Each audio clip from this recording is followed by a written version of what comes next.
working super hard. We should be too.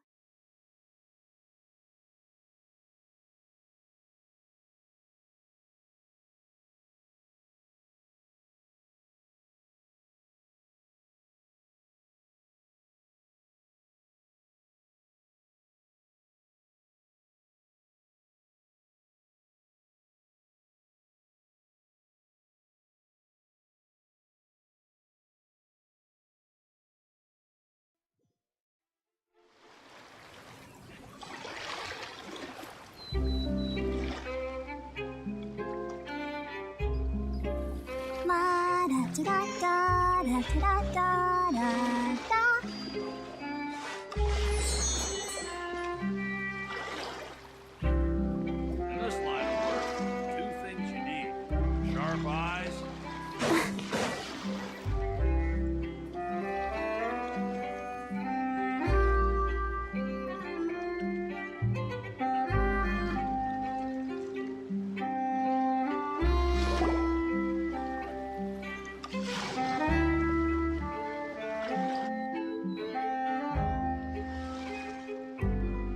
Wow, time flies! Just like that, it's time for us to embark on the next phase of our journey! We need to head to Natland next. Neverlight called it a nation of dragons, but that description doesn't give us much to go off of. Exactly! Even when Inazuma was completely closed off, we still managed to run into people from there in other nations. Huh. Could it be that there are no humans in Natland? Yes! That look of surprise and excitement is perfect. Hold it right there. Now look at the camera and big smiles on 3. Ready? Okay, just make sure you get Paimon's good side. Wait, hang on a minute. What's with the photo shoot, Charlotte? Well, I heard you two were about to leave for the next part of your journey. After everything you did for Fontaine, the Steambird simply had to follow up on a scoop like that. Oh, I have a feeling we're going to be short on material once you're gone. Oh, so you knew we were leaving. We don't need a big send-off. That's not really our thing. Yeah, that's definitely not your style, but we got to thinking. And, well, a little change never hurt anyone, right? We? All those obstacles we overcame side by side. Feels like it was just yesterday. Don't be a stranger now, partner. If you encounter any troubles along your journey, you need only let us know, no matter the distance between us. Partings are inevitable, of course, but distance makes the heart grow fonder, right? One thing will never change, though. We'll always have the memories we made together during this time. Whoa, you're all here! Already thinking about taking time off? Any excuse for a party, huh? But yes, you can count on us. We wouldn't let you miss out on all the fun. Well, in light of your impending departure, shall we take a photo together? Ooh, great idea! We even have a professional photographer with us. Charlotte, would you do us the honor? Leave it to me. Now just give me a moment to set the camera up.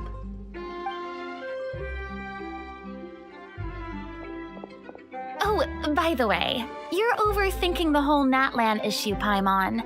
Natland has human inhabitants and its own unique culture, just like Fontaine. It's just that, because of their local customs, the native people choose not to leave. They're not unwelcoming to outsiders, though. People travel there for business and leisure alike, and usually return with nothing but good things to say. Many members of the Spina have visited in the past, too. Well, that's a relief. Hopefully we don't get swept up in any major drama this time.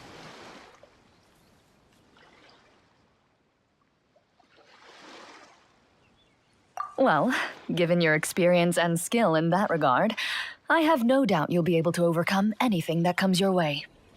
Still, I hope you can avoid danger this time around. An uneventful trip might be a nice change of pace. All right, I'm ready. Shall we?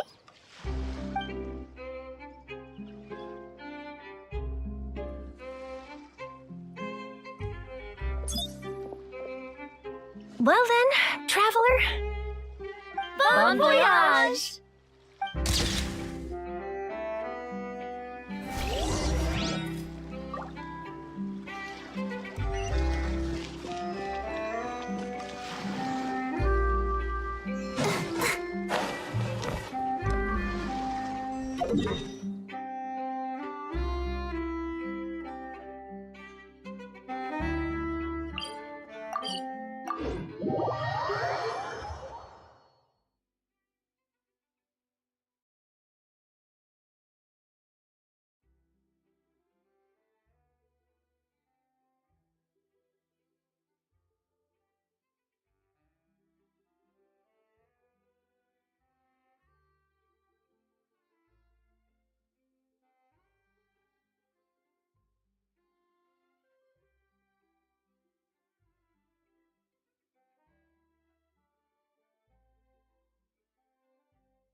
I wonder when I'll be as tall as my big sister.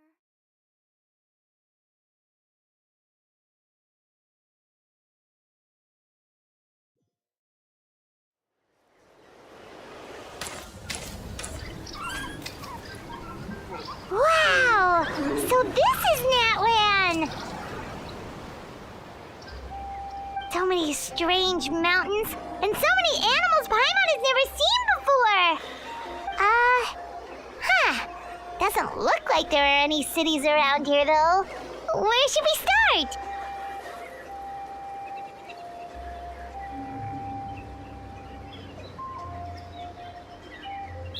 Good idea! Finding people means we can learn information about the local Archon.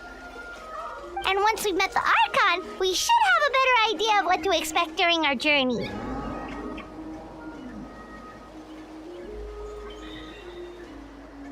Well, Paimon hopes this one is easy to get along with. As long as we don't get on their bad side, we should be fine. Come on, let's keep following the road.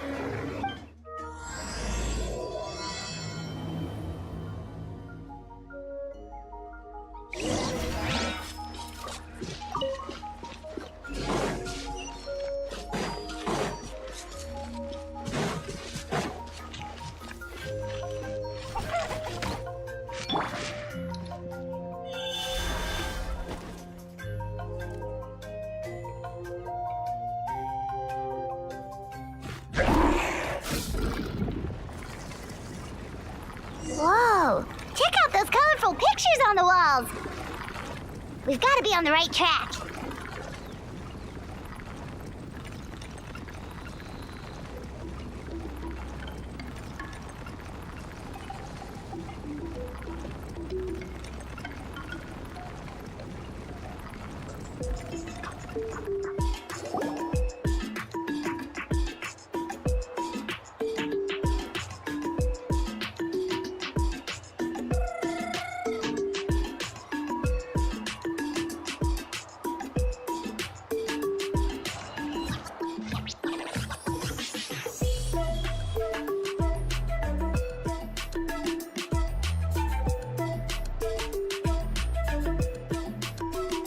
I'm sorry, Kachina. I know it's not right for us to go back on our word like this, but Kempoa and I have to do well during this pilgrimage.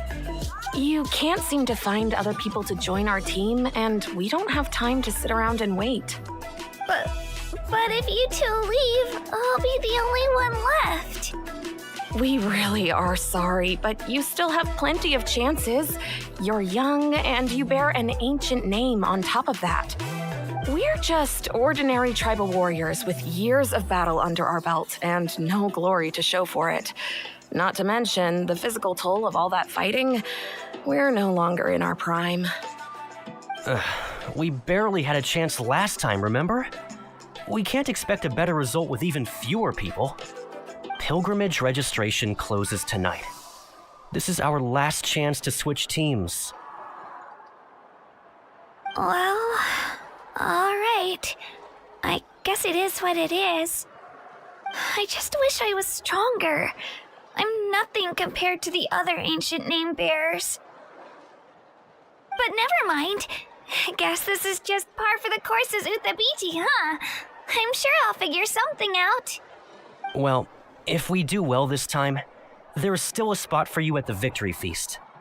Yeah, even though we're not participating in the competition together, we're still friends, aren't we? Of course. Anyway, you guys should get going before it's too late. Go form a really strong team, okay?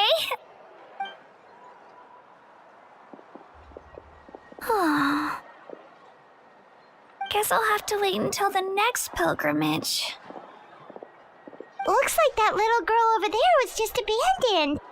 Wonder what happened. Oh, she looks so sad, too.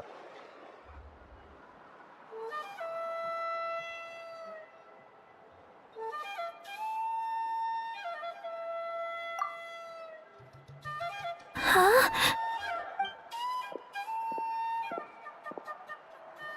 Oh, gosh, I'm fine. Don't worry about me. Wait, I haven't seen you around the tribe before. Are you travelers? Yep, we just got to Natland. Oh, welcome! I'm Kachina, Uthabiti Kachina.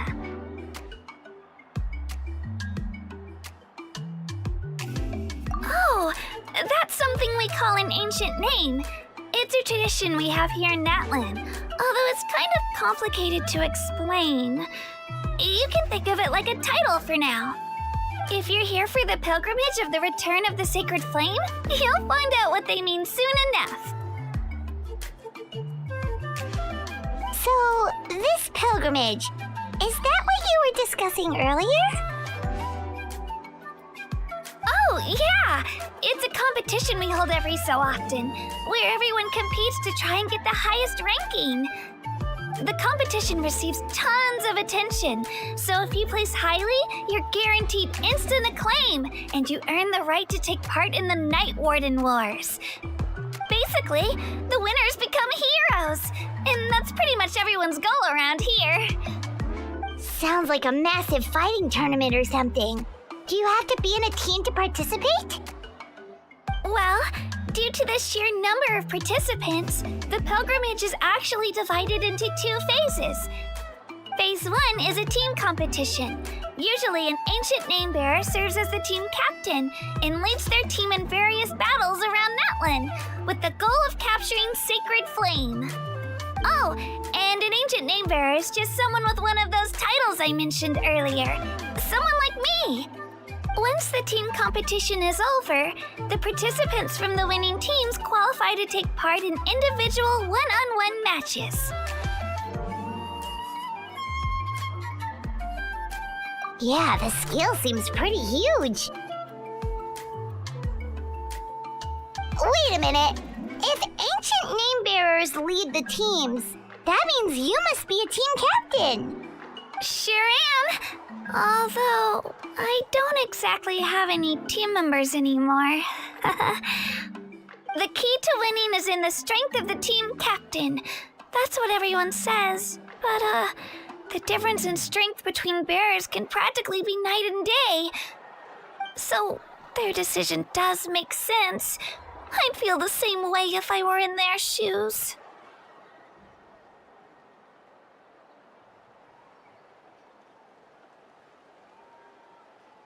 All ancient name bearers have to take part. It's our duty. So if no one wants to be on my team, then I'll just go it alone. At worst, I'm looking at a few extra scrapes and scratches. I'm not great at fighting, but I always manage to get back on my feet in no time. Psst, Traveler. Based on the direction of this conversation, Paimon thinks it might be time for us to do our thing.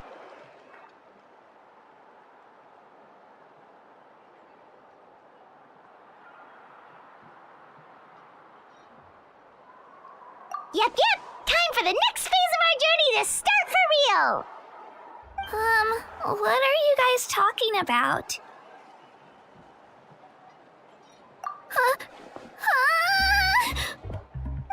Sorry, didn't mean to freak out on you. I just, how should I put this? I really appreciate the offer. That's so unbelievably generous of you. But only people from Natlan are allowed to take part in the pilgrimage. Oh, Paimon thought we could just join your team and fight our way to the top and then become heroes. It's all right. Really. I mean, no one's ever offered to join my team before. Really? We're all usually on good terms, but whenever pilgrimage registration rolls around, it feels like everyone starts avoiding me. They don't make eye contact or bring up the pilgrimage. It's like they're afraid I'll ask them to join my team. I probably don't even need to explain the reason. I'm too weak. It's pretty obvious there's nothing to gain from being on my team. That really doesn't matter to you? Oh, don't you worry. The Traveler's strong enough for the three of us. Gods, dragons, giant narwhals. He can give them all a run for their Mora. Oh, I get it. You were able to overlook my lack of strength because you're confident in your own skills.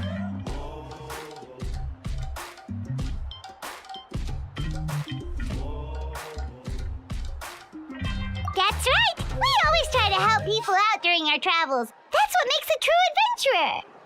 A true adventurer. You guys are really special. You know you're strong, but you don't take yourselves too seriously. That's exactly the kind of person I want to become. You're planning on staying in Natlan for a little while, right? Mind if I try to learn from you while you're here? Learn from us? Yeah, you know, like a disciple or a sidekick. You don't even have to teach me anything. I'll just observe. I promise I won't be in the way. Besides, I can take you to see the sights and introduce you to Natlan in the meantime. What do you think, Traveler? Seems like she really looks up to you.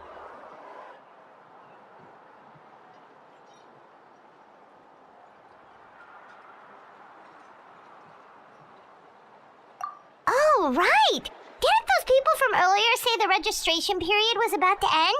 You don't need to focus on finding new teammates? Don't worry about it. I wouldn't be able to manage it this close to the deadline anyway. I lose all the time. I'm used to it. Everyone around me is used to it. So it's fine. No one expects anything out of me. But if I manage to learn a thing or two from you, I might just pull off a win next time. Oh, of course. I'm just glad you agreed. Well, come with me, you two.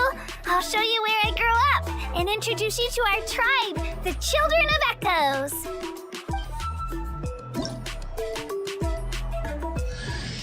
Hello, I'm Kachina, a member of the Children of Echoes.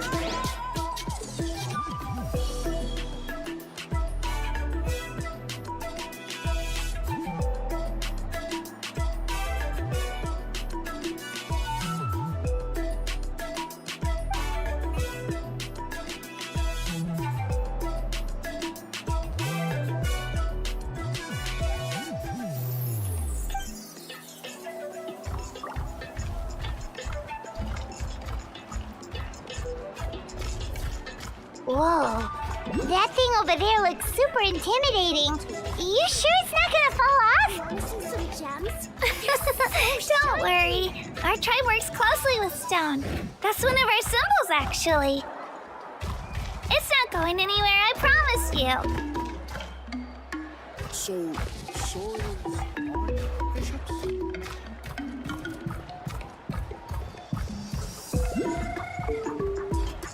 Many of our tribes people love music and dance. They have an amazing sense of rhythm.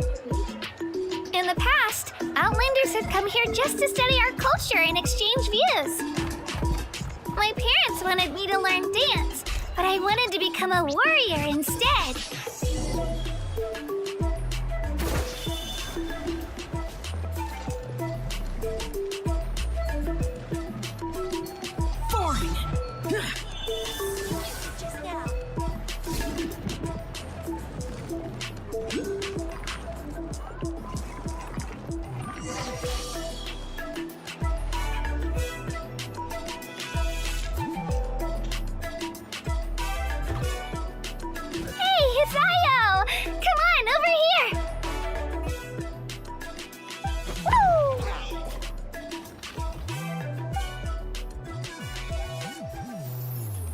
Introduce you.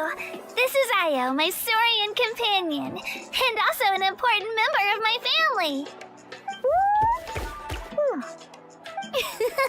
He's saying hello. I think he likes you. Saurian?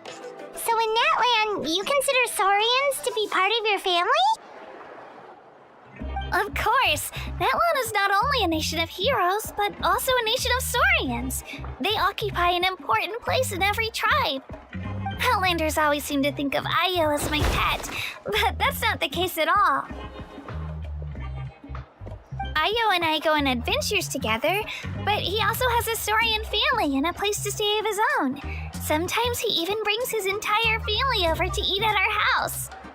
The children of Echoes have the closest ties to the Tepetlisaurs, which are naturally very friendly to humans. That's how our relationship became what it is today. All Saurians have their own personalities, but I think calling them our companions pretty much sums it up.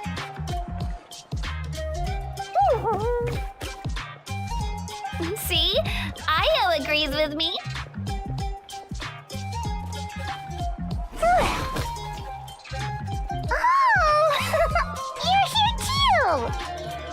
No way! You have a Saurian companion too! Oh, what a sweet little thing! I think your friend here will get along with Io just fine. Alright, you two go have fun. I've got some important business to handle, and then I'll be right back. No mischief, okay? And you better not go leading your new friend astray, or I'm telling your parents.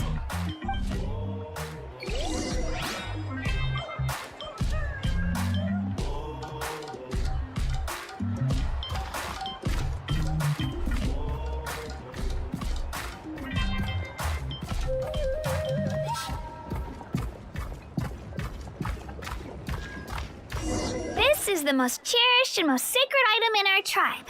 It symbolizes the Wayab that protects us and grants us blessings. Wayab? Is that a god of some sort? Sort of. We believe the Wayab dwell beneath the earth, while the Pyro Archon hails from above.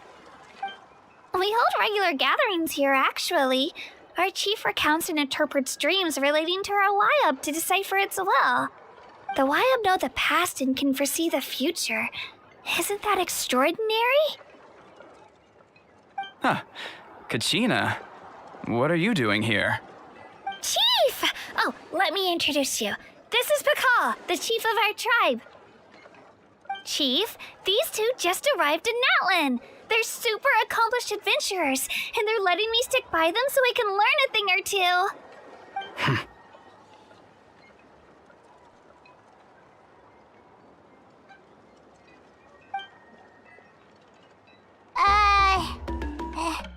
Hello? Kachina is a child of our tribe.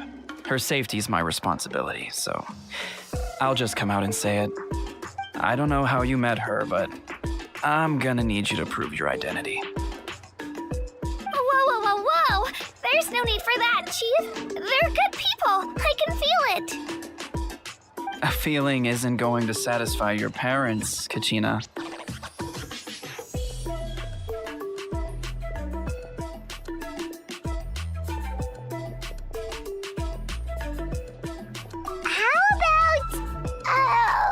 We show you our adventurer handbook. It's where all our previous travels are recorded. The people who belong to the Adventurers Guild are kind of a mixed bag. I prefer something more reliable.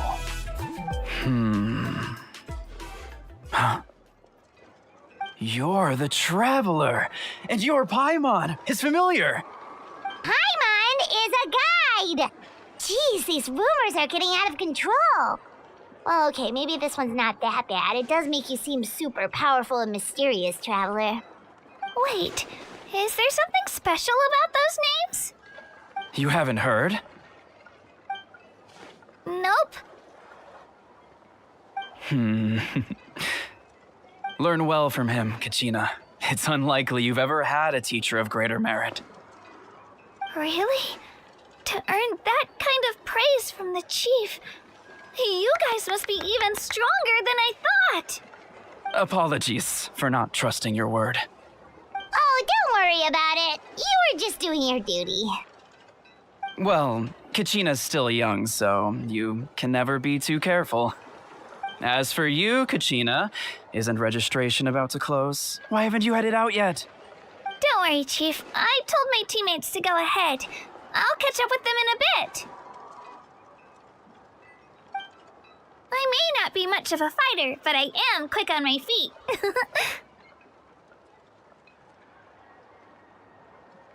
Kachina's trying not to worry him, huh? I see. Well, I hope I wasn't interrupting anything just now.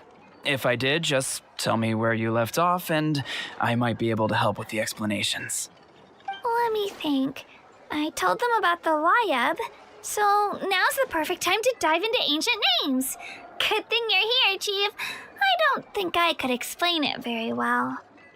Oh, right! That word kept popping up in our conversation earlier. So what does it mean exactly? Well, Natlan is a nation of heroes whose valiant deeds are preserved and passed down over time in the form of stories. You can think of an ancient name almost like a label for these stories. By mentioning an ancient name, we remind ourselves of the epic sagas of heroes past. For example, the most famous bearer of my ancient name fought in 27 Night Warden Wars. By the time he fought in his last one, he was already over 60 years old. Even though he wasn't quite where he used to be physically speaking, he still managed to achieve top rankings during the pilgrimage. Impressive, right?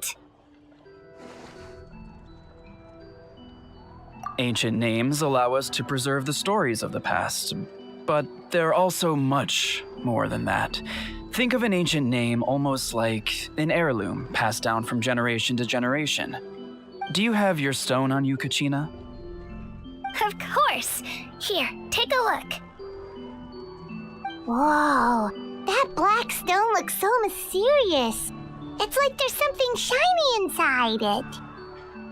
The Wayab decide who is deserving of inheriting an ancient name.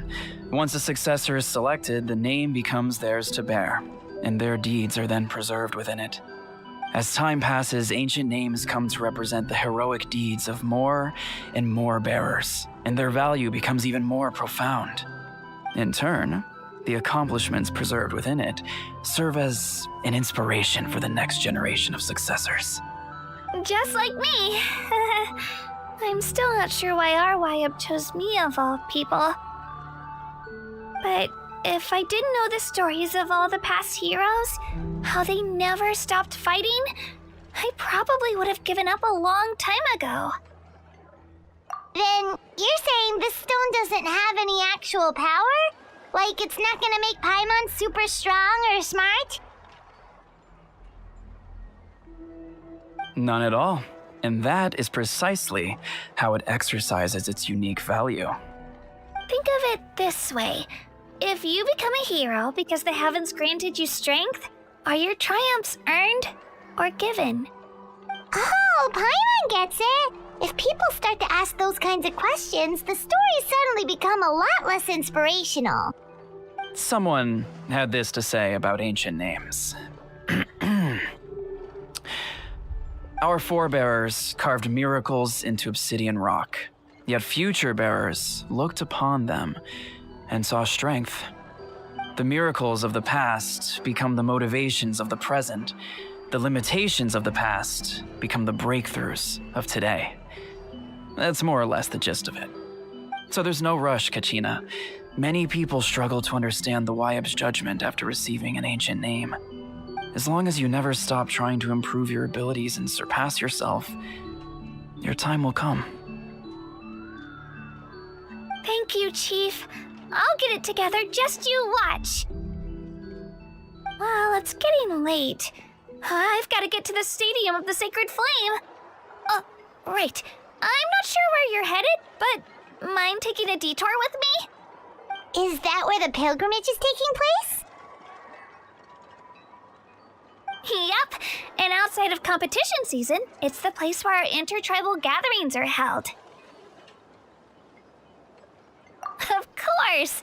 She's the most important figure in the entire event! Sounds like a plan then. Let's go! Well, if the Traveler and Paimon are with you, then I don't need to worry about your safety. Be on your way now. Alright, we're off! See you later, Chief!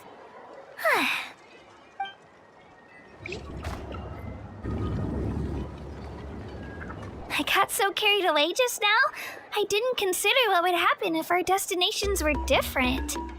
Luckily, that's not the case. Or, well, I guess we just have to meet up after the tournament. You sure it's okay you didn't tell the chief about your team? Chief Pakal's a really nice guy. If he knew the truth, he might even ask to join me. But he's not as young as he used to be, and he's got some old injuries that still bother him. He's not cut out for any more attempts. He'll find out what really happened when he sees me compete. I'm sure I'll get an earful for lying, but this is for the best.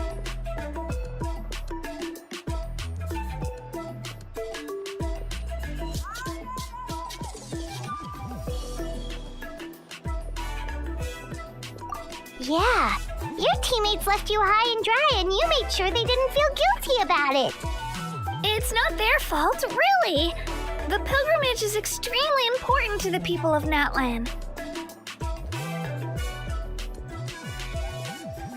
We all grow up listening to stories about the heroes of the past and dream of becoming warriors with the strength to defend our nation.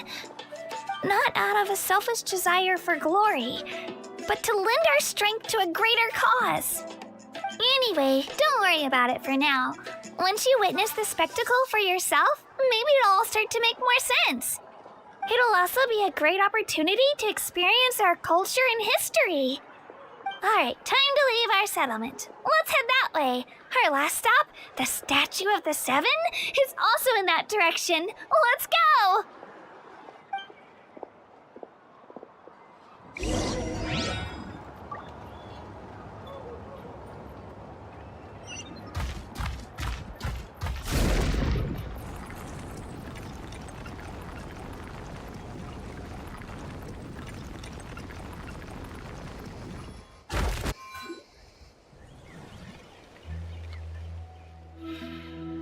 The statue is so pretty. Is that what the Pyro Archon is like? You betcha! Beautiful, effortlessly confident, and absolutely awesome! It didn't work when you tried earlier either. Now we know that wasn't a fluke. What's going on here? Huh? You can get elemental power from the Statue of the Seven?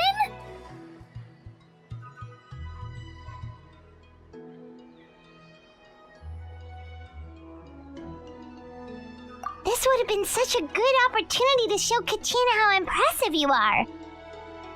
It's so weird that it's not working. There must be something about Natlan. Aw, I would have liked to see that. Sorry, Kachina. We got your hopes up for nothing. No, it's alright. If anything, I'm even more curious now. Were you really able to gain elemental powers just by touching the Statue of the Seven? That's something only vision bearers can use.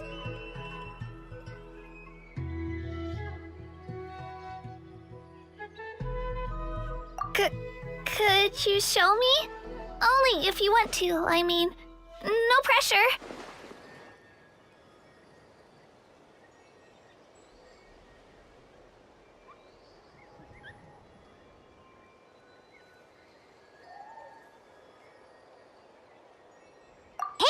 day, traveler!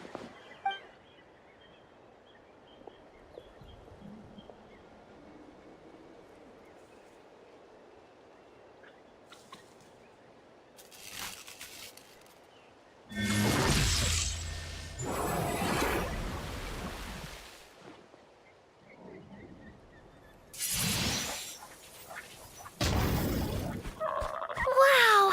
Different elemental powers! Wielded by a single person! I've never even heard of something like that! Let me give it a try!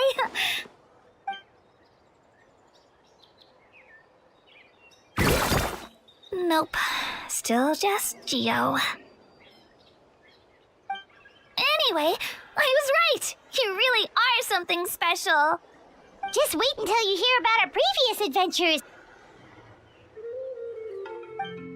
Ooh, what's that?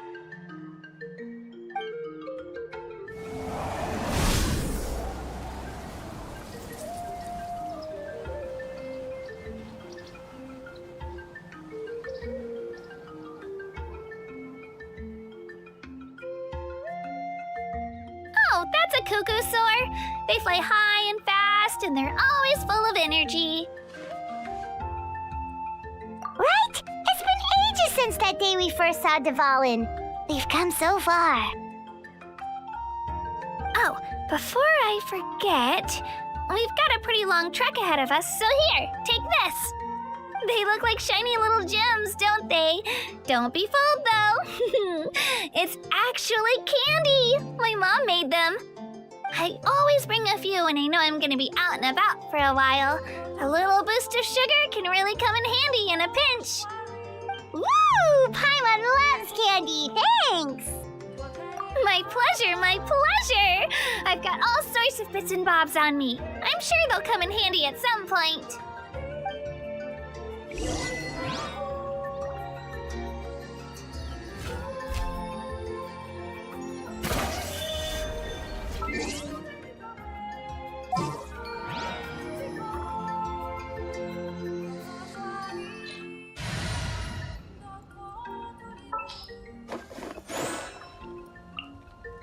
This world is full of unsolved mysteries.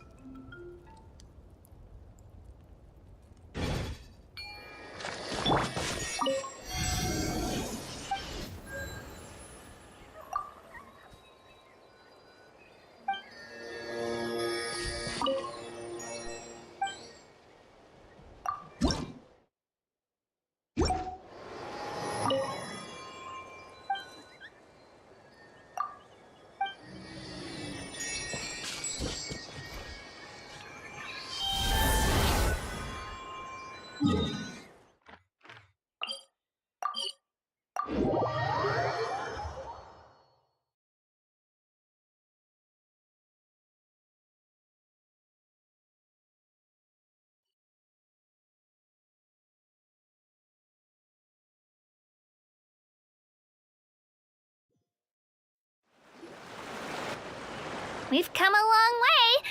How does a break sound? Great idea! All this sightseeing is making Paimon hungry.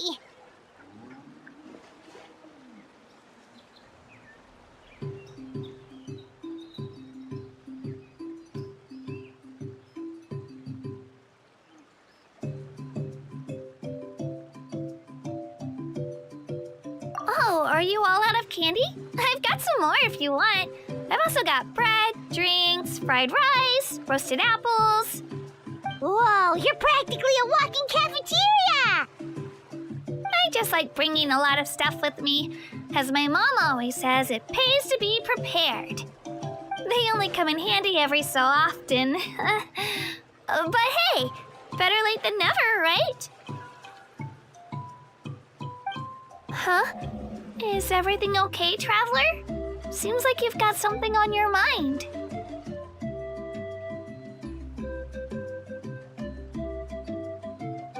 Yeah, that was so weird. It has to mean something, don't you think? Actually, you know what? It could be because our Archon is different from the rest. Different how? Well, I heard that other nations' archons live a long time and belong to a class of extremely powerful beings known as gods. And that's not the case in Natland? Not at all. Every Pyro Archon in Natland was an ordinary person before taking on the role. Huh? A human serving as an Archon? Is that even possible?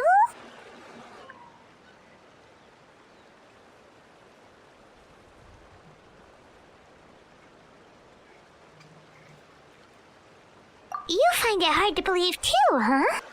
So that's not normal then? I guess I've just gotten used to how things are here in Natland. Well, based on what we've seen, that's not usually how it works. It can't be that easy for a human to become an Archon, right? Pretty sure the Pyro Archon's the only one who can answer that. I do know this, though. Even after becoming the Pyro Archon, the person in the position still grows old and requires rest. The statue of the Seven may look a lot like our current Archon, but that has to be a coincidence.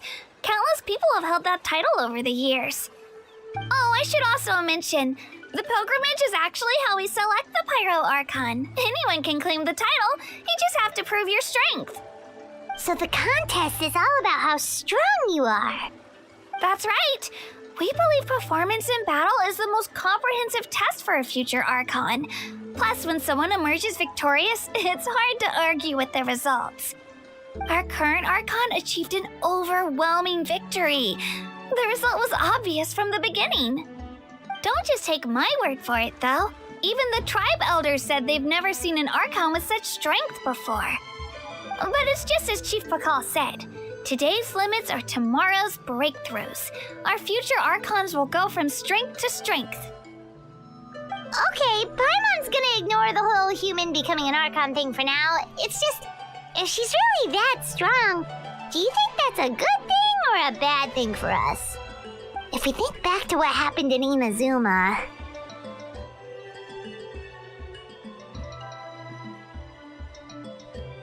I wouldn't worry about it.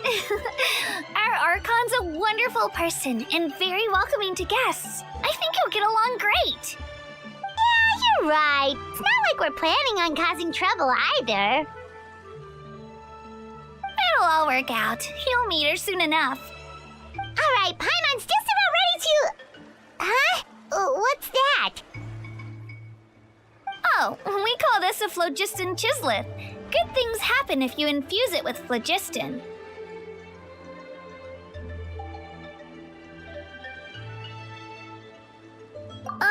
Sorry to disappoint, but only people from Natland can use that power.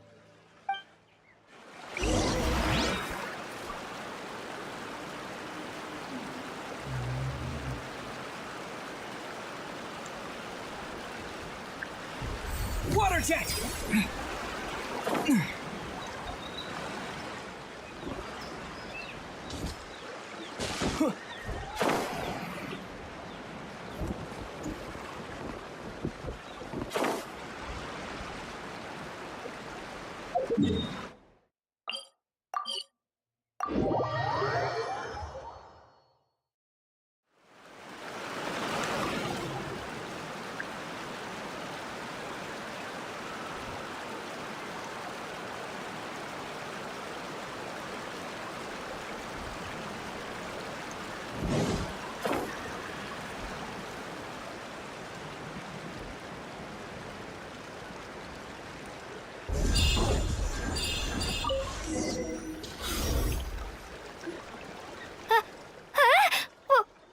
Wait!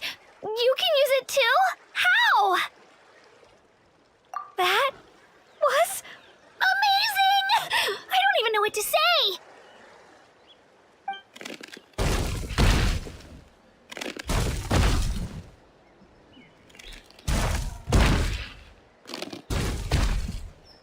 Wait, look behind you. Something's coming. What do we do? Is something after us? Should we get ready to fight? We're fine. This here is Toto. Hiya, Toto. It's me, Kachina.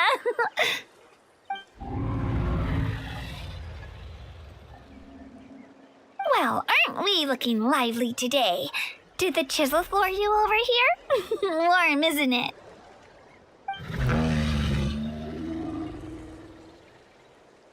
Oh, so it was just a friendly saurian. That's right. There's quite a few of them around here, and Toto's the friendliest and gentlest of the bunch. He's always hanging around these parts. I swear he does it just to show off to any Outlanders that might come this way.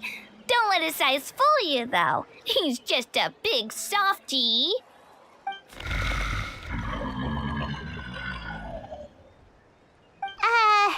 What does the crouching mean?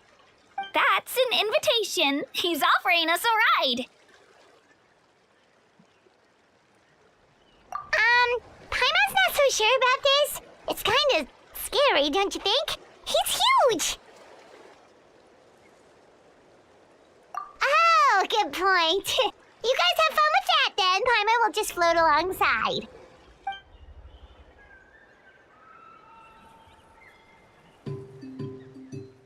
Wow, the sightseeing is even better from up here. The higher the vantage point, the better the view. Are you and Toto close to Kachina?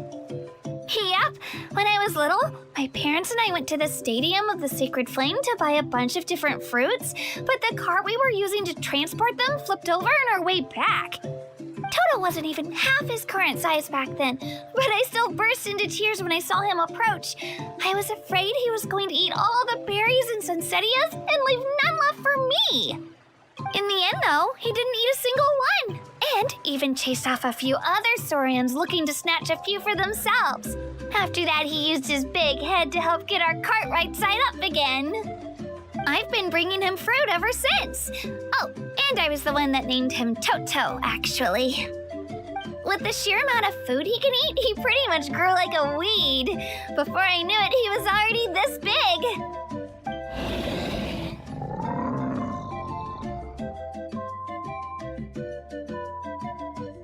Oh, look over there! That's our destination!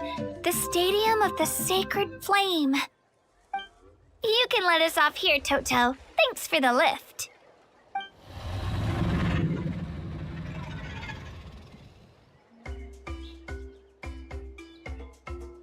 It's an easy walk from here, so I say we head the rest of the way on foot. It'd be quite the trek for Toto otherwise. That's true, especially considering his size. Well, see you later, Toto!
We made it! I'm supposed to meet some friends here, but... I don't see them anywhere. Maybe they're not here yet. Open your eyes, Slowpoke! Ugh, we've been here this entire time. I've already lost track of how long you've kept us waiting. Listen here, you. It's not just Kanish and Moalani's time you're wasting, but mine, too! Mine! What the heck? That's a strange-looking saurian. Or, wait, is it even a saurian? Take it down a notch, all right? You don't even know some of these people. Just because Kachina's too nice to get mad at you doesn't give you an excuse to be rude to her. And what are you gonna do about it? You think you're the boss of... Hey, Oh, what do you think you're doing? All right, I've put him in a timeout for now. Sorry about that. Aw, you didn't have to do that. Hal just doesn't have much of a filter, that's all. I don't mind. He got what he deserved. Let's just hope the lesson sticks this time. Lililani, there you are. Looks like you made some new friends. And here I was worried you ran into trouble on your way here. Hello, Paimon's Paimon.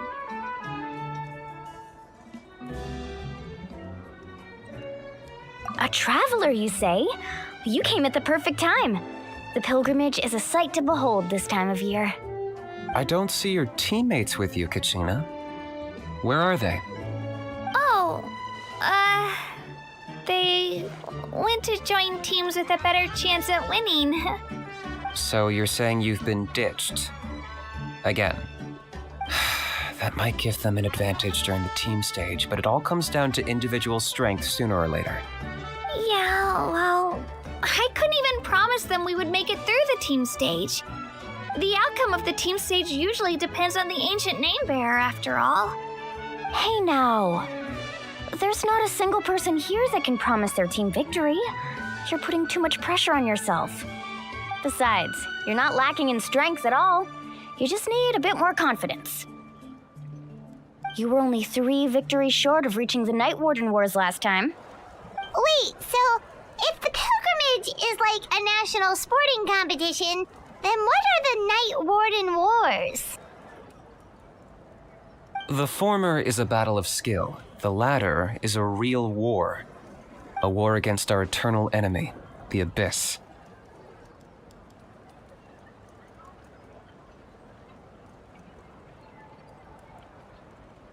So they're here too. Whoa, wait a second. You're saying the prize for winning the pilgrimage is the chance to go to war? That's not too far off. That's why it's called the Night Warden Wars. The pilgrimage chooses the strongest warriors among the tribes, and those warriors fight to repel the Abyss in defense of our homeland. Their names and deeds are then recorded in epic tales passed down over time. That is the highest honor you can achieve in Natlan. Yes, but that's the nature of war. Danger comes with the territory.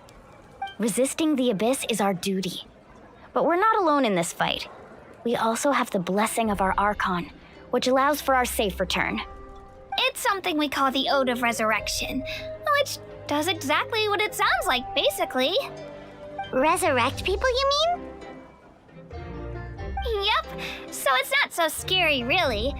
Our Archon's blessing gives us the courage to keep moving forward. Let's go register. We don't have much time. Wait, what about you, Kachina? You're not really planning on competing solo, are you? We really wish we could help, but we're not from here, so it doesn't seem like we can take part. There's no threshold to the number of participants. With the sheer number of teams, it's practically guaranteed chaos. No matter how strong or experienced the warrior, victory is never assured. In a situation like that, it's always better to have someone to watch your back. Oh, how about this? When we register, why don't we ask if these two can have special permission to participate? Odds are the answer will be no, so if that doesn't work, well, I only have a few teammates this time. If someone else could take them, then... You're not asking me to lead your team, are you? Look at you, mind reader. So, what do you say? With how strong you are, it would practically be an upgrade for my teammates. Fine by me, but doesn't that leave you and Kachina as a team of 2? There's a world of difference between that and flying solo. Besides, we're a formidable duo. I bet our new friends here will agree that 2's always better than 1, right? Oh, you mean us? Haha, you're right. 2 is definitely better than 1. It's just like the old saying we have here in Natlan. No one fights alone. But what if I drag you down? Listen to yourself. You'd be hard-pressed to find someone in Natlan who can beat us when we're together. Hearing you say that does make me feel a little more confident. Still, teams rarely contain more than one ancient name bearer. People are definitely gonna think of us as cowards. The rules don't forbid it, so who cares what they think? It's not like they left us any other option. Well, I'll leave you to break the news to your soon-to-be former teammates. I'm not good at stuff like that. Oh, I know. They deserve to hear it from me anyway. Just give me a second, you guys. We can go sign up together once I'm done.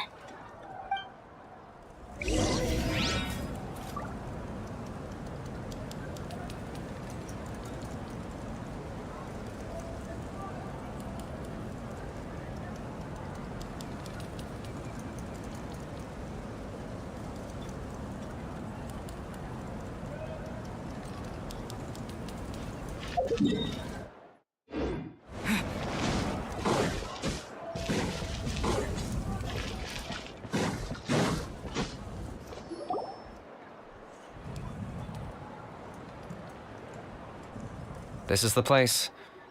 Let's wait for Mualani here. Did you see the flags at the front gate when we entered? Oh, yeah.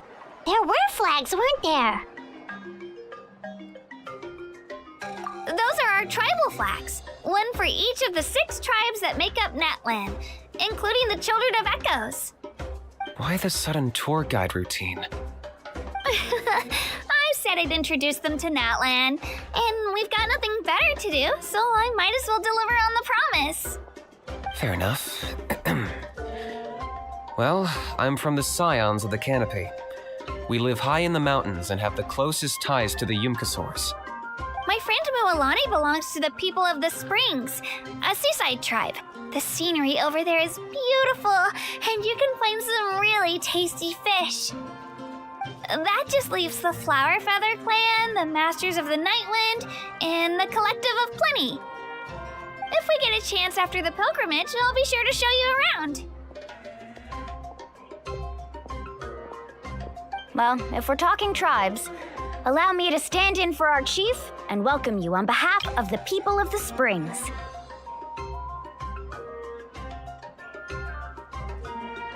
Mualani, you're back!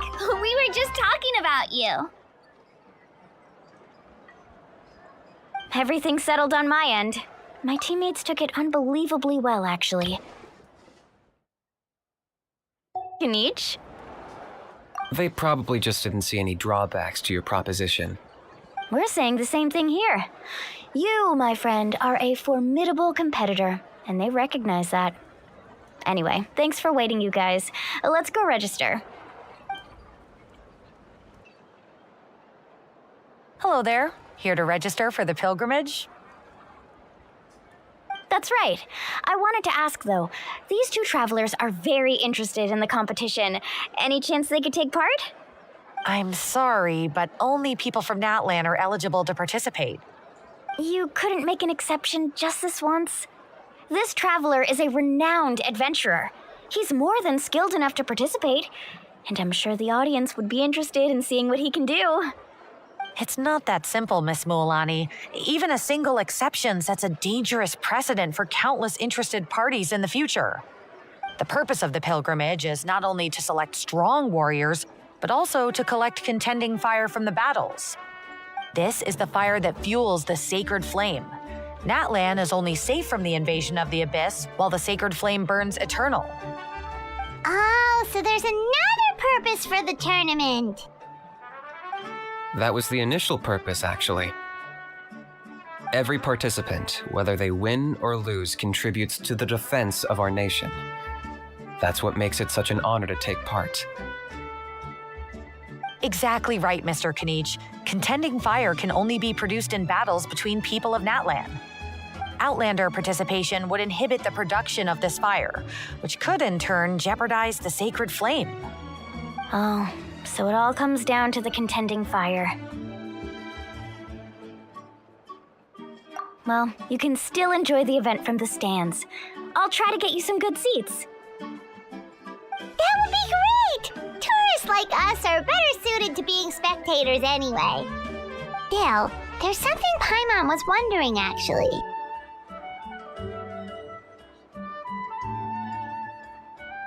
You read Paimon's mind, Traveler. Why doesn't everyone just fight together? You know, since you can bring them back to life. The power of resurrection has its limits. For starters, the ode only works on those who bear an ancient name. That's also why ordinary people who emerge victorious in the pilgrimage aren't sent to fight the Abyss. It's for their own protection. Although they're still afforded the same honor as those who triumph over the Abyss in battle. That brings us to the other condition for resurrection. Not much to this one, actually. Just one word: victory. Victory? The victors shall burn bright, while the losers must turn to ash. Only those who triumph over the Abyss earn the right to be revived. Defeat in battle not only means death, but also the destruction of your ancient name, preventing it from ever being inherited again. The tales of the vanquished are eventually forgotten, and an ancient name cannot survive when the stories of its bearers are lost to time. Yeah, they won, right? Isn't it the defeated ones who need reviving? You have to think about it at the team level. For example, 5 representatives will be sent to repel the Abyss this time. Even if 4 of them were to perish, the Ode of Resurrection would still take effect. All you need is for one person to return victorious. Because every victory is a building block of our legacy. Of course, the team needs to be strong enough for that to be the case. Otherwise, the price of failure is still very high. That's why the first stage of the pilgrimage is divided into teams, to instill in us the importance of working together. No one fights alone. That is what we believe. A lone warrior is one whose defeat is final. This all sounds pretty dangerous. Well, that axiom is meant to be a warning as much as a source of inspiration. Danger is always present, but together we can move forward, united in the knowledge that behind every hero charging into battle lies the support of all of Natlan as well as our Archon. Not to mention, the Abyss isn't an enemy with a concrete form. We're often just dealing with the fallout of its scheming. I've actually fallen in battle before. I spent some time wandering the realm of the Wyab. It was unlike anything I'd ever experienced before. The realm of the Wyab? Does that mean the Wyab exists somewhere in Natlan? Hard to say. The realm's not somewhere you can access by ordinary means, and very few people are capable of establishing a mental connection with the Wyab. We call this realm the Night Kingdom, a mysterious liminal space between the body and mind, life and death. The fact that you were resurrected at all is the worst thing in the world. Then releasing you from your timeout has gotta come in at a close second. You would do well to speak with reverence of the almighty Dragon Lord Kahulahau, lest you live to regret it. If you're done arguing, your registration is now complete. It all went fairly quickly, considering we all know each other. Now, I just need to register your team members according to their name cards, and you'll be all set. In the meantime, you can all go rest at the hotel. As usual, dinner and lodging for tonight are free. Nice. Oh yeah, I forgot to mention, all food and entertainment before tomorrow's matches are on the house, courtesy of our Archon. Family and friends included, which means you both get in on it. Come on, let's go have some fun!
Dig in, you guys. Eat as much as you want. These dishes are all local specialties. There's more where this came from, too, so don't be shy. Let's feast until the bill gives the Archon a heart attack. Don't be dramatic. The Pyro Archon is very generous, even if it does cause some trouble for all the hotel workers and volunteers.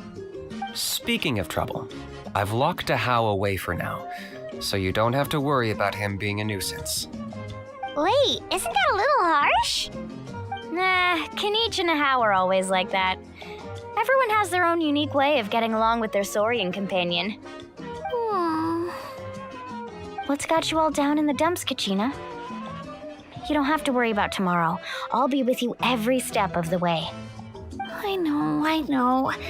Everything's fine, really. I'm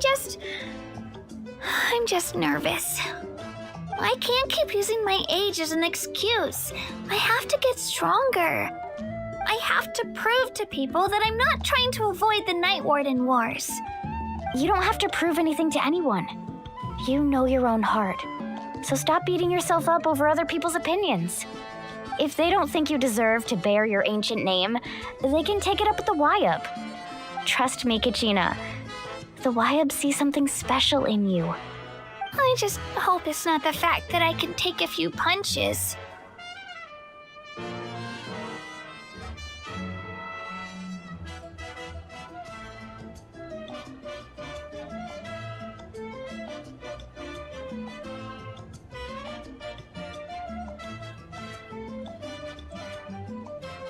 Yeah, I'm on a 7 or 8 pilgrimage losing streak. My ranking has been improving little by little, but still no wins. To be honest, losing 7 or 8 times isn't even a lot. Maybe other people can't see your improvement, but your performance still isn't something to scoff at. Yeah, didn't you say you got really close before? It's just, what if I don't even make it through the team stage this time? Hey, have a little faith, will you? You've got me on your team. Stumble, and I'll be there to get you back on your feet. Run into someone you can't beat, and we'll face them together. I know you've never tasted victory, but you trust me, don't you? Well, Alani, you're the best. I trust you. I definitely do. And you're right. I've got to pull myself together. I still don't know why the Wyup chose me to inherit an ancient name. But I can't be the only bear who's ever felt this way. If they can keep at it, so can I. Not to mention, the fact that your ancient name has survived until now means all your forebears managed to honor its meaning. Otherwise, it would be lost to us by now, shattered by defeat in battle. That's right! And you'll have us rooting for you too!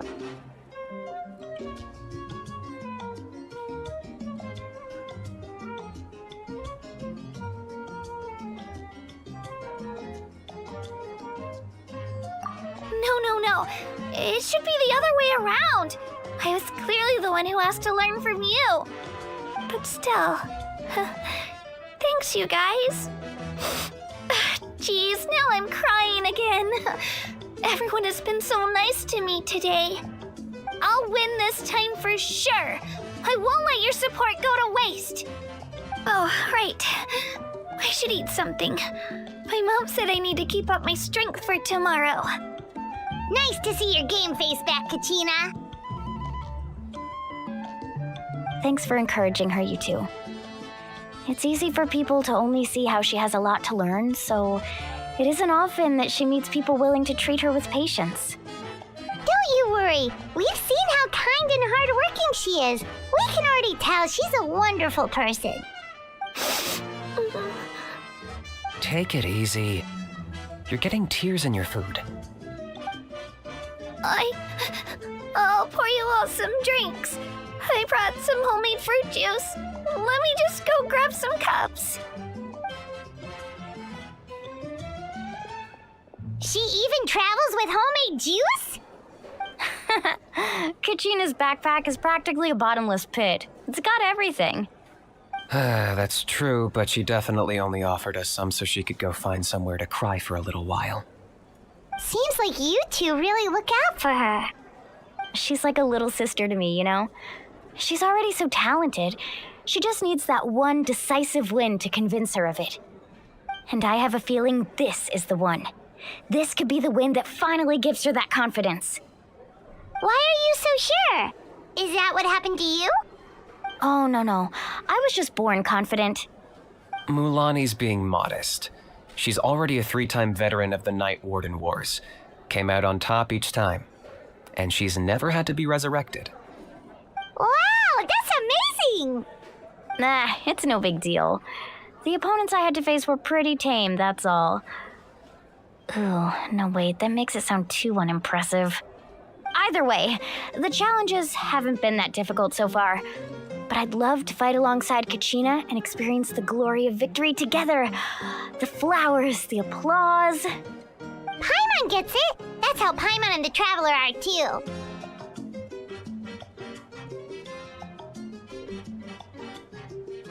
Hey, a little more confidence, please! Paimon's always there to cheer you on! Drinks are here. Better try them while they're still fresh. Feeling better now, Kachina? Me? I'm totally fine. Really, I promise. That was just nerves earlier. I'm gonna get some meat in my system, then head out to get some exercise. Want to be nice and loose for the tournament tomorrow. I'll come with you. Just don't go overboard, okay? The last thing we need is for someone to oversleep. We've got an early day tomorrow. If only we had a friend who never oversleeps. All right, fine. I'll make sure you guys are up on time. Attaboy. I knew you'd catch on.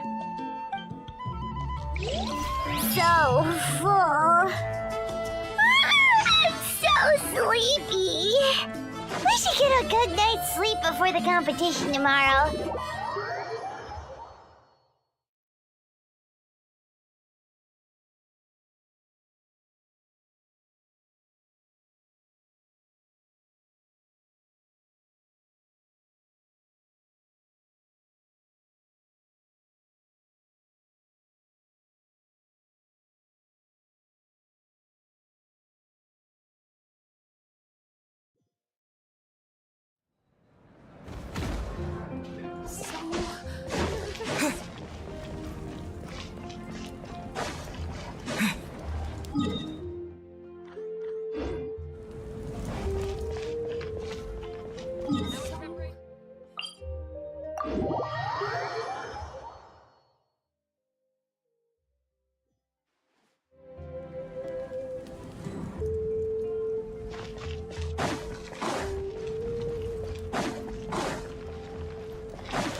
Morning, Traveler. Morning, Paimon.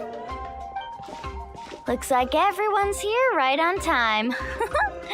Good to see that no one overslept. Says the one who only made it because I was there to get you. Wow, not so loud. You're gonna give me a headache. Well, if you don't do well today, we know who to blame now, don't we? See how your friends talk to me, Kanich? I help you wake them up, make sure everyone's on time, and do I get a thank you, how? No, I get told off. Mualani's right, though.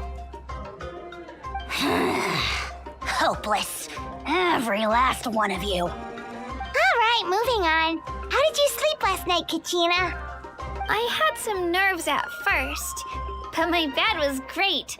I fell asleep the minute my head hit the pillow. That's good to hear. Maybe you handle stress better than you know.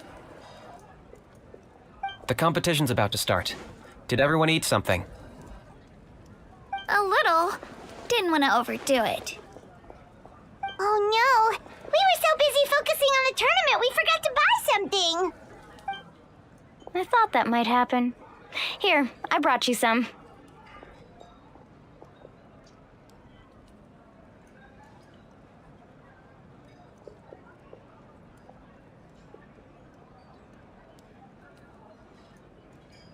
No thanks necessary. I'll treat you to something even better once. Attention, everyone! The tournament is about to begin. All contestants proceed to the venue. I repeat, all contestants proceed to the venue. Well, I'd say more, but that's our cue. The opening ceremony is what kicks everything off. You should be able to see Kachina and me from the stands. We're counting on you to cheer us on. Don't you worry! Paimon's gonna cheer so loud, you'll hear it across the stadium! Thanks, you two. I'll be sure to keep an ear out. Well, we should get going. See you later. Okay, bye-bye!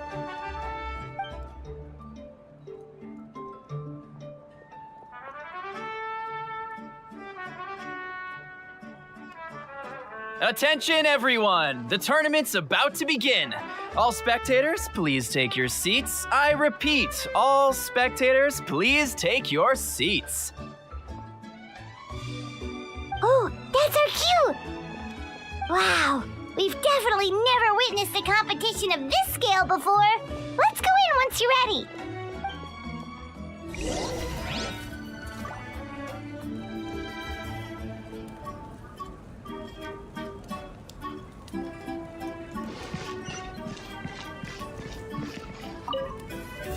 Entering the Stadium of the Sacred Flame, you won't be able to leave the arena once the tournament begins.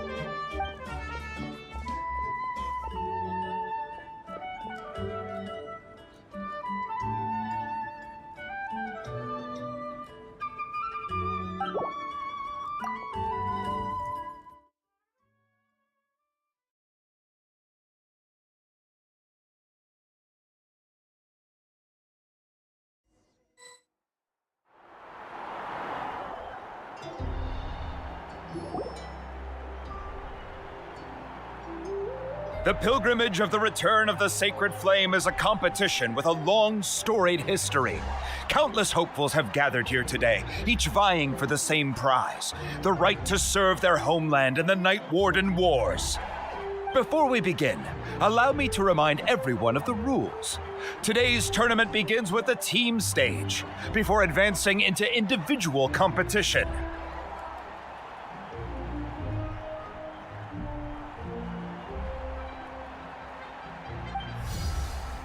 Each team will board a hot air balloon, which will land at a random location. Contestants must search for fire towers within the contest grounds, accumulate contending fire through combat, and bring a sufficient amount back to the stadium. Defeat in combat, departure from the contest grounds, and running out of time all lead to elimination. Only the strongest teams will be able to withstand the onslaught of battle and return to the arena, blazing fire in hand. Only those who emerge triumphant in the team stage earn the right to take part in the individual battles. The outcome of these one-on-one matches not only affects the contestants' individual scores, but also determines their next opponent. After many rounds of battle, the contestants with the top 5 rankings will get the chance to take part in the Night Warden Wars. Now, let us welcome our Archon as she delivers the opening address.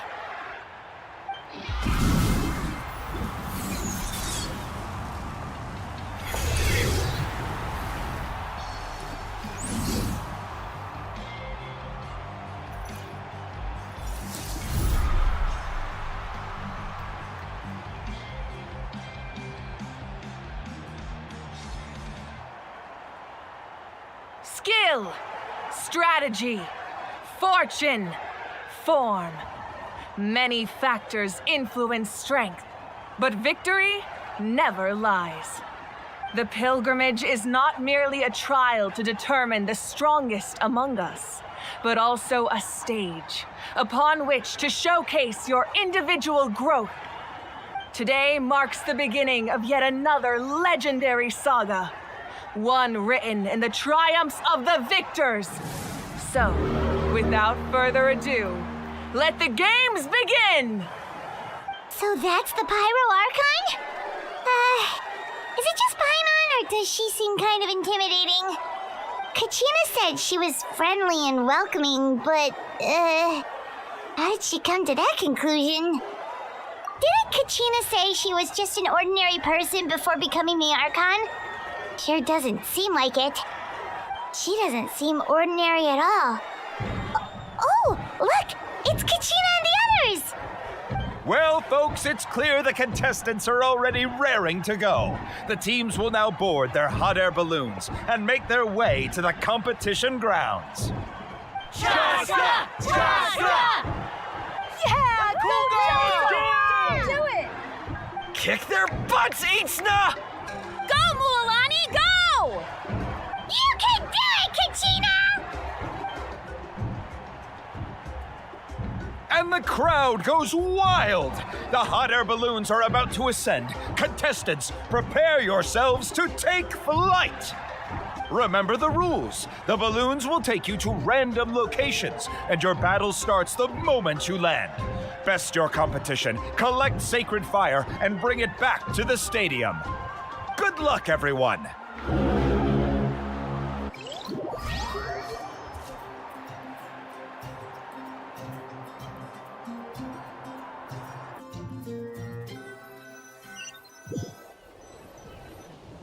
Guess this is where we're starting.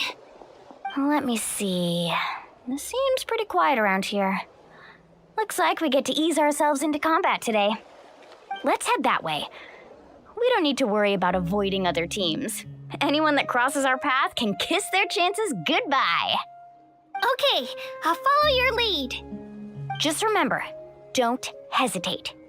The team matches are all about keeping the energy up. So let's do it!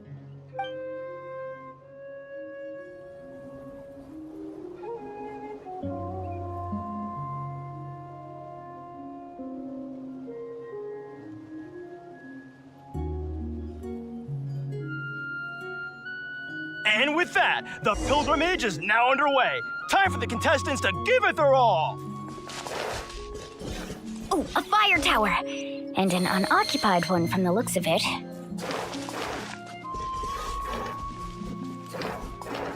Be on the lookout for an ambush. Careful, we've got company! Kachina. Looks like we've got ourselves an easy start. Perfect timing. We've got to fight to generate contending fire in the first place. So let's go. Winner takes all, loser gets lost.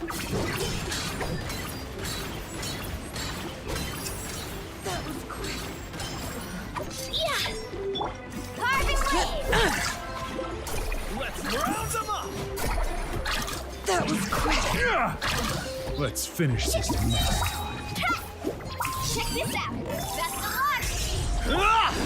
Check it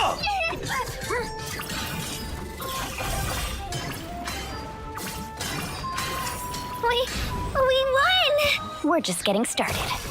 Grab the fire and let's head to the next spot. Currently in the lead, we have Chaska, one of the contestants from the Flower Feather clan, really leaving her competitors in the dust. Amaru has taken out 6 contestants in a row! What a legendary competitor! But can his hot streak continue?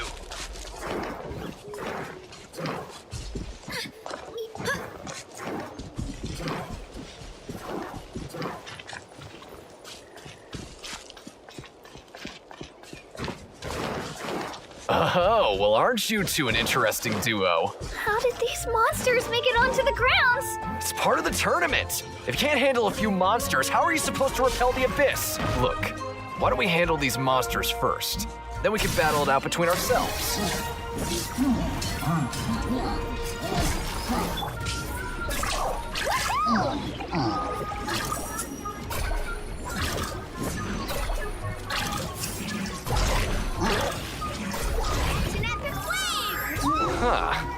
skills aren't half bad.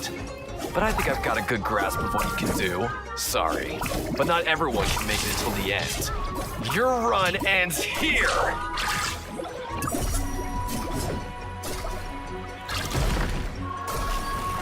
Nicely done, Kachina! We actually beat a legend! Come on, don't just stand there. Let's grab the fire and go. We have a new team pulling ahead. Mualani and Kachina have already eliminated several favorites for the win. I knew someone would show up. Hand over the sacred fire and no one gets hurt.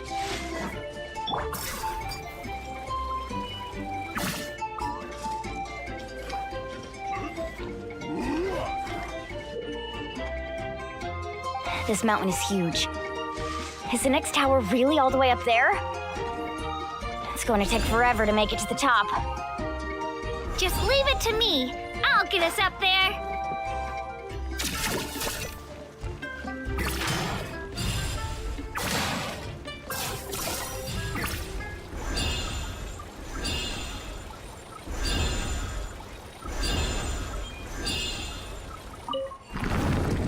We made it!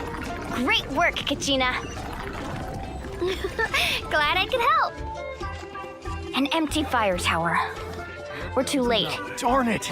So close! And another competitor crosses the finish line. Ian-san from the Collective of Plenty, certainly living up to...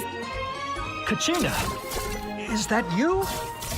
I'm sorry about this, but since we ran into each other, I can't just let you pass. If you want glory, you'll have to go... Hold it right there. That fire is mine. In your dreams, I think someone needs a reality check, and I'm more than happy to oblige. Well. I'd like to see you try. Hey, let's work together. Good idea. No way I'm letting them pull the rug out from under. Let's go.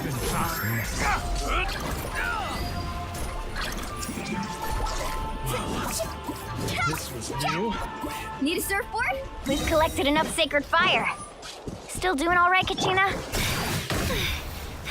Yep, all good. Come on, let's... Uh-oh, we're running out of time. Wait, there's a spirit way over there. We can ride it back.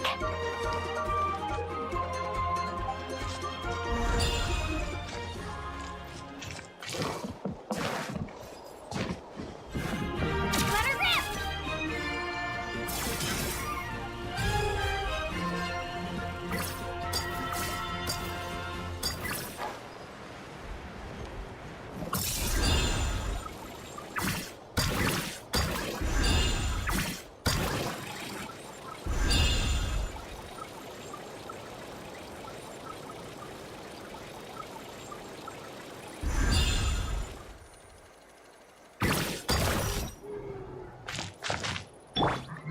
Carving waves!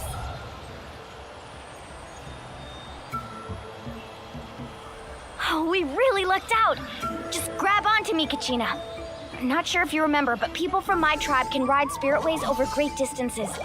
It's all smooth sailing from here. Thanks, Mualani. Hey, what are you thanking me for?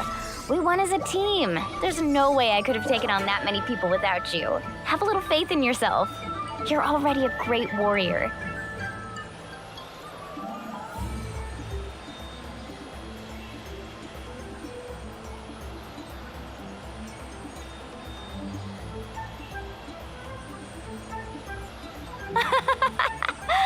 Oh, those were some steep curves. Not scared, are you? I'm fine. I don't scare easily. Not after that last ride you took me on. Oh, yeah. Back when we first met, right? I accidentally knocked over your piece of cake, then offered to take you spiritway surfing to make up for it. Actually, I was feeling pretty down that day. My training didn't go well, and... Anyway, you really cheered me up. Mualani, I really want to win this time. I want to win this pilgrimage and become a true warrior. Now that's what I like to hear. If your team has gathered enough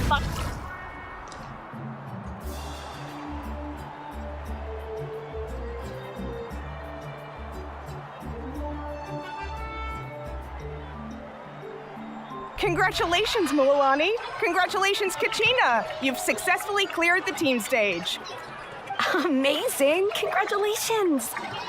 Congratulations! Keep it up, Mulani! Kachina! Mulani! Kachina! Mulani!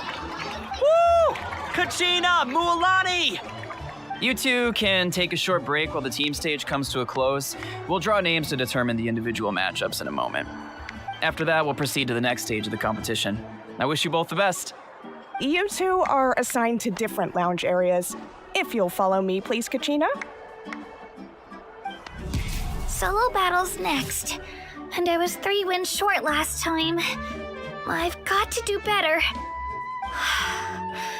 Just calm down, Kachina. You're in good form. You can do this. Hold it right there. This is the contestants' lounge. Unauthorized access is prohibited. We're contestants too. Let us through. According to my list, you're not among the individual match contenders, nor are you related to any of the remaining candidates. Well, we'd still be candidates if it was just based on strength. We only lost because 2 other contestants snuck up on us like cowards. If you could just go contact the referee, we'll wait right here for you to...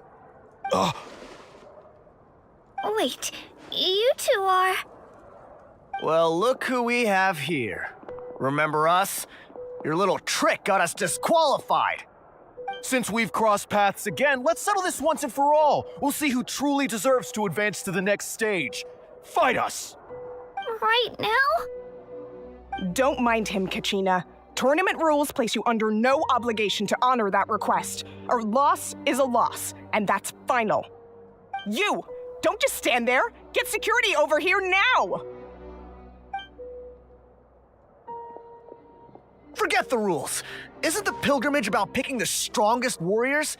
She just happened to catch us off guard. It was all luck. Exactly. Now's our chance to duke it out fair and square. Kachina! Who are you?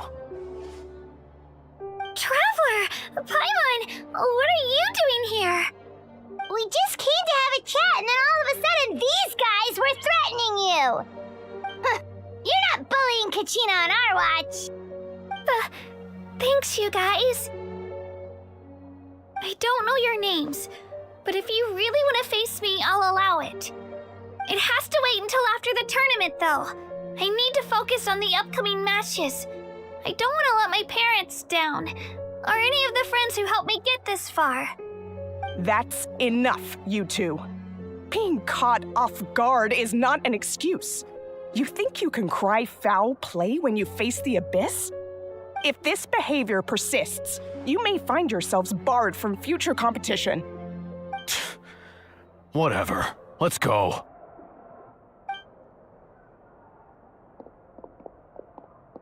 Are you alright? You're not hurt anywhere, are you? No, thanks to you. To be honest, I totally blanked out just now. I had no idea what to do.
Right. I'll show them what I'm made of. That sounds more like it. You can do it!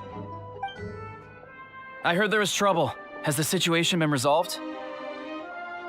Yes. It was nothing out of the ordinary. A couple of sore losers coming to stir up trouble with the contestants. Some people are so obsessed with glory, they can't even bear the idea of failure. I hope you don't let them get to you, Kachina, because you'll need to get ready. Your match is up soon. That came up quick. All right, I'm coming. Well, guess I'm off.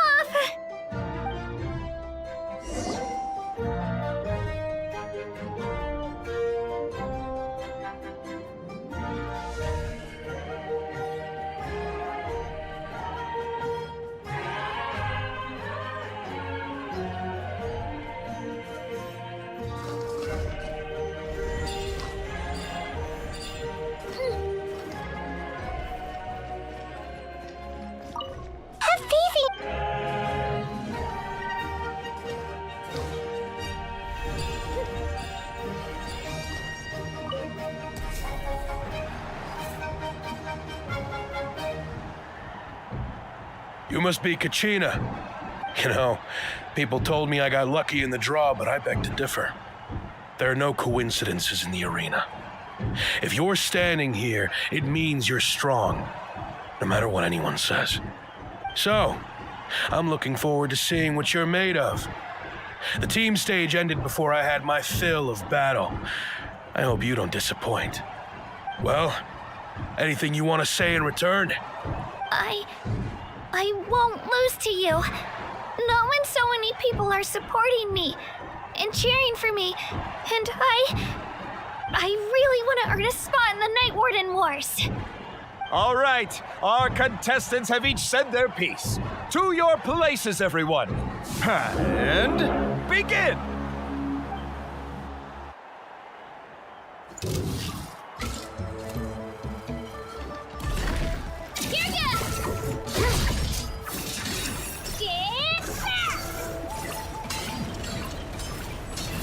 Come on, you can do better!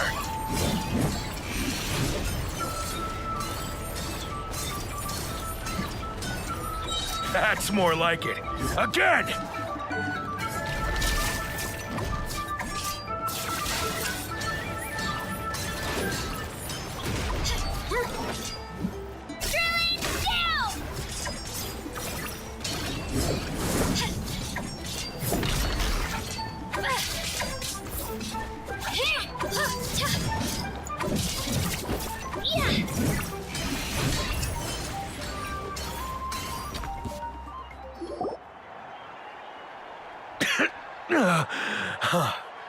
I actually lost.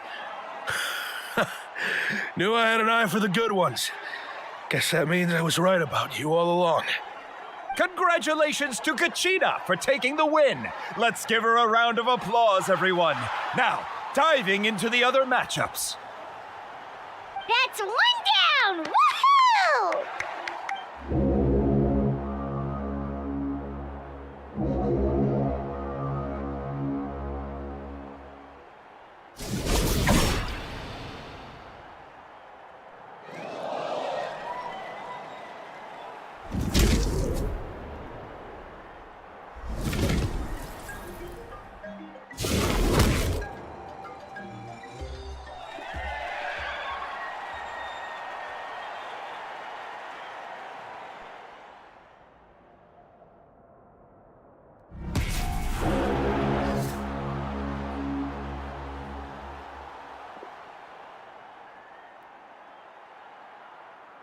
Where do you come from, kid?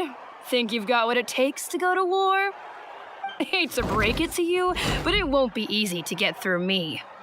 And you are... You don't recognize me? Figures. Our generation's been in decline ever since Ateya and the others retired from the front lines. Either way, once we face off, you won't forget my name anytime soon. Let's do this!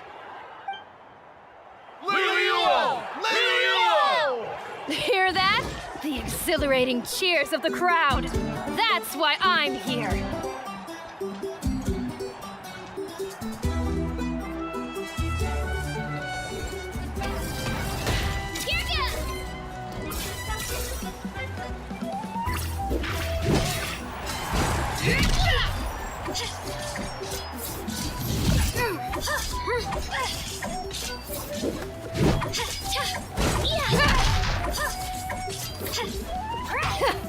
There's room for improvement. Yeah, Japan!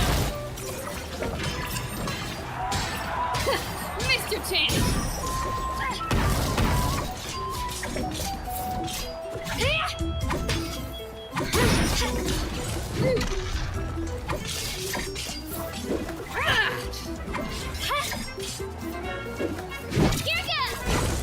Looks like it's time to get serious!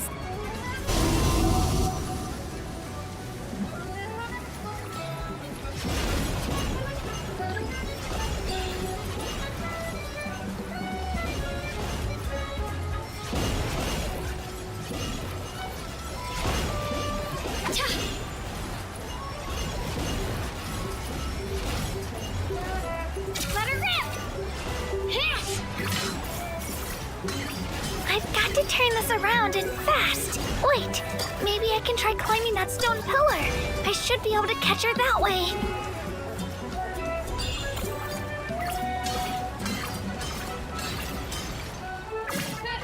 An impressive blow. Here goes!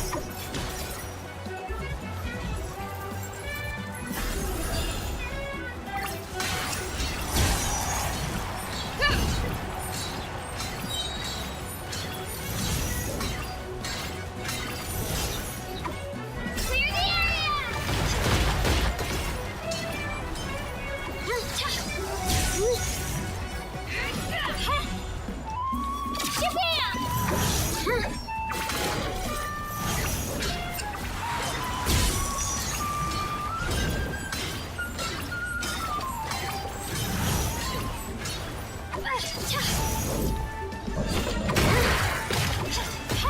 Try this on for size.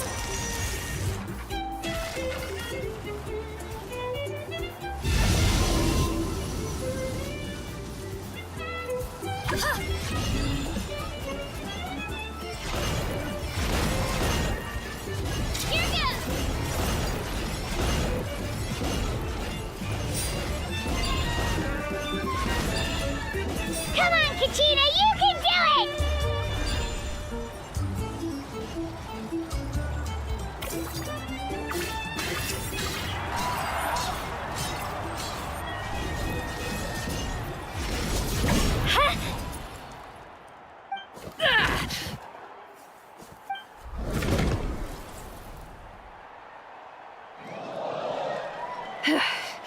Gotta hand it to you, kid. You really impressed me. I take back what I said before our match. You've got what it takes, Kachina. Youngsters like you, you'll forge your own miracles. And it's Kachina for the win! We'll now head into a short break as our contestants prepare for the final round of competition.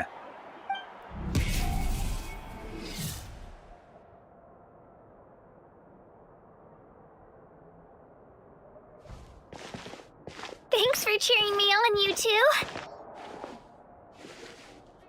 You were great out there! You faced a lot of impressive competitors, but they never stood a chance. I don't think I did too shabby either. They've never gotten this many points before. You ready for the last round, Kachina? Milani! I got permission to come see you before the last round starts. Based on your score, it looks like you'll make it to the Night Warden Wars if you win your next match. But, your final opponent... it's me. What? Yeah, I just found out myself. We're really close in the rankings, so only the winner gets to move forward. But I wanted to fight alongside you. I did too, but it is what it is. People with similar scores tend to get matched against each other. But we just have to get past it. War is cruel, and the Abyss certainly isn't going to go easy on us. Only Natlan's strongest deserve to stand against them. So, I'm going to give this battle my all, Kachina. And I hope you do the same. To hand victory to your opponent is to take pity on them. But no one's asking for pity here, yeah? So, you ready? I'll do my best! Atta girl. So, if one of you has to lose, who should we cheer for then?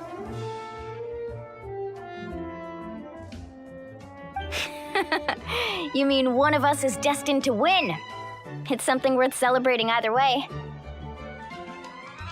I'll be happy no matter who wins, and I know you feel the same way, Kachina. So, don't overthink it. Let's just have ourselves a good match.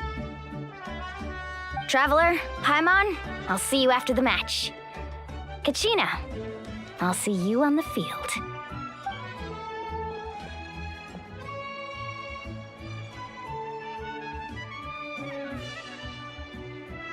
I've been training so long for this, and Mualani's helped so much. I'm going to show her that it didn't go to waste. Thanks for believing in me. I'll try believing in myself this time too.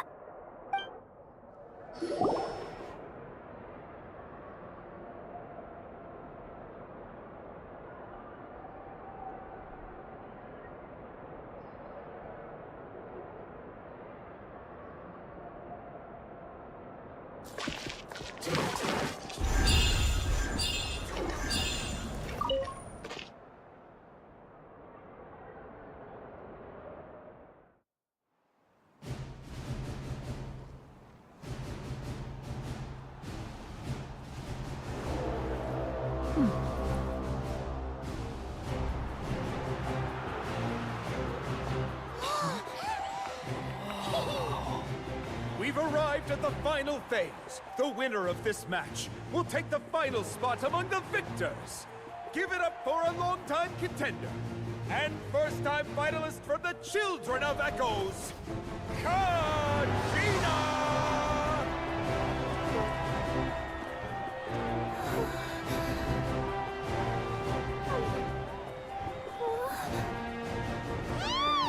You get this, Kachina! And her opponent from the people of the Springs, a young prodigy and Night Warden Wars veteran, Mualani! This face-off between old friends promises to be an explosive showdown. May the best warrior win! You've come so far. Still nervous? Why does it have to be you? Still, I'm glad in a way. Even if I lose, I won't have any regrets. Come on! Kachina, this is no time to be modest. I know you want this more than me. And it's about time you start sounding like it, okay? I want to win. Mualani, this one's mine.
Look.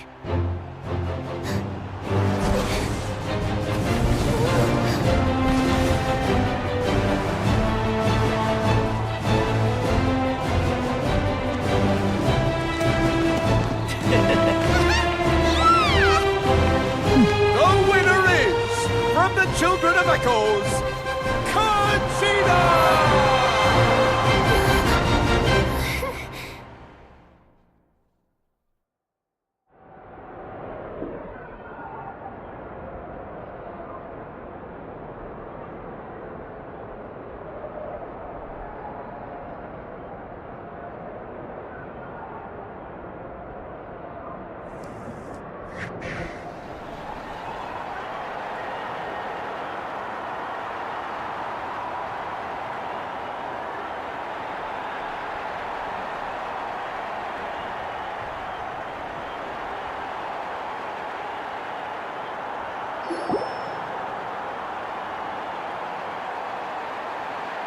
And with that, the winners of this pilgrimage have been decided. Put your hands together for our victors as we welcome them to the stage.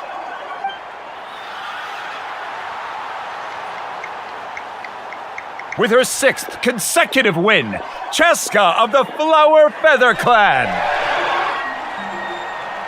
She managed to turn the tides all by herself. Ian-san of the Collective of Plenty. With an explosive comeback 10 years in the making, Kaiulani of the People of the Springs. A seasoned and renowned warrior, Kibungu of the Scions of the Canopy. Last but not least, finally living up to her true potential, Kachina of the Children of Echoes. Woo! Over here, Kachina! I made it. Feels like a dream. This is no dream. Your strength is what got you here. We'll be going to war together. It's an honor to fight alongside you, Kachina. No matter how many pilgrimages I witness, I'm always overwhelmed with pride in this moment. Pride for you, my brave warriors. You give me faith that our innumerable sacrifices are not in vain, that the future of Natlan shall burn with the brilliance of a blazing fire. Brave warriors, the following is an order and also a personal request. Go forth and crush the abyss. Seize victory and glory for Natlan! As you command. As you command.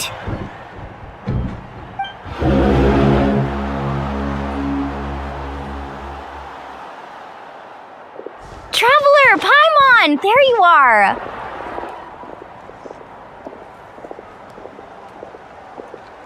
I wanted to thank you for supporting Kachina back there. She really has grown into a formidable competitor. She deserved that win. Not that it feels good to lose, but I'm happy for her. It's definitely bittersweet, though. Hey, wanna go for a walk? Kachina and the others will be busy fighting the Abyss, so why don't I show you around Natlan for a while? Sure. What do you say, Traveler?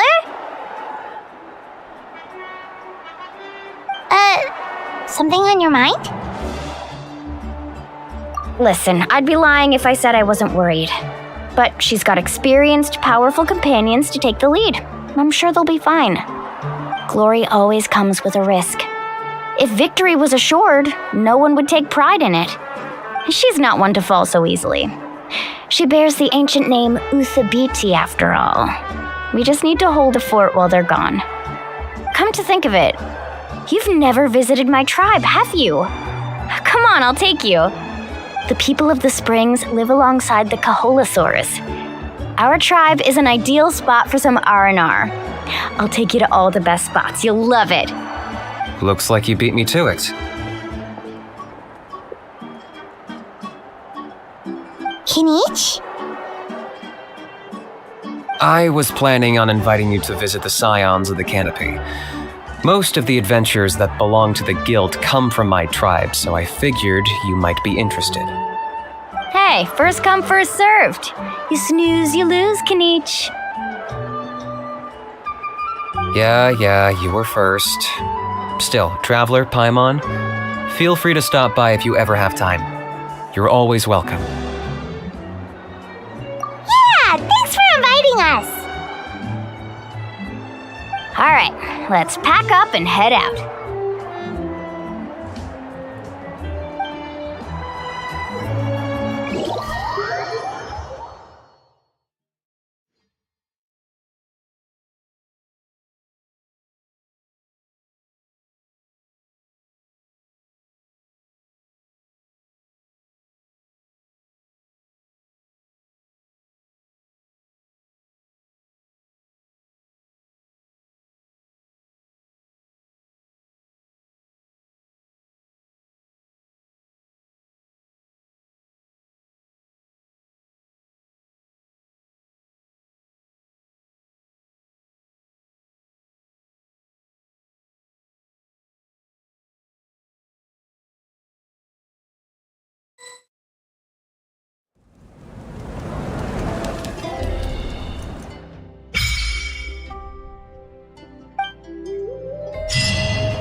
Ad Astra Abyssosk.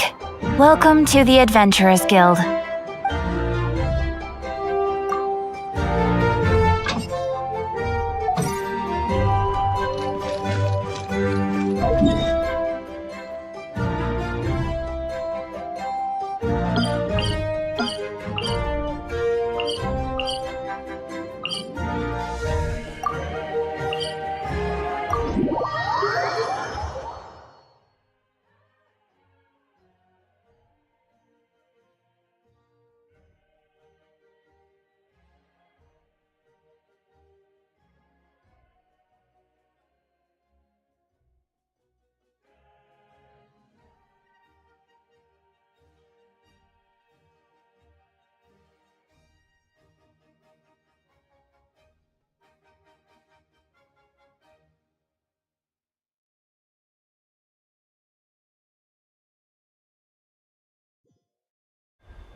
Huh? Who's this customer? Let's hope you put up a good fight. Take a seat.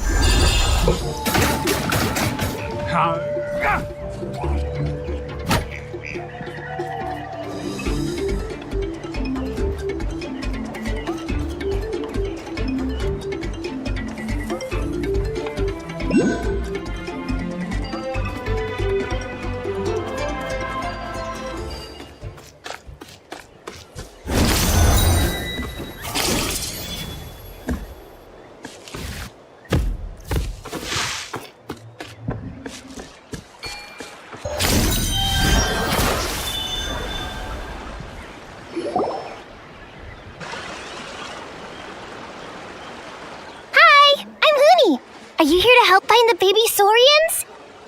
And I'm Toba. You must be the helpers that we've been waiting for. It's nice to meet you too, but we're just passing through. Oh, but Uncle Sanka said he was gonna send some of his friends over to help us. You sure he didn't mean you?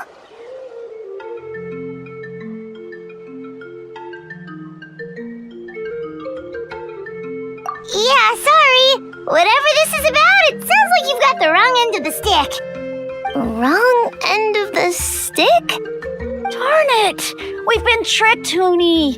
I should have known that Glasses Guy was a con artist. What are we supposed to do about the baby Saurians now? Time's running out. It's okay, Huni. Don't baby saurians, huh? There's been a lot of unrest in the tribe lately, and my dad's saurian got injured. Her name's Nana, and she has 3 little babies. After what happened to Nana, her babies were so scared that they ran off and hid. I'm really worried about them, so I decided to go look for them. If Nana is your dad's saurian, why isn't he the one looking for them? My dad's one of the elders, so he's busy getting ready for Turnfire Night. It's a really important ceremony, more important than this, anyway. I'm not supposed to be out here either, but I snuck out without telling him. I didn't think it would take very long, but then that guy we ran into made us tell him loads of stories, and it wasted so much time. Yeah, he was so selfish. He doesn't have a heart. It's all right. Don't let him get to you. We're here now and we'll help you because we care a lot, don't we, Traveler? They should be. I already managed to find their tracks, and it seems like they're hiding on the cliff.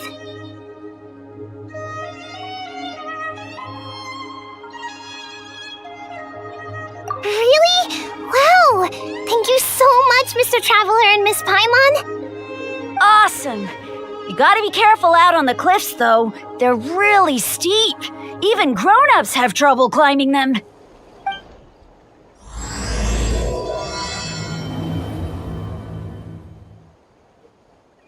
Goody said the baby saurians are on the cliff, so let's find a way up.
I can join the team?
We found them! Wait, but what's that other...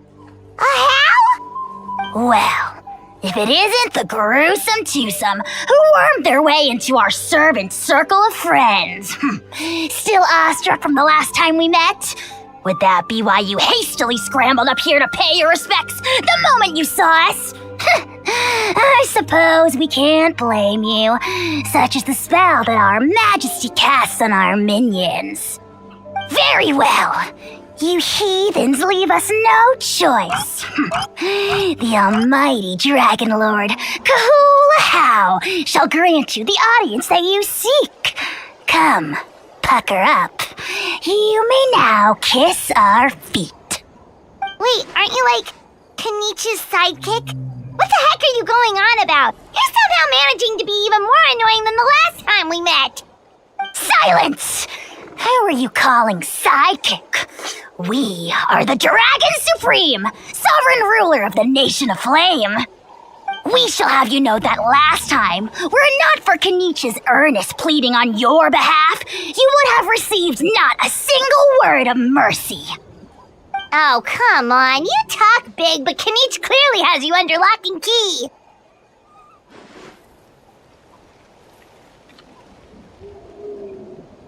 That's great, Sovereign, to you. You dare invite the wrath of the almighty Dragon Lord, Kahula. You will burn in turn fire for 1,000 years for your blasphemy. If you must know, our humble servant begged us to investigate an abyss incident near Hoytsidlan, and we chose to grant his request. Abyss incident? See this little lizard? Its mother, a medium-sized lizard, came under the influence of abyssal power. In her confusion, she attacked my servant's tribe, then assailed her own offspring. Yikes. So how is she doing now? She was but a lowly bug fighting against the power of the abyss. Naturally, she has departed for the Night Kingdom. Such a fragile creature. Apparently, she ended her struggle by leaping from a cliff. Leaping from a cliff? My dear anemic flying ant, as addled with questions as your head may be, please keep them to yourself and wipe that absurd expression off your face. We are the almighty Dragon Lord Kahula, not a wish-granting fountain. Anemic flying ant? You! Just you wait. Two can play at the ugly nickname game. We sense a faint abyssal energy. An evil sorcerer must be lurking nearby, but they are well hidden. If you encounter any suspicious outlanders, be sure to give them a robust interrogation. Suspicious outlanders? Wait, are you mocking us? How dare you cast aspersions on your ruler, heathen! You're just lucky that our servant has such vile taste in friends! Otherwise, we would beat you black and blue, and then purple, then black again! If you're not here to kiss my feet, then get out of my sight. Do not impede the work of the almighty Dragon Lord, Kahula-How! Potty mouth on that guy! Paimon is furious! Still, good to know about the Abyss threat, huh? Wasn't expecting that. Let's not get sidetracked.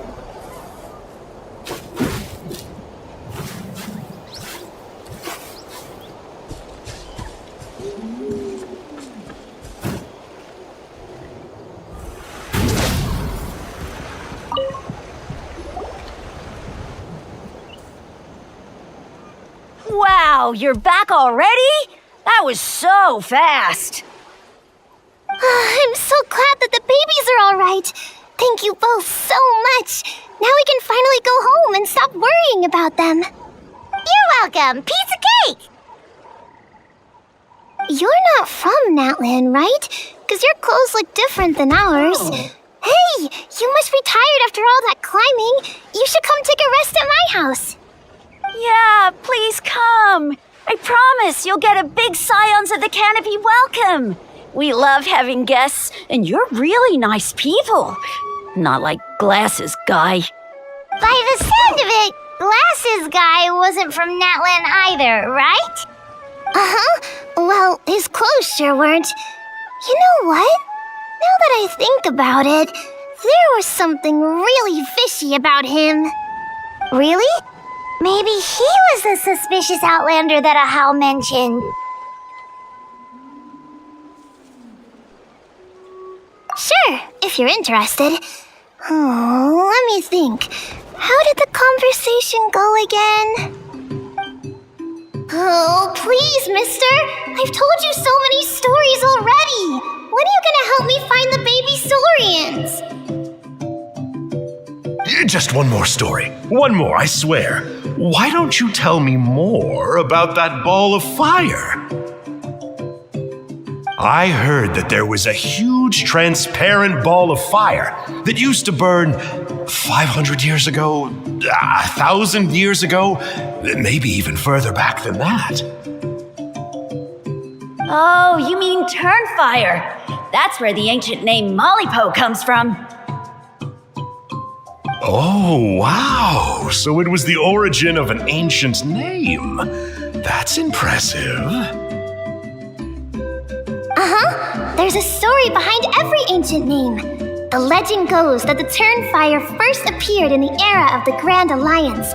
It was used by the tyrant Och Khan to rule over Natlan and oppress anyone who opposed him. Turnfire is different from normal fire. If you get set on fire with it, you'll feel horrible burning pain from behind you, but you won't die from it right away. And whatever you do, you mustn't turn back to look at it. Why? What happens if you turn back? As soon as you turn around, poof! You get burned to a crisp. Well, good golly gee. I mean, it's one thing to singe someone's clothes, but burning people alive? That is a big no-no in my book. Right? How nasty is it to burn someone from behind and not even let them turn around to look? Och Khan really was an evil tyrant. Yes, shocking behavior. Now, let me guess. Eventually, a valiant hero came to save the day? That's usually how these stories go. Good guess, Uncle Glasses. Seems like you really know your stuff. The hero was called Yupanqui. He's the ancestor of our tribe. Yupanqui was friends with Och Khan the Tyrant, and also Shibalanke, the first Pyro Archon. He was working as an ordnance officer for the Grand Alliance at the time. He didn't like how Och Khan was such a cruel tyrant, so he stole the Turnfire and threw it at the Och Khan's army. The soldiers couldn't defend against it, and they all got turned to ash. And that's how our ancestors set our people free. But just as he was about to leave the city, he thought he heard Och Khan calling out to him from behind. It caught him off guard, and he turned around to look. But Och Khan wasn't there. All he saw was a city burned black, an army in ruins, and giant flames reaching up into the sky. A split second later, the flames he saw burst out from inside his eyes and swallowed him up. All it took was a single glance. As soon as he looked back, he was burned to a crisp. The question is, was this the price he paid for stealing the Turnfire, or the price of turning back? Nobody knows the answer, but the fire that consumed Yupanqui burned more fiercely than any other. It burned for 100 days until it burned a hole right through the ley lines. And then, the flame dropped into the deathly dark Night Kingdom, where it still burns to this day. The grown-ups say that it lights up the path that leads to the next life, but for the dead to be reborn, they have to accept the flames and be purified by the fire first. It's like a final look back at your life, where you have to answer for everything you did. Anyway, that's the story of Yupanqui's Turnfire. Ah, a fine parable indeed. So, is it true? Is it really possible to find this fire in the Night Kingdom? I don't know. I think it's just a story. Either way, I assume this name has been passed down in your tribe ever since? Sure has. It went to Burkina, the hero that we celebrate on Turnfire Night. But that was 500 years ago. Yeah, and now it belongs to Kinich, so we often call him Malipo Kinich. Kinich, huh? All right, Uncle Glasses, that's enough stories. Now, can you please go find the baby Saurians for us like you promised? I would, but doesn't the legend of the Turnfire teach us not to look back? Let's not go dredging up the past. Tell me more about this Kinich guy. One more story, I swear. Starting now. No? Careful, Toba. You look dangerously close to cursing me out right now. Tut tut, we can't have that. Cursing is for grown-ups only. Uncle, you'd better not be trying to trick us, or the Turnfire will get you when you die. How would it get me if I'm outside of Natland? Uncle Glasses isn't from here, you know. Unlike you. Huh? Wait, is that?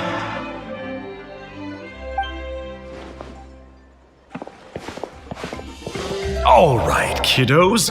I'm a man of my word. 2 of my friends are on their way here, and, yeah, they'll help you out on my behalf. Work them like dogs, okay? That's what they're here for. Don't go easy on them just for my sake. Really? Well, first, can you tell us your name? We met at the foot of this cliff, so beneath the peaks, let's go with Sanka. Seriously? If you don't believe me, turn around and see for yourselves. They're right behind you. Huh? Where? Oh, wait! Uncle Sanka! Where did you go? Yeah, definitely a fishy character. It sounds like he was digging for info about the ancient names. Yeah, and not only that, but he betrayed us too. He'll pay for this. All he got out of us was some stories, though. What's the worst that could happen? Traveler, maybe we should go tell Kenichi about this. Ahau says he's investigating it, but he's a bit of a loose cannon. We probably shouldn't take him at his word. Huh? You know Kenichi? Not very well, but we have met him before, and one time we had a meal together. Aw, man, I'm so jealous. I never even spoken to him. He's so cool. He's the Saurian hunter, and he has a really awesome ancient name. Me neither. I don't think my dad really likes him, though. He always tells me to stay away from him. Probably because of that little creep he always hangs out with. He's nasty, and he's so full of himself. Oh, the creep who calls himself Kahul Ahau? Yeah, we've had the pleasure of meeting him too. He sure loves pushing people's buttons. Exactly. I don't know why Kenichi partnered up with him. Why didn't he pick me instead? Uh-oh! Huni, look how late it is. We've been out way too long. We better get home now or we'll get yelled at. Oh, yikes. You're right. Okay, well, this path here leads to our settlement. If you decide to visit, remember to come to my house. If there's anything you need, my dad can help get it for you. Hope to see you soon. We gotta run. Bye for now.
Better than nothing.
We're finally here! So this is your home, Mualani? Paimon can't wait to have a look around.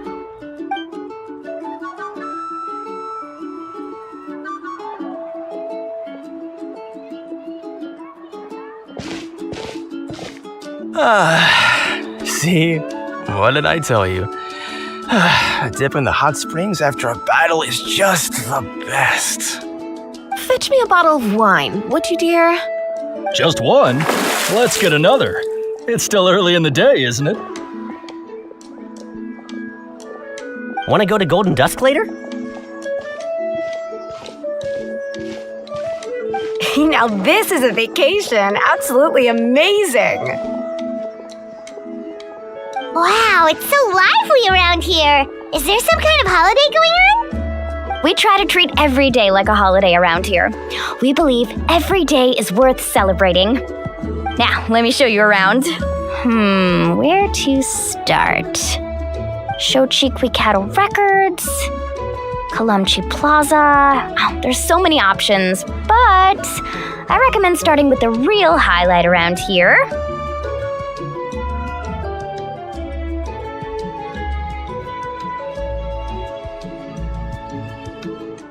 The hot springs, of course. Natural hot springs have tons of health benefits. Go for a nice long soak and you're guaranteed a good night's sleep.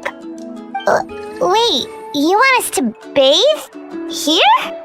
Oh, don't be shy. Come on, I'll take you to get changed.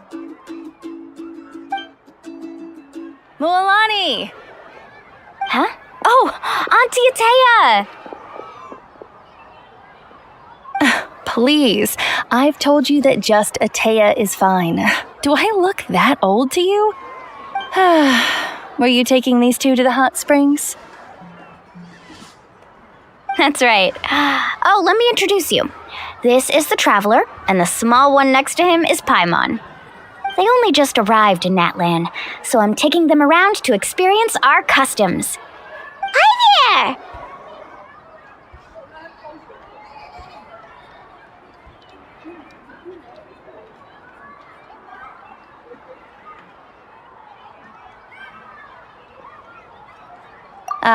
I'm Mualani's neighbor, Atea.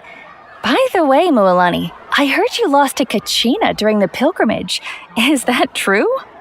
Yeah, I was this close to winning. Oh, definitely not the result I wanted, but still not too surprising.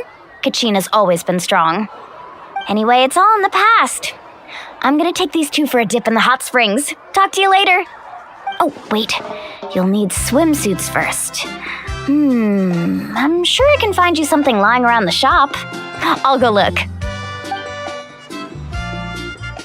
Hold it right there, young lady. Have you forgotten the rule about bathing in the hot springs? Rule? Oh, wait, you mean... There's a rule about bathing in the hot springs? That's right. Outlanders have to complete a trial at an artificial hot spring before they're allowed access to the natural ones. It's not nearly as scary as it sounds. Basically, natural hot springs have higher temperatures that not everyone can withstand. A few travelers have gotten scalded by the water in the past, so now we have an unwritten rule. All Outlanders need to adapt to the lower temperature artificial springs first. But seriously, Auntie Atea, do we have to be so strict? These two are formidable adventurers. I know they can handle it. Famous last words. The hot springs are not to be underestimated. You can never be too careful. Besides, the environment's been unstable lately. Could be a sign that the abyss is about to attack. Oh, that sounds dangerous. You know, Paimon's really not all that formidable, so careful is good. Exactly. There will be no excessive risk-taking on my watch. Mualani, take them to the artificial spring first. Okay. That's more like it. And don't try anything funny. I'm heading to the artificial spring in a bit, and if I don't see you there, your days of copping free meals at my place are done. Relax. Oh, by the way, Atea, how have you been feeling lately? Much better. How else would I have the energy to keep an eye on all you rascals? Hey, you over there! How many times have I told you no roughhousing near the hot springs? Oh, shoot! That weird lady's back again! Run!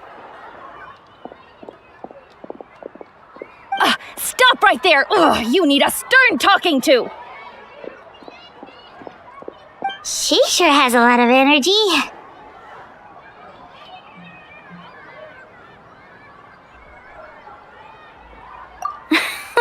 She's a legend in our tribe. Everyone knows her. Back before I inherited my ancient name, she was one of Natland's most renowned warriors, famous for her love of hot springs. In fact, she often threw parties at the hot springs. She referred to anyone who came to these parties as her hot spring buddies. The attendees were all respected warriors like Liliuo, Kaiulani, Vichama, and the Archon. If Paimon lived here, she would take advantage of the hot springs too. It's just, during battle, she was impaled in the abdomen by an abyssal monster. The doctors managed to save her life, but they made it clear that she could never bathe in the hot springs again. Abyssal power still exists within her body. Immersing herself in hot water would accelerate the corrosion of her internal organs and the progression of her illness. Oh, no wonder she has so many scars. Paimon had no idea she was so seriously injured.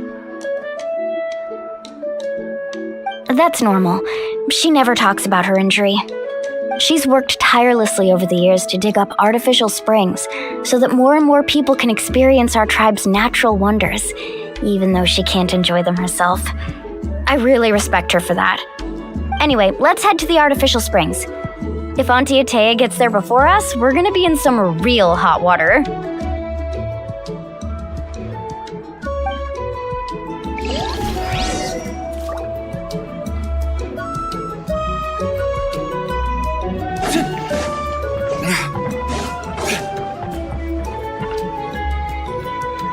Oh, I see. That's a great idea. I like it. See, I told you the chief would agree. Well, let's get moving then. We can't let a word of this slip to anyone else. Hey, Amina, Hikaru, Marukao! You three seem particularly cheerful today. What's the occasion? Oh, Mualani! You're back. Who are these two? This is the Traveler and Paimon, two very important guests. I wanted to take them to the natural hot springs, but Auntie Atea caught us, so we had to come here first. Oh, what a coincidence! We were just talking about her. We think Auntie Atea's illness has taken a turn for the better. Really? How can you tell? Okay, so while you've been busy with the pilgrimage, we noticed that she's been visiting the hot springs alone at night. Specifically, the hot springs in the cave to the north of our settlement. I'm sure you know the one. Apparently, she used to go there a lot before they became abandoned for some reason. She could never come into contact with hot water before, and now she's visiting the hot springs every night. I mean, it's pretty obvious what that means, right? Yeah, so we got to thinking, what if we renovated the abandoned spring behind her back, then threw her a huge surprise party? Chief Amina thinks it's a great idea too. So, you want in? Of course! How could you even think of pulling this off without me? I'm a little busy right now, though. I'll come find you once we're done at the hot springs. Of course! Take your time. You should focus on our guests for now. These artificial springs are pretty new, but the experience is just as good as the natural ones if you ask me. We really worked hard on them, so I hope you enjoy. And you two, I know you want to focus on Atea's surprise, but don't forget your patrol duties in the meantime. The Abyss could attack at any moment, so we need to stay vigilant. You got it, Chief. We'll keep an eye out. You can count on us. All right, we're off then. See you at the abandoned spring, Mualani.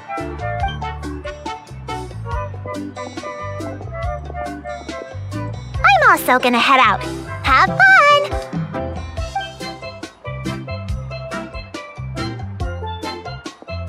Finally, it's hot spring time!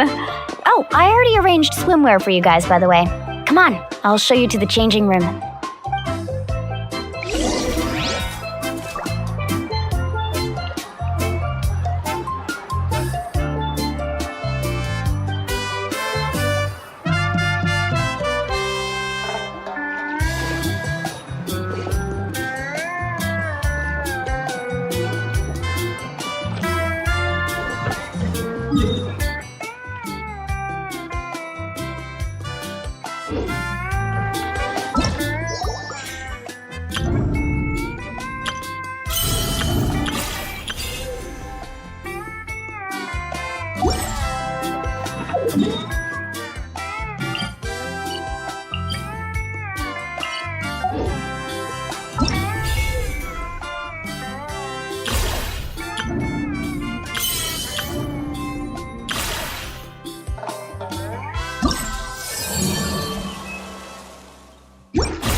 So, what do you think? Can you feel the warmth relax every muscle in your body? Yeah, it's so nice. The steam is warm too. The first time I came to the hot springs, there was no calming effect whatsoever. I was such a little ball of energy, the moment my parents looked away, I ran off to the high temperature pools. It was actually pretty funny looking back on it. They were absolutely frantic, looking for me all over, until finally they saw my head slowly poke out from under the water. I was too young to remember the whole ordeal, but my parents told me all about it. A natural-born swimmer, my mother called me. Just like her, I taught myself how to dive underwater the first time I ever went swimming. So feel free to go for a swim. I'll be right here if you need rescuing. Okay, here goes nothing! Auntie Atea, you really came to check on us? Of course, and I'm glad you listened. I brought you all some milk and snacks as well. I'll just leave them here. The temperature in the artificial springs isn't too high, so I went with Source crackers and grain fruit chips. See how you like them. Oh, thank you! These are great! Well, I did make them myself. Very few young people know how to truly appreciate hot springs, so listen carefully. The temperature of the hot spring not only determines the type of snacks you should choose, but also the amount of time you should spend in the water. To bathe in a hot spring is to completely empty your mind. As such, swimming around the pool is incredibly disruptive and impolite, and something you should absolutely not learn from Mualani. Hey! All right, looks like you were able to adapt to the temperature, no problem. You should be able to switch to the natural springs then. Well, I've got to get going. Oh, and make sure you drink your milk. I'm looking at you, Mualani. I still remember how you used to pour it into the water when you were little. That better not happen again, whether I'm here to catch you or not. Okay. Paimon didn't think you were the type to do something like that. I remember thinking I'd totally get away with it too. But turns out milk is pretty easy to spot when you pour it into clear water. Not my best work. Some people get dizzy if they stay in here too long. You guys alright? Paimon's fine, just a bit stuffed. Looks like you two are naturals. Oh, by the way, I have to leave you on your own for a little while this afternoon. I'm gonna help the others fix up that abandoned spring. I certainly don't trust their aesthetic tastes. Who knows what will become of the place if I leave them unattended. In exchange, though, I can recommend a couple of shops that are worth a visit. Huh? Yeah, she brought us snacks and taught us about the hot springs. We want to do our part too. Friends are supposed to help each other out. We'd feel bad otherwise. Well then, the more the merrier. Alright, we should get going. Let's organize the best hot spring gathering Natland's ever seen.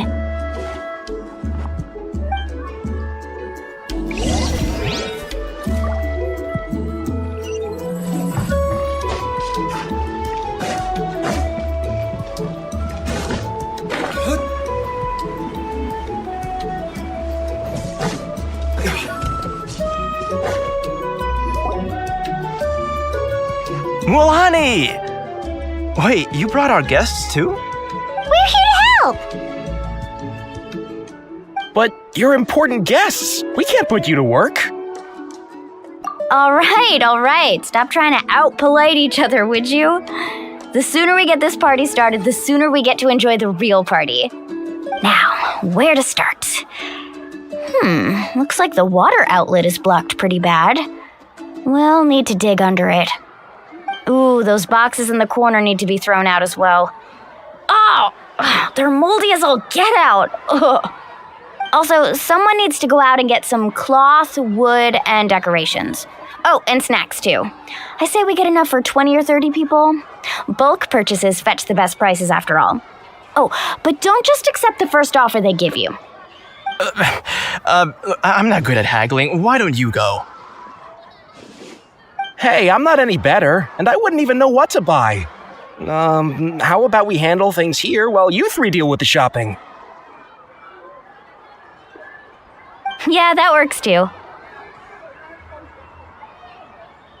I can introduce you to all the shops while we're at it. All right, let's meet back here later.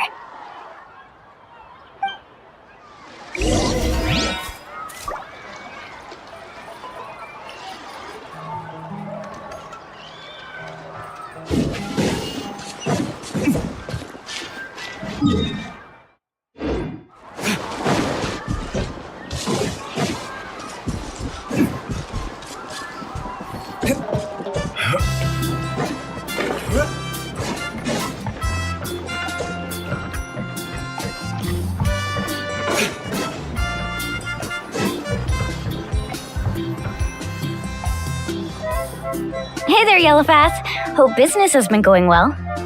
Well, if it isn't Mualani, back from the pilgrimage? That's right. Didn't make the cut this year, though. Well, it wouldn't be a competition if everyone got to win. So what'll it be today? Here, it's all on the list. Quite a sizable order, as you can see. So, Can we expect a discount? Wow, that is a large order. What's it all for? A party? That's right. Keep this between us for now, but we're throwing a hot spring party for Auntie Atea. Wait, you're saying she can go in the hot springs again? That's great news! How about this? You can have the decorations on the house, and I'll give you 20% off the cloth and wood. Come on, I know you can sweeten the deal. That pile of wood's been sitting there since I left for the pilgrimage. At this rate, you need to get rid of it or it's gonna go moldy. All right. Such a handful. Just give me a moment while I pack all this up for you. Wow, that was amazing, Mualani! All in a day's work. By the way, Yellowfath, are these 2 stones for sale? Interested? They won't come cheap. I'm not planning to haggle this time, I promise. Package them separately, would you? Nope. Kachina likes shiny little trinkets, so whenever I come across something like that, I always buy it for her. I'll hold on to them for now. It'll be a nice little surprise for her when she returns victorious from battle. I'm sure she'll like it. All right, that should be everything. If you could just double check, make sure nothing's missing. Let me see. Huh? What's this crate of juice doing here? That's on the house. 7 years ago, when the Abyss attacked our tribe, Atea saved my brother's life. She never asked for anything in return, but I could never forget what she did for my family that day. So, send her my regards, would you? And have fun! Oh, we will. It's gonna be a party to remember. Thanks a lot, Yellowfath. Well, that's our shopping done. Let's head back.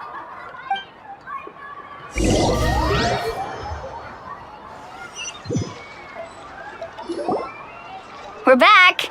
How's everything going? Wow, this place cleaned up nice. You got the water unblocked too. Good work. I would hope so. We spent all day clearing out debris from the bottom of the spring. Did you guys get everything? Oh, we brought back tons of stuff! We set it down near the cave entrance. All right then, roll up your sleeves, everyone, and let's get back to work. Actually, why don't you two take a break? I'll handle it from here.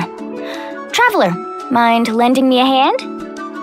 So, I was brainstorming on the way over, and I'm thinking we could draw something on the wall over here, and the snacks and drinks can go over there.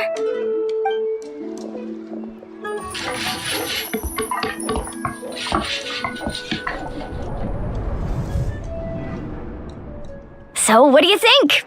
Not bad, right? It looks amazing! Paimon had no idea you were such a great designer! Well, I'm usually the one in charge of the family store, so I'm pretty good at things like renovation and organization. Not to mention, this was totally a group effort. Still, I didn't expect it to take quite this long. Guess it's too late to invite Auntie Atea over, huh? Yeah, tonight's definitely not gonna work. Chief Amina set up those patrols to guard against the Abyss, and Atea volunteered, so she's on watch tonight. I see. Well, guess the surprise will have to wait until tomorrow. This could actually be a good thing. She can relieve all the exhaustion of keeping watch all night by soaking in the hot spring. Ha! She's gonna love it. Well, let's call it a day then. Traveler, Paimon, you must be tired too. Come on, I'll take you to the inn.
Alright, this is it. Get a good night's sleep, okay?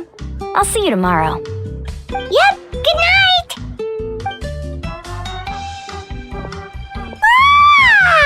Paimon's exhausted. We really went all over the place today, didn't we? Anyway, we need to be well rested for the party tomorrow, so let's head inside.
To arms, everyone! To arms! Why now? Hi? What's with all the noise? Traveler, Paimon, wake up! Mualani? What's going on? Where did all these monsters come from? It's the Abyss. Our patrols are trying to drive them back as we speak. Come with me. I'll take you somewhere safe. Mualani, a little help over here. We can't hold them back much longer. One moment. I'll be right there.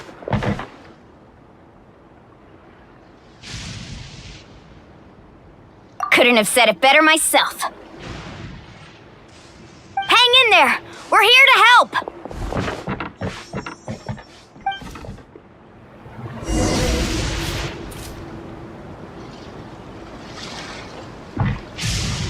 Off we go. Let's hope you put up a good fight.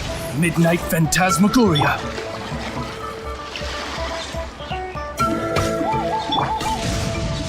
Amazing!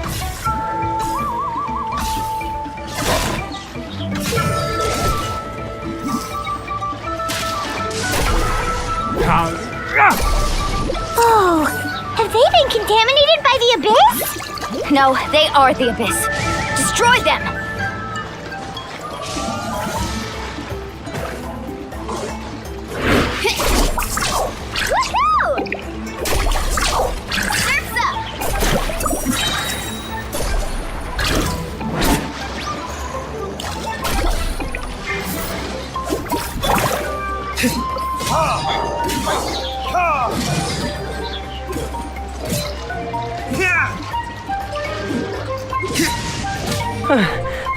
Thank you.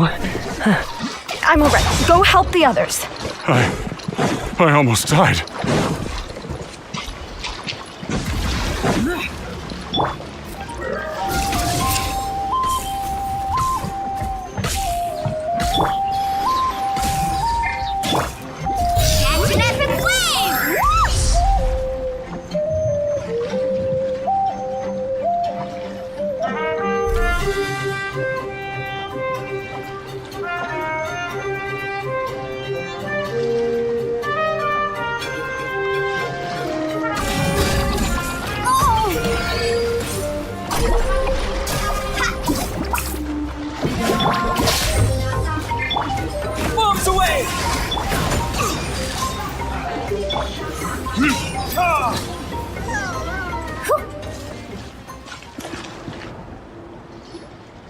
We've cleared out most of the monsters over here. Thanks for your help. It would have taken me ages on my own. Looks like we're still in for a long night, though. We still have no idea where these creatures are coming from. Let's go ask Amina. She'll have a better handle on the situation.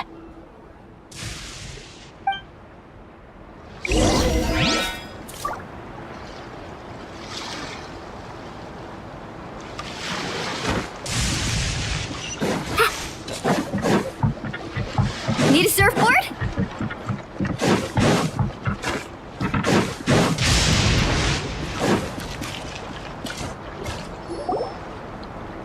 Amina! Oh, it's you three. Thank you for helping clear out those monsters. We were prepared for an attack, but we didn't have enough people to prevent them from breaking through our defenses. No casualties so far, though. Where'd they come from this time? The east side. We've pinpointed the position of an abyssal pylon, but we don't have enough manpower to take it down. An abyssal pylon? What's that? A kind of gate created by the Abyss. One that allows monsters from the Night Kingdom to enter the physical world. The only way to end the attack is to destroy the pylon as soon as possible. Otherwise, the endless hordes of monsters will exhaust our defenses. Exactly. That's what I'm most concerned about. Their numbers suggest there might even be multiple pylons in the area. We're searching for them as we speak. All right, we'll go seal off the one to the east. Traveler, Paimon, can I count on your help again? Of course! We can't just sit back and do nothing! On behalf of the people of the Springs, you have my thanks. We're counting on you. Let's go. There's no time to lose. Take care, Amina.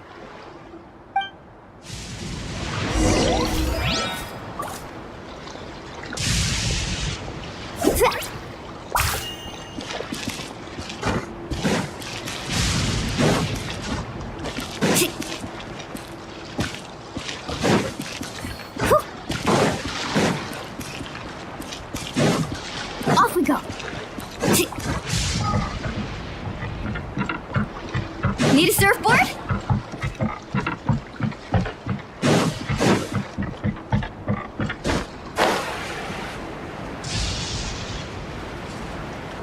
Need a surfboard?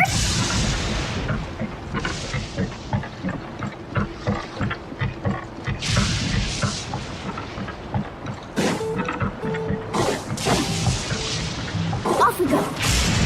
Mulani, is that the pylon? That's it, all right. Come on, let's get...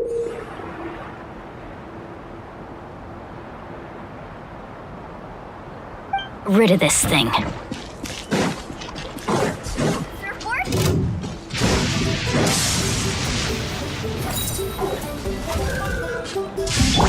Wings of darkness! Useless.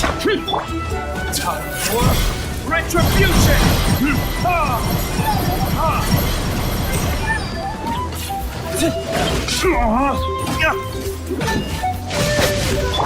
Boring. Water jet. Evil conquering. Cheers.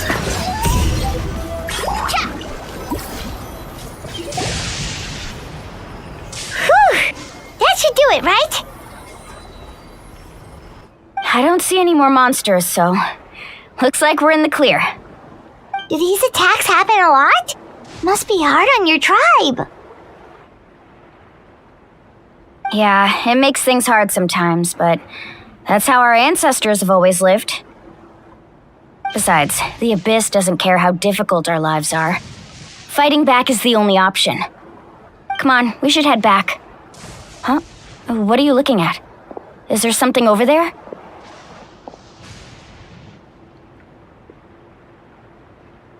You're right. Mulani, look! They're coming from that direction! Wait, that area looks kind of familiar. What? How unlucky can we get? We just finished the renovations.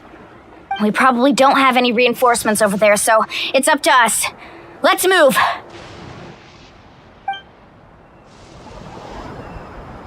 Huh?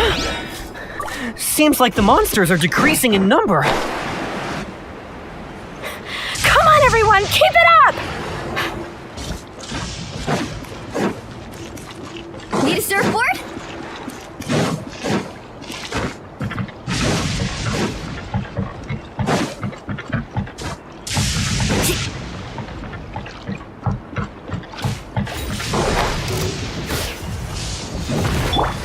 By royal useless.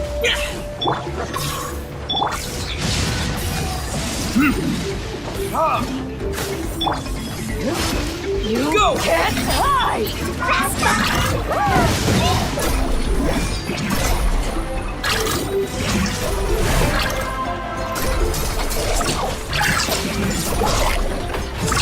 Amazing!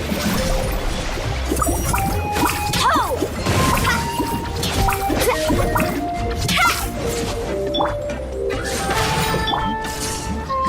Learning tears?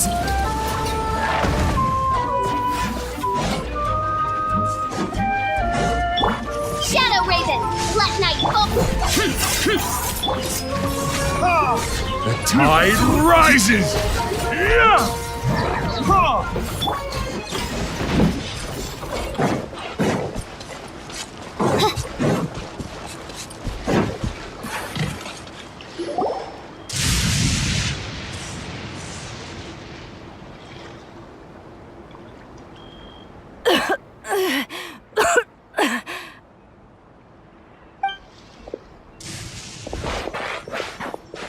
Ataya, what are you doing here? Where's the pylon? Where do you think? If I'm here, means that thing is long gone. I was in a hurry, so it's not my best work. You should check if all the important stuff is still here. Stop talking for now. That wound looks bad. The abyssal power is corroding your body. Is this the right area? Hello? Anyone there?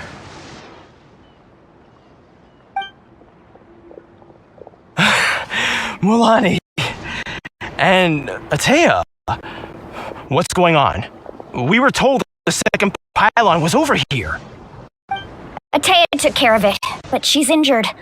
Quick, someone get a doctor! All right, stop fussing. Don't you think I know my own limits? The main thing is they didn't destroy anything. This is a beautiful hot spring, by the way. I can tell how much work you put into it. Wait, no. This was meant to be a surprise. For me, right? I know.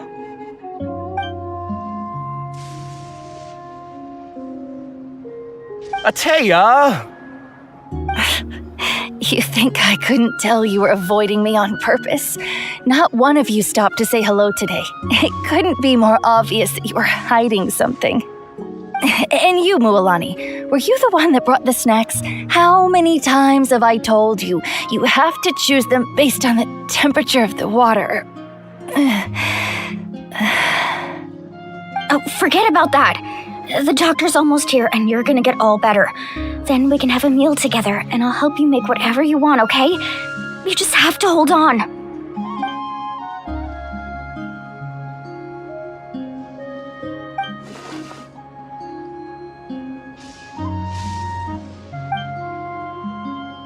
The impurities and the elemental energy we embody repel each other.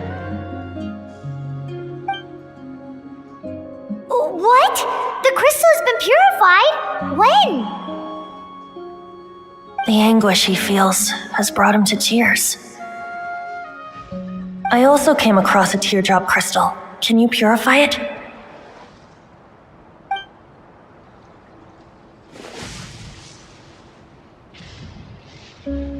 Ataya! Ataya! Wait, what do you mean?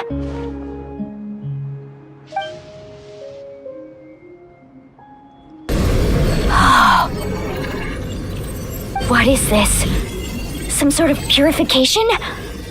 The abyssal power, it's being cleansed away. How can that be?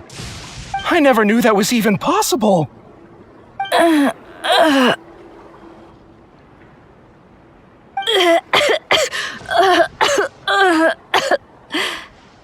Atea! The mark of the abyss.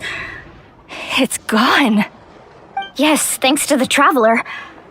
By the way, Traveler, are you alright?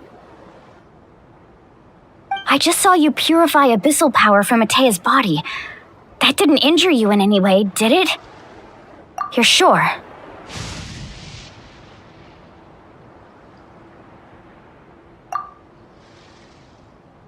Good. Good. Thank goodness. You scared us all half to death just now.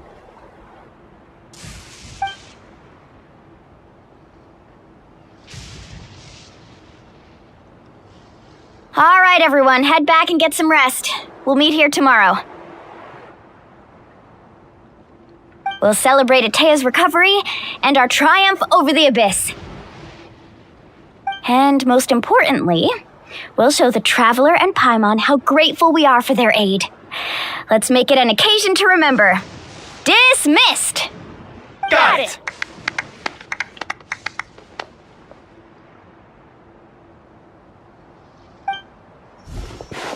Got any other secret powers I should know about?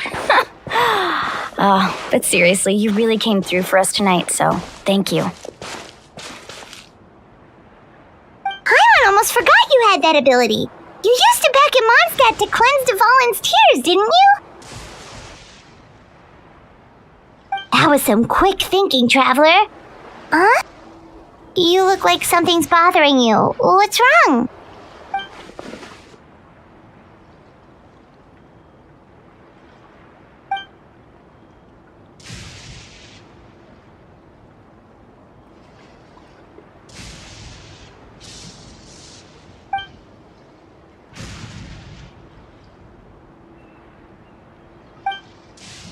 Abyssal power still exists within her body. Immersing herself in hot water would accelerate the corrosion of her internal organs and the progression of her illness.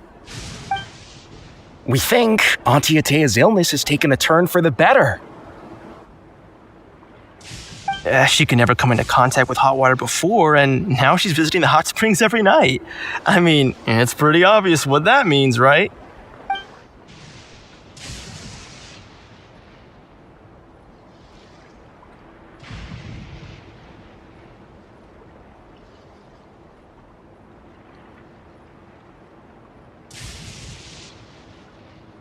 Hello? Traveler? Maybe you can zone out some other time because Paimon can barely keep her eyes open. Let's head back for now.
Not interested in hanging out with the other kids?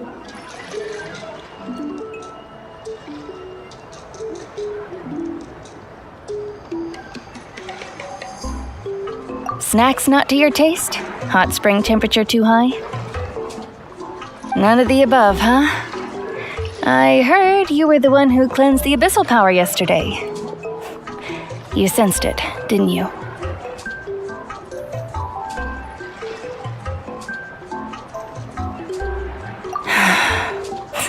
I was hoping to keep it a secret for a few more days. Didn't want to ruin the celebrations and all, but looks like it was no use. Hey, kid! Who, me?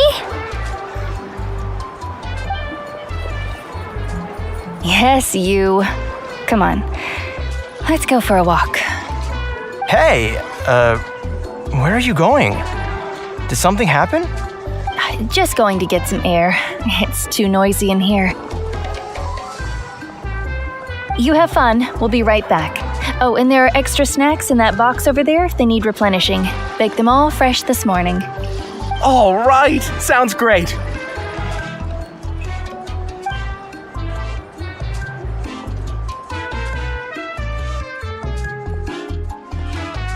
Mualani.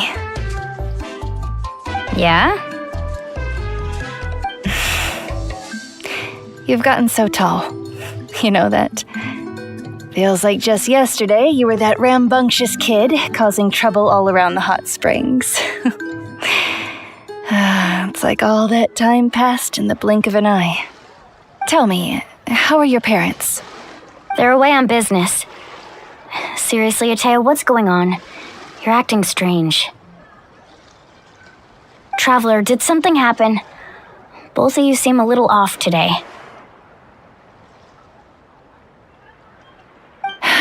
I guess I should explain. I wasn't visiting the hot springs because I was getting better. And that pylon yesterday, I didn't go face it by myself because I was reckless or too anxious to wait for reinforcements. It's because my body isn't going to last much longer.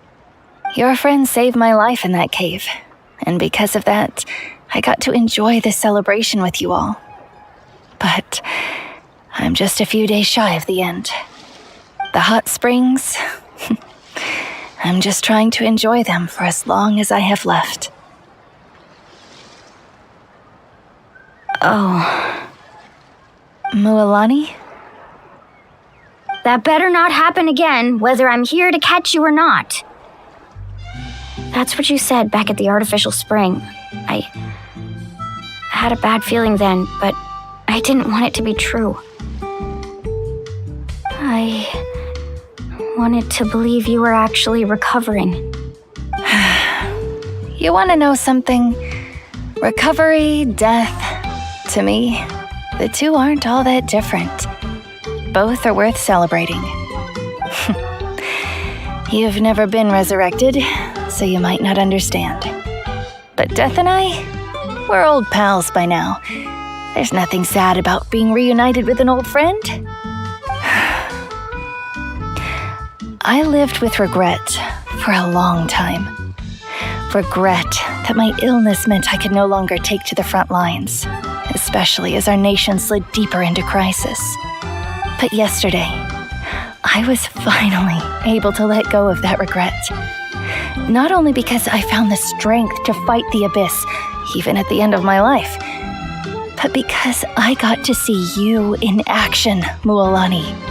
Seeing you out there, it made me realize that I don't need to worry about our tribe or our nation's future.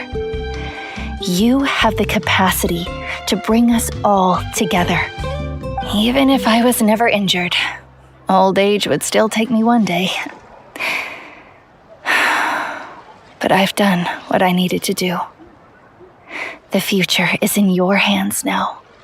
Just remember, whether in life or death, I am always with you. I understand. Seems like you've given this a lot of thought, Atea. Thank you for telling me all this. I'll do everything in my power to protect our tribe, our nation, and live up to the example you set for me. Good. Oh, and if any of you have the chance to meet with the Archon, could you give this to her for me?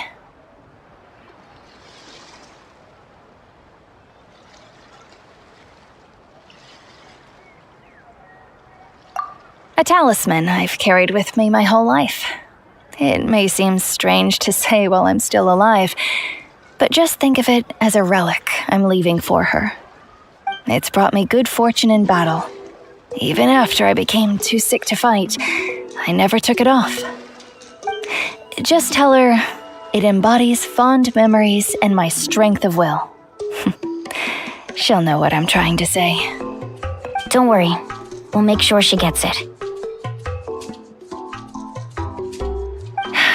All right, that's all I wanted to say. Let's head back to the party. No use spending what little time I have left being sad.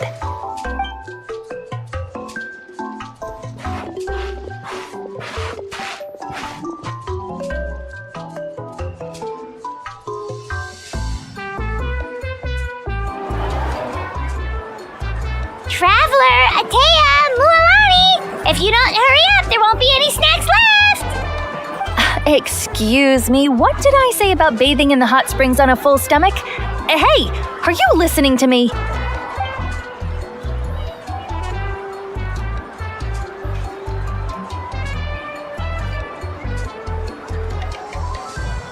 Life is a journey in which there's no turning back. So forge ahead and don't hold back.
Huni, what were you thinking going out by yourself? Don't you know how dangerous it is? It's okay. Toba helped me. And we met some kind strangers who helped us. And Kind strangers? What made you so sure they were so kind, huh? Oh, I suppose they had kind stranger written on their foreheads? yeah, actually, they did. In big, bold letters. Don't talk back to me. The Mountain King problem still hasn't been solved. What would I do if I lost you too? No dinner for you tonight. They were good people, Dad. Dinner or no dinner. Hello again, Huni. It's Miss Paimon and Mr. Traveler! Dad, it's them! They're the ones who helped me! And I promised we'd take care of them if they came to visit. Oh, so you're the kind strangers. Well, I'm Trinidad. Apparently, you helped my daughter today, so if there's anything you need, just ask. As an elder of the Scions of the Canopy, I've got some influence around here. Now, I trust that you're sensible people who know better than to take advantage of their host's generosity.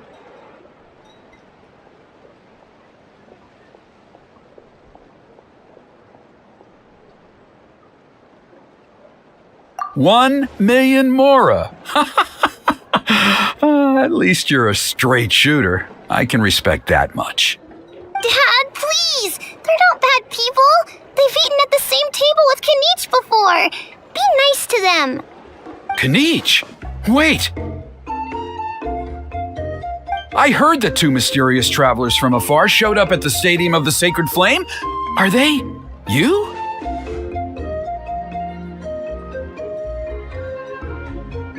And Paimon's the other! I do apologize. A lot's been going on in our tribe lately, and I suppose the pressure must be getting to me. I can't believe I was so rude to you. I feel ashamed. We got off on the wrong foot. Can we, start over? Oh, now we're talking! Seriously though, don't worry about it. Already forgotten. We're just happy to see Huni got home safe and sound.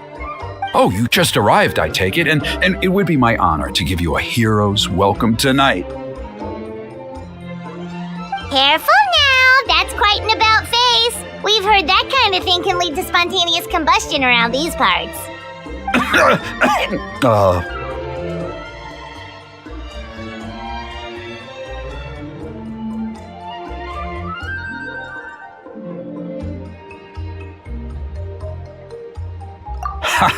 My dear traveler, you are very perceptive indeed. Go inside now, Huni. Dad's got some important business to discuss. Okay, look after Mr. Traveler and Miss Paimon. They're very special guests. Well, we'll hear you out, but we can't make any promises that we'll be able to help. Well, this is a matter of utmost importance. Please, allow me to explain. For many years, our tribe has celebrated the Turnfire Night. It is a traditional ceremony among the Scions of the Canopy in which we remember our ancestor, Burkina, and his companion, Kangamato, the Mountain King. Burkina was a hero who bore the ancient name Malipo, and Kangamato was a powerful Yumkasor warrior. Together, they fought against the Abyss. They were victorious, but it came at a great cost. Burkina paid with his life. The Mountain King survived, but was contaminated by the Abyss, and he remains in hibernation to this day. Normally, Yumkasors never live longer than a century. It is possible that the abyssal power is responsible for his unnaturally long lifespan.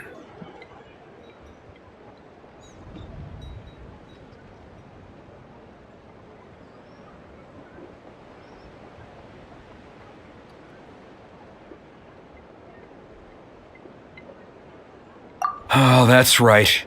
The Mountain King is a living symbol of our glory, but even this glory comes at a price.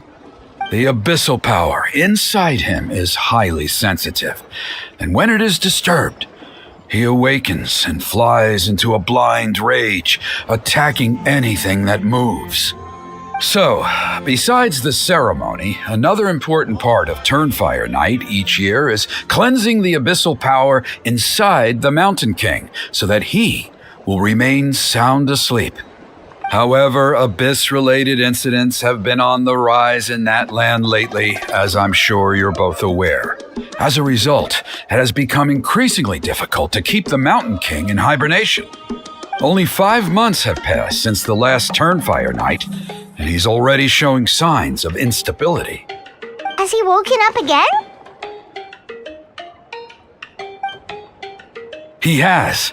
We managed to contain the situation by performing a makeshift ceremony right away, but it was a close call. He could reawaken at any moment. Also, he attacked and wounded my companion, Nana, during the ceremony. She became contaminated by the Abyss as a result, and... We heard. Such a tragedy. We're really sorry for your loss.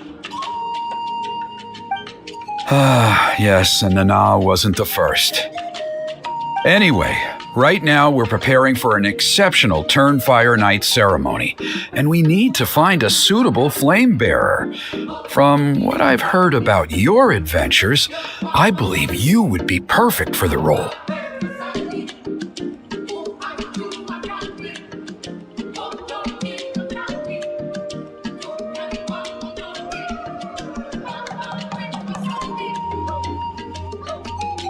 Of course. Plus, he's a bona fide hero who inherited the Malipo name. Oh, you mean Kanich? Yes, he's the one.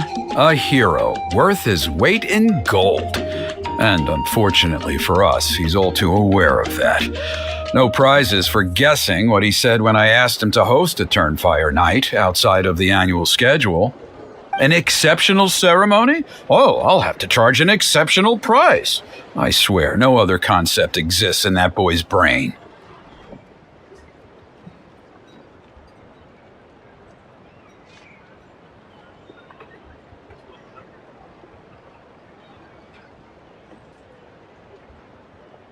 I'm not the one to usually talk about people behind their backs, but I'm convinced the Wyub got hit on the head and took a wrong turn the day it chose to give that ancient name to him. I mean, have you ever heard of a hero whose mantra is, "What's your asking price?" Oh, and don't get me started on that insufferable Ahau he hangs around with. Thinks he's God's gift to mankind. Pompous fool. Yeah, Paimon has to agree on that last part. Anyway, the fact is, the ceremony can just as easily be done without him as long as we can find someone else. And besides, you two seem like much better candidates. So, what do you think?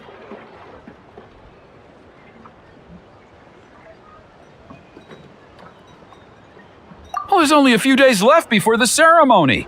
We can't afford to waste what little time we have on negotiating with him. Now, I much prefer if you would consider taking his place.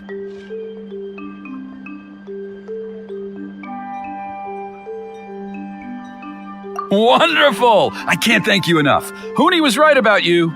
You have kindness in your hearts. Come with me to the other side of the mountain. I'll bring you up to speed on each step of the ceremony. As experienced warriors, I'm sure you'll pick it up in no time.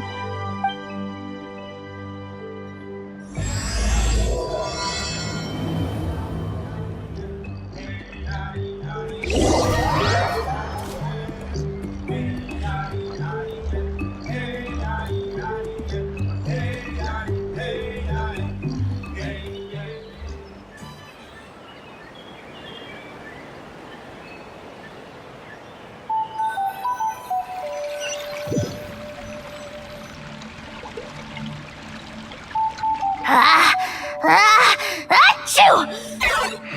Curses! Who dares insult the great Kahul Ahau behind his back? Oh, great Kahul Ahau, bless you. Shut your filthy mouth, worm of the abyss! Your putrid words defile the air we breathe. You make the almighty Dragon Lord, Kahul Ahau, sick to the stomach. Speaking as a member of the Abyss Order, that's music to my ears. Exactly the kind of reaction we're going for. But on a personal level, I gotta say, it's pretty hurtful. Ugh, never have we heard such brazen blustering from someone who is inches from death. Up yours, Four Eyes! We spit in your face! Okay, well, that I am at a loss to explain. How do I manage to stay so chirpy and cheerful? I can only guess it's some kind of powerful magic. But I digress. Mr. Kinich, I admit it, you, sir, are a legendary hunter. Still, the only reason you caught me is that I was reluctant to run away. You see, I'm very interested in the lore of your tribe. Kay. Is that it? Kay? Aren't you intrigued to know what it is about you guys that prompted a visit from the Abyss? It's the extreme sports! The other day, I narrowly avoided getting hit by a very brave soul who just leaped off a cliff. I think you call it bungee jumping? Anyway, I was very impressed. That is what I call embracing the spirit of adventure. Look, I even did a painting inspired by the bravery and freedom of the scions of the canopy. You scum-sucking swine! Ugh, I swear, if you go bungee jumping, it'll be without a rope! Head first off the tallest cliff with a band of hunters on your tail and nowhere left to run, and a bottomless cesspit waiting for you on the ground. You say that, but I get the sense that Mr. Kinich isn't planning to take my life right now. On top of that, I'm tired of spying on you from afar. So why don't we just negotiate a comfortable operating distance that works for both of us? I've heard that the most important thing in human relationships is to respect each other's boundaries. What do you say, Mr. Kinich? Or you could tell me what it is you're really after. What? And then I'll name my price.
All right, let's finish this.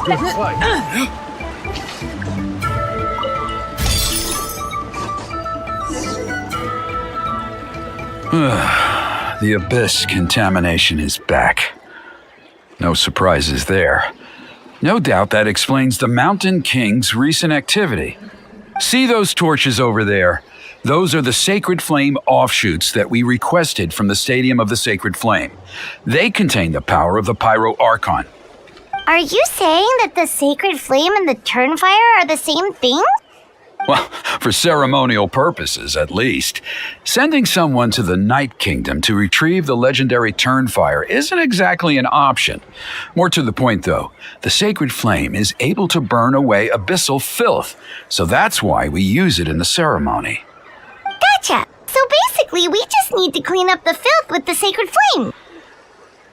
Well, that's one part of it, yes, but the complete ceremony is a bit more complicated than that. First, the flame bearer must collect a kindling of the sacred flame from the starting point, then use a grappling hook to fly up into the sky and light each of the sacred flame pillars. Then they must go down into the canyon, all the way into the cave where the Mountain King slumbers, lighting braziers and the final altar along the way. The most skilled flame bearers can accomplish all of this without touching the ground once. As much as I hate to admit it, Kanich is capable of this.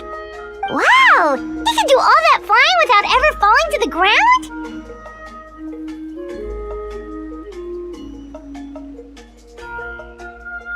Well, of course Paimon can. It'd be much harder for you guys. Well, don't worry. It's not a requirement of the ceremony. You're allowed to touch the ground. The only thing you're not allowed to do is turn back. The flame bearer must always keep moving forward. You can't skip a pillar, then come back to it after lighting the next one. To do so would be to disrespect our ancestors. So, what actually happens if you do turn back? Surely the fires don't just go out. If you're not careful, you might get burned. What about today then? Does the same rule apply? Oh no, don't worry. Today is just a practice. The order doesn't matter. You just need to take the sacred flame, cleanse the filth, then go light all the braziers. Are you ready? I'll repeat all the key points again. Gather the kindling, cleanse the filth, and light all the braziers. I'll wait for you at the end.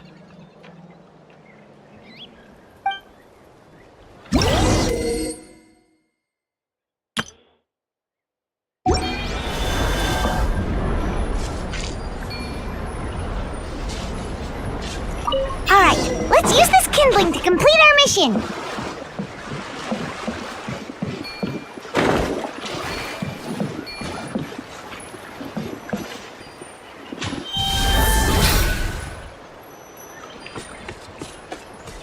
There's abyssal filth over there! Let's burn it away with the sacred flame!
Retribution! Ah!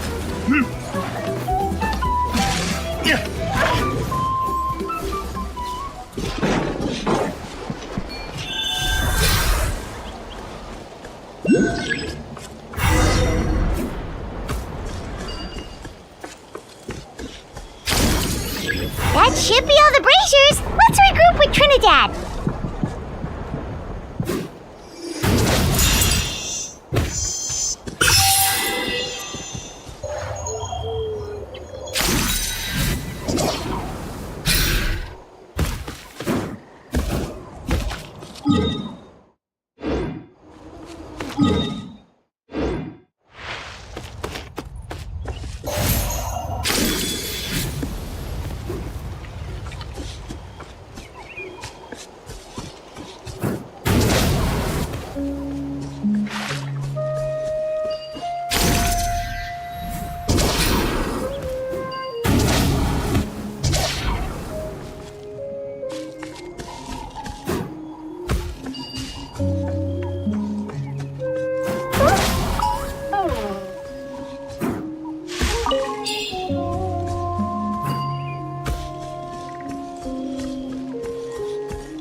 I knew I was right about you. If there was an ancient name for outstanding Yeah!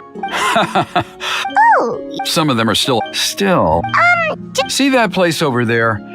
There was after a period of if we fail to keep the threat. So, Fair enough. I'll need you to drop. Okay, see you. You have my gratitude. We've helped out with a lot of other local.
Traveler? Paimon? Kanich! Fancy meeting you here. We've actually been looking for you.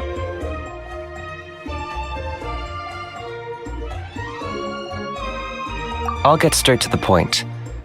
I hear you accepted a proposal from Elder Trinidad. Oh, the, Turnfire Knight, you mean. You were still his first choice. It's just... Oh, jeez. It's not what it looks like, promise. Chill, it's cool. I only mention it because there's something you should know. And I suspect Elder Trinidad hasn't been completely forthcoming with you. His true intention is to resolve the Mountain King problem once and for all. Once and for all? You mean this'll be the last Turnfire Knight ever? That's right. He wants to use you to send the Mountain King to the Night Kingdom. To the Night Kingdom? You mean... To his death. Whoa! Are you serious right now? You shouldn't go blurting out accusations like that. It could get you in trouble. Too blunt? Okay. I'll phrase it more gently. There is potentially a possibility that Elder Trinidad may be hoping that during the course of the ceremony, you kill the Mountain King dead. But that's ridiculous! He told us the Mountain King is a living symbol of your tribe's glory! And that glory comes at a price. Oh, that's right. The Mountain King is a living symbol of our glory, but even this glory comes at a price. Ah, yes, and Nana wasn't the first.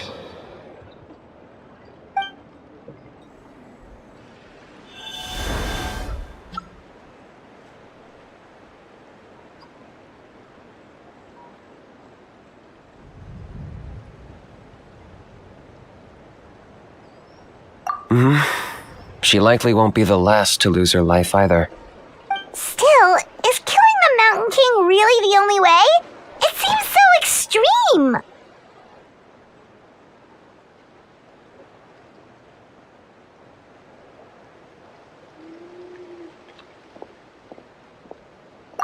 The Mountain King is a unique case when it comes to abyssal contamination. It's eaten away at him for so long that it has consumed him entirely, and the damage is irreversible.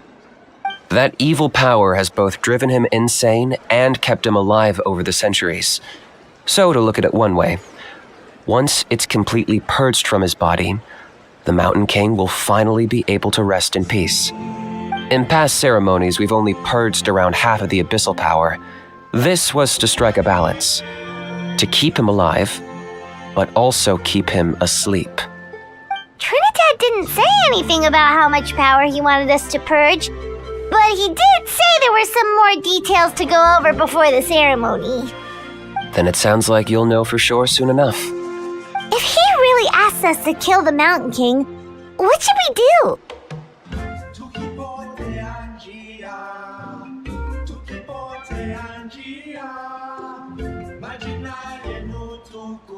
I know this must come as quite a shock, so I suggest you act like you didn't hear anything for now. But would you have time to visit the chief after your meeting with Elder Trinidad? I'd like to make a deal with you. What kind of deal? One that comes at a very reasonable price. I'm sure you have plenty of other questions, but we can talk more later.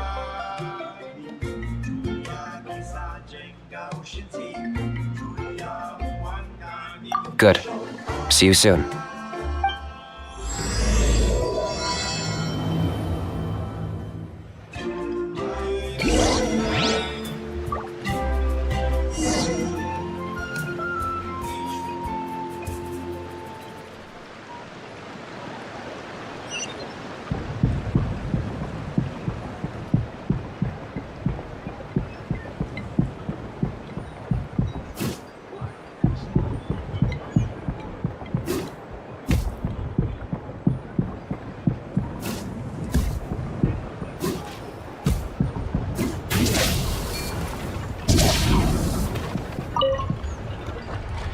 Ah, mighty Outlanders, you have returned.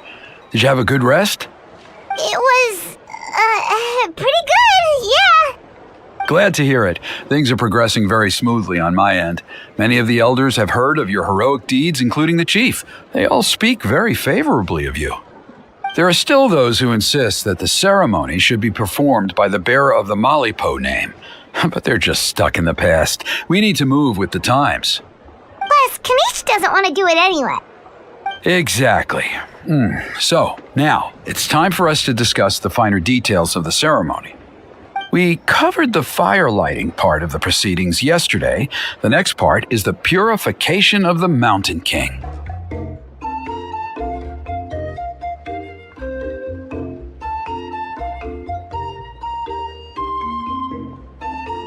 It's quite simple. You just need to use the sacred flame. We've done it plenty of times before, and it's always very routine. I'm sure you won't have any problems. One point I'd like to stress, though, is that you need to burn away as much of the abyssal energy as you possibly can. The more we dispel, the longer the Mountain King will remain asleep.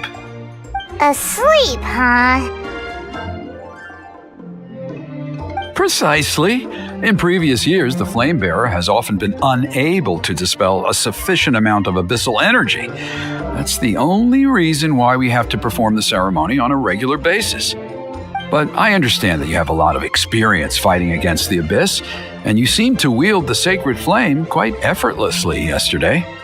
With your help, I'm optimistic this time we can dispel all the remaining abyssal energy from the Mountain King's body, freeing us from this ever-looming threat for many years to come. Traveler?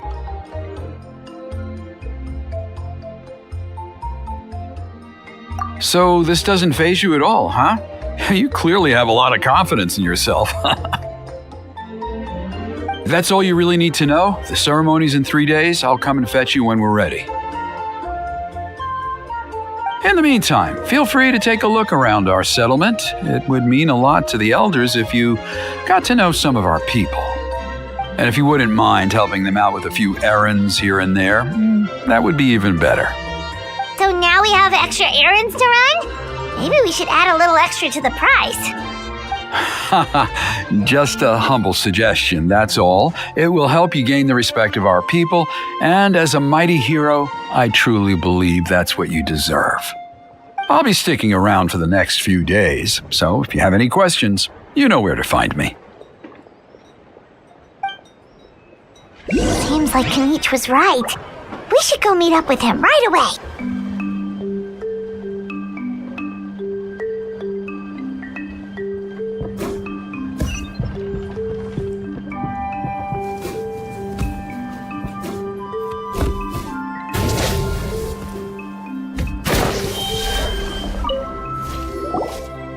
Huh, you're here.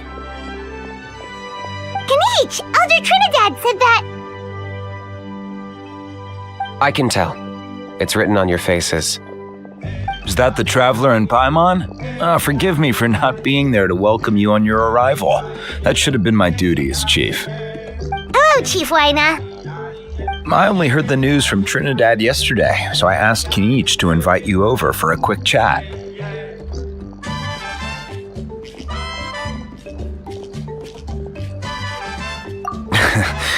I believe Kenichi has already filled you in, so I'll get straight to the point.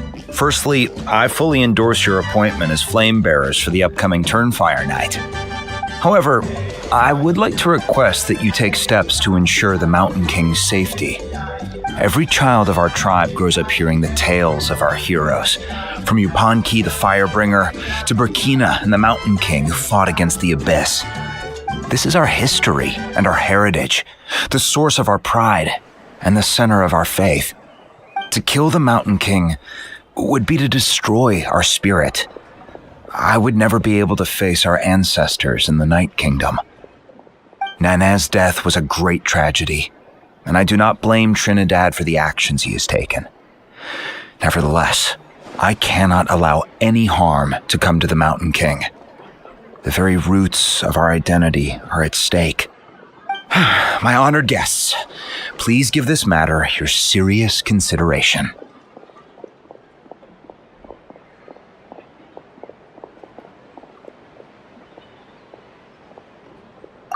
Perhaps there is, but despite all our attempts to contain the situation over the years, we've not found it. Right now, I should like to hear where you stand on this matter.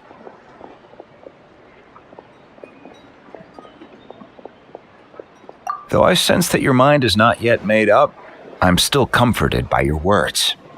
There are 3 days left before the ceremony.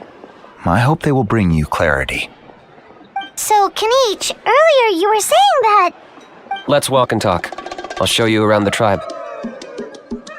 That works too. Paimon needs to get some air after this.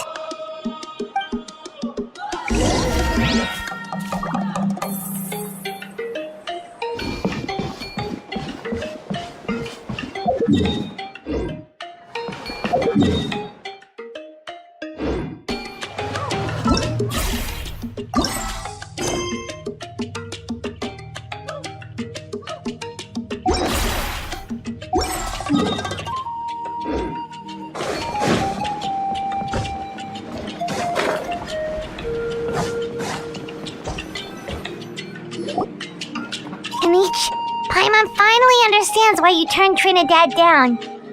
You knew what he was planning, didn't you? That's why you didn't want to be the flame bearer this time, because it's a double-edged sword. The whole Mora thing was just a sneaky excuse. Double-edged sword is right. But my response wasn't merely an excuse. To solve this exceptional problem, an exceptional price must be paid.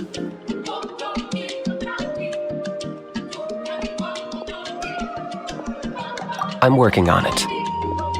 Really? Well, come on then, let's hear it! In a moment. Didn't you have a question you were about to ask me? Oh yeah, what was it again? Oh, right, we need to talk about how he's completely unhinged.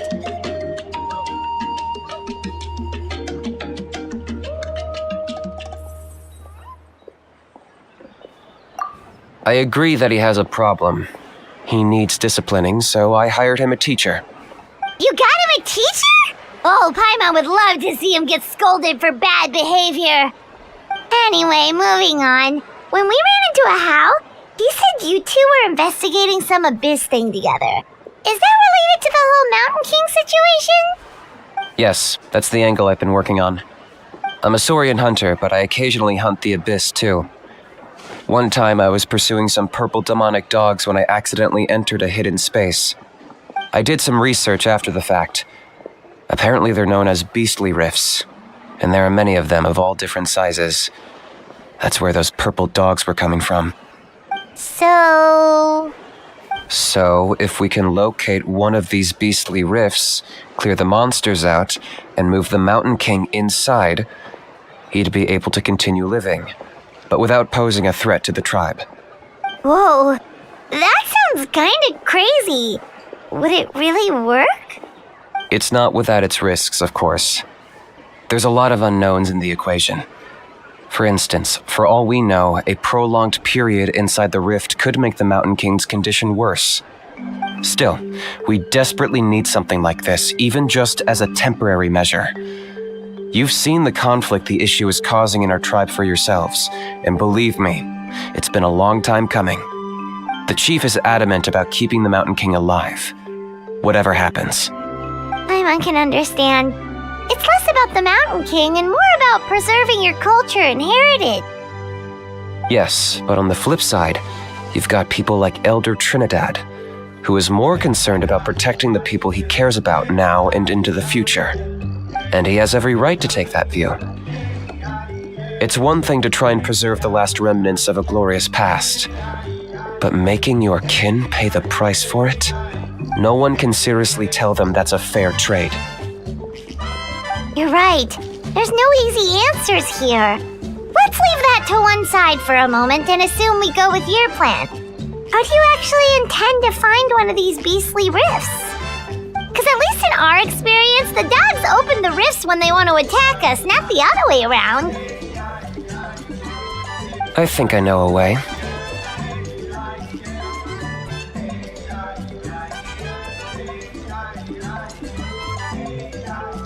You have any better ideas?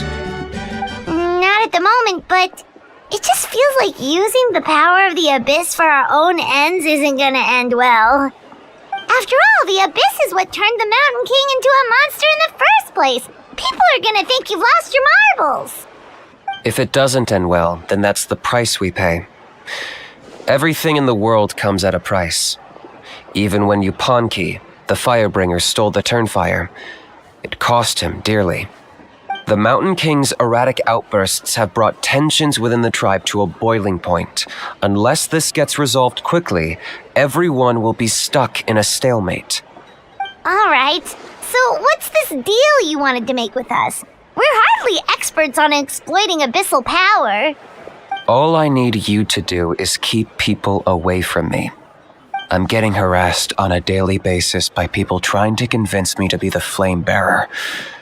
I can't afford to waste all my energy dealing with them. If you help me out, there will be a gift for you in return. Ooh, what kind of gift? Something well worth your while, I'd say. Just keep doing what you've been doing. Integrate yourself with the tribespeople, so everyone comes to terms with the fact that we have a new flame bearer. That way, I won't have an endless stream of people coming to beg me to join the ceremony, and I can focus on finding a way to summon the beastly rift. Then, when the day of the ceremony comes, we'll move the Mountain King into his new home. Still sounds pretty crazy. Even for a daredevil like you, that's dangerous. And even if it works, what if neither Chief Lina nor Elder Trinidad are happy with it? Have you thought about what you'd do then? At least the two of them would finally be on the same side of the issue, leaving only me on the opposing side. The tribe needs leaders like them far more than a Saurian hunter for hire like me.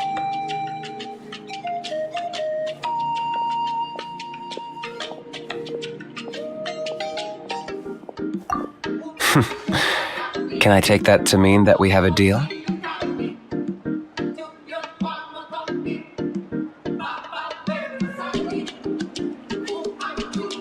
For sure. And who knows, maybe we'll come up with an even better solution to all of this in the next couple of days. Great. Well, for the next couple of days, please spend some time among the tribe and lend a hand wherever you can. I'm sure everyone will be swept off their feet when they meet our new flame bearer. Good luck to us both.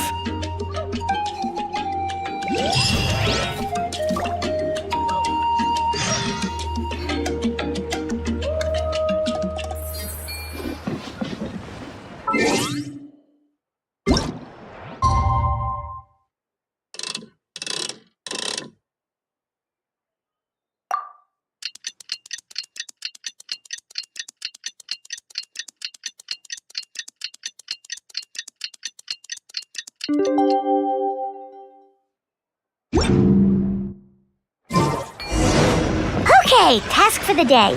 Meet the tribe's people and take some heat off of Kenichi's back. My next target.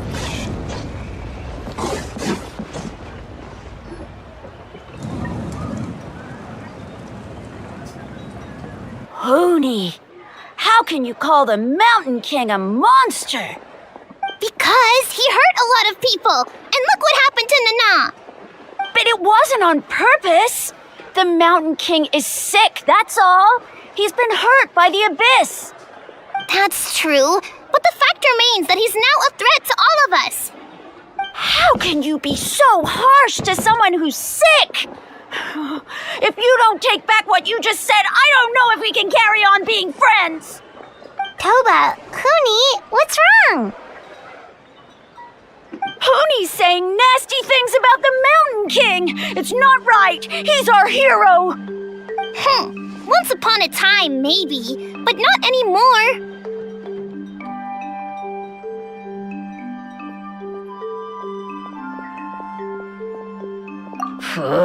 Yesterday, maybe, but not anymore. Toba? Fine.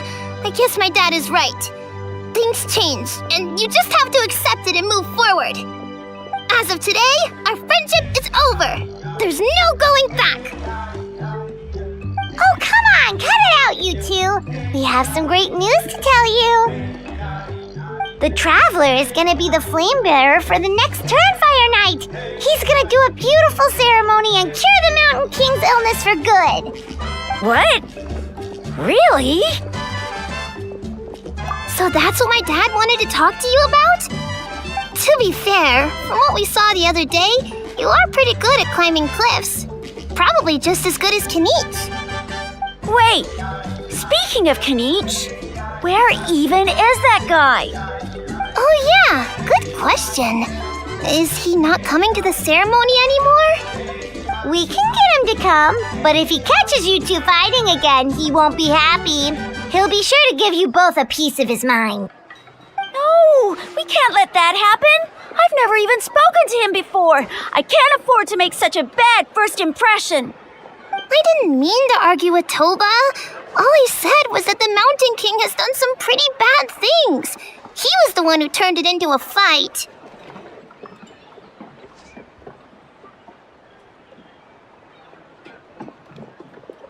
Yeah, if you weren't friends, there's no way Toba would have come to look for the baby Saurians with you. All right. Well, because it's the Traveler and Paimon and Kenich, I'm sorry, Toba. I'm sorry for all the mean things I said about the Mountain King. Dad just really misses Nana, and I was really upset that she's gone, too. Huh? Oh. I shouldn't have spoken to you the way I did either. It wasn't very nice of me. For the Traveler and Paimon, Kenich, and for Nana. I'm sorry too, Huni. That's more like it. Now you're best friends again! Guess so. Toba, if I ever say something mean about the Mountain King in the future, I'll make sure I say it to someone else, and not you. I'd better go buy some colored cloth for my dad now. He needs it for Turnfire night. Let's play again some other time. See you, Toba. See you, Traveler and Paimon. Okay. I'll head home as well then. See you next time. Okay, take care, you two! Even though they said they're sorry, it looks like their friendship isn't as strong as it was before.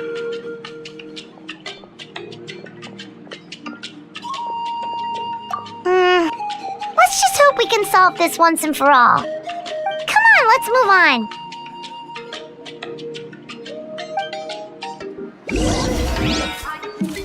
These clothes are the comfiest. Huh? Let's go.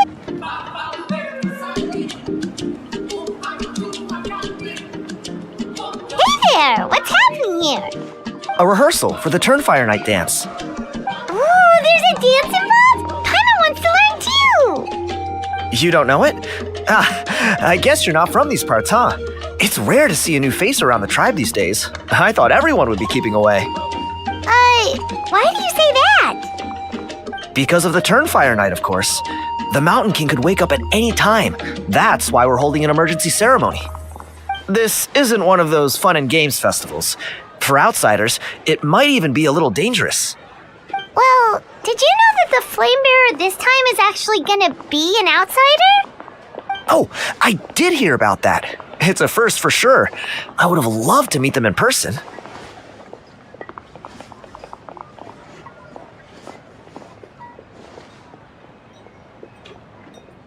What? Oh, it's you? Man, oh man. Well, this is a nice surprise. It's funny, I was just thinking that I'll probably miss out on meeting the new Flamebearer since I'm not taking part this time around. Then suddenly, there you are. Must be my lucky day. You're not taking part in the Turnfire Night? How come? You're not an outsider too, are you? You must be joking. Watch this.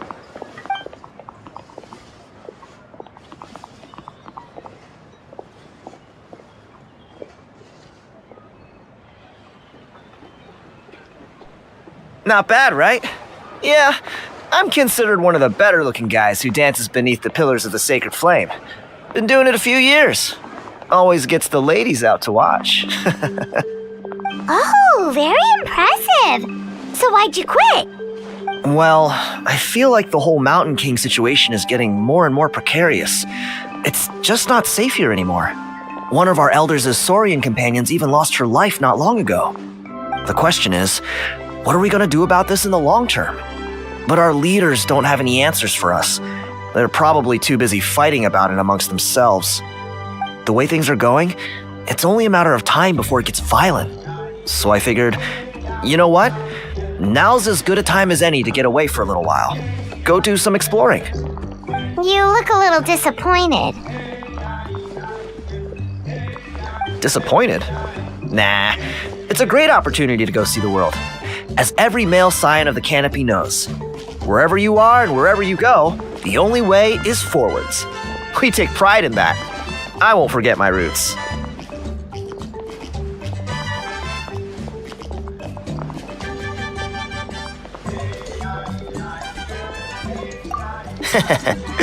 I managed to get in touch with the Saurian Relics Association. They gave me a simple test. Find a decent quality relic, and they'll make me a member. What's the Saurian Relics Association?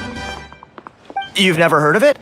It's a group of amateur history enthusiasts who do research on the ancient Saurian era. They're all about collecting relics and remnants from that age. Speaking of which, the guy who was Flamebearer before you, I've heard that his Saurian buddy comes from that time. A how? A how's a relic from an ancient Saurian civilization? Oh, yeah, him. So you know those two already, huh? Then do you know how they met? It was deep inside some mysterious ruin, and they signed a contract there. The association folks say that the kind of contract usually comes with a huge hidden cost. Really? That sounds ominous. Who knows? But if it's true, Kanich can probably handle it. He knows what he's doing with weighing up contracts and costs and stuff. I doubt he'd make a contract that doesn't benefit him. Strangely enough, I actually happened upon a strange mural a while back, and it looked to me like it was depicting a Saurian and a human involved in some kind of Saurian-era contract ritual. Oh, does that count as a relic then? You bet it does. I was all ready to go take a picture of it and use that as my entry ticket to the association. But after all the abyssal activity recently, I heard that area's been overrun by monsters. The best laid plans, huh? I'll just have to wait and see if things improve. Or, you look like you know your way around a fight. I don't suppose there's any chance you'd be able to help? If all you need to get is a picture, that should be pretty achievable, right? The Traveler deals with monsters all the time. It's a piece of cake. Wait, you're seriously gonna help me out? Come on, it's no big deal. Compared to some of the things we've been roped into before, this is nothing. Pyro Archon above, you two have hearts of gold, you know that? You're the kind of people who could dive into the Turnfire deep in the bowels of the Night Kingdom, and it wouldn't burn a single hair off your head.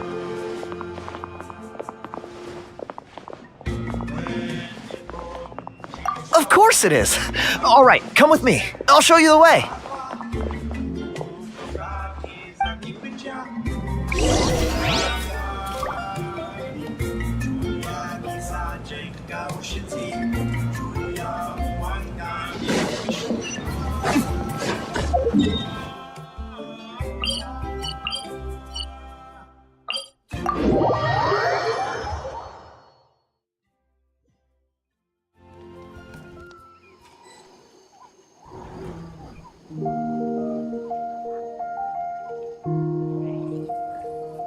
You should really bring the Knights of Favonius with you next time.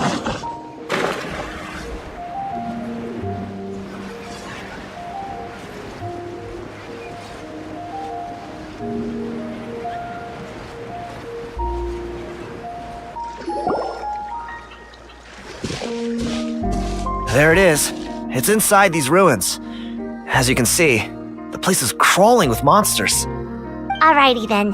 Stay back and take cover, Tiago. This could get dangerous. We'll take care of him. Great minds think alike.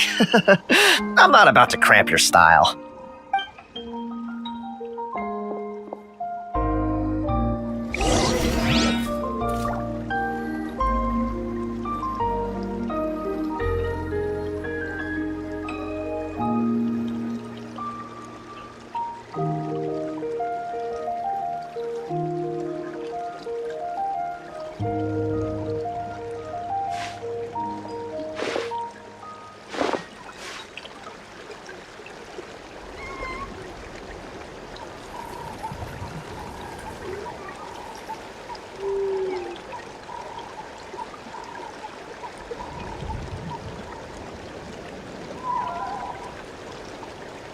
Guess we can rest a bit.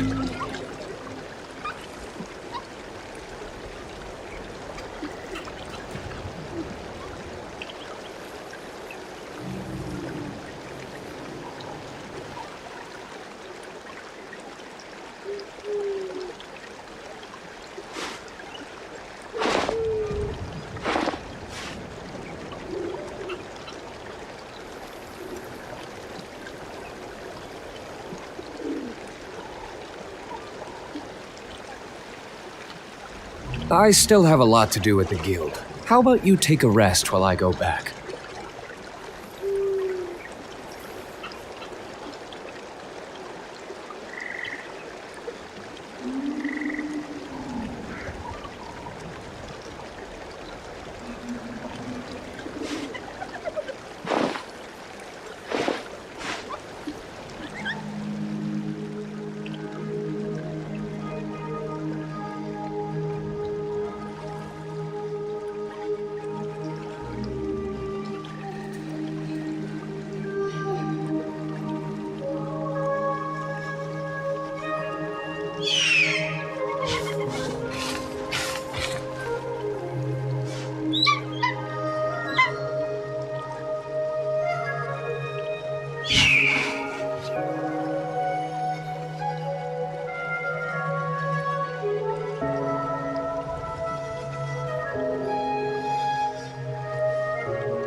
You should really bring the Knights of Favonius with you next time.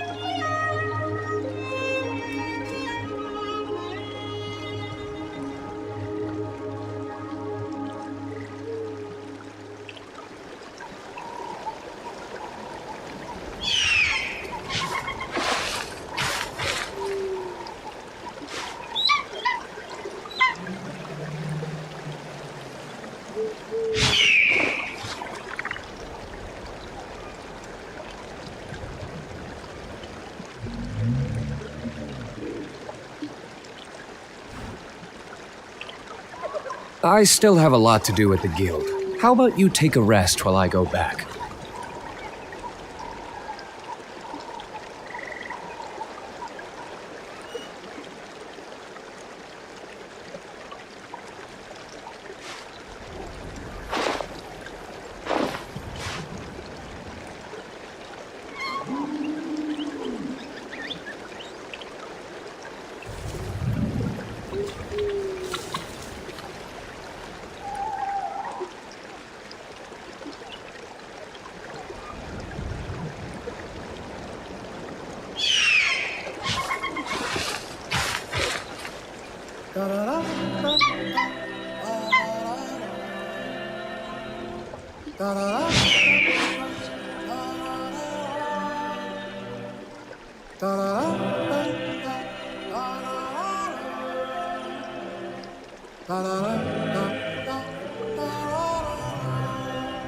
Guess we can rest a bit.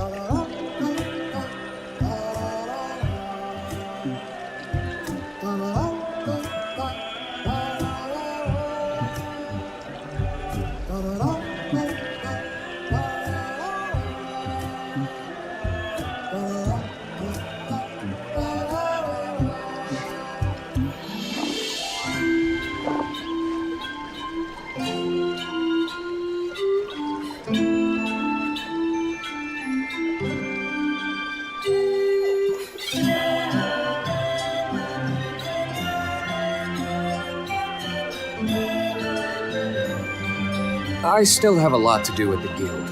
How about you take a rest while I go back?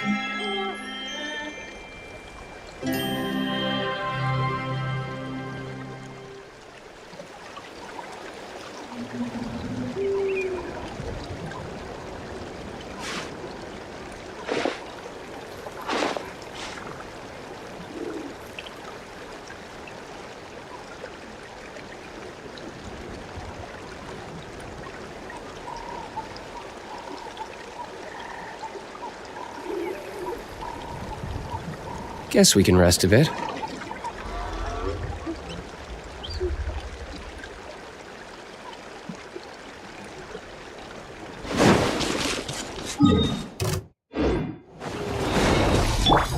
By royal Water jet!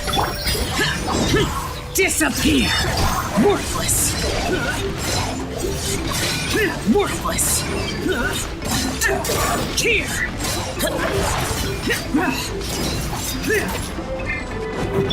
Midnight Phantasm. Ha! Ha! No rest for the wicked.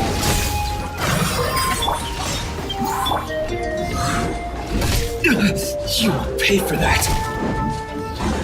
Ha! There can be no excuse for your fate.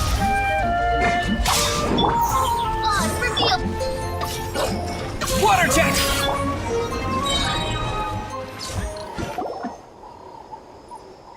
Whew. That should be the last of them. It's a good thing Tiago had the sense to stay in his hiding place, or things could have gotten really hairy for him. Hey, look! That's gotta be it, right? Definitely looks like a mural.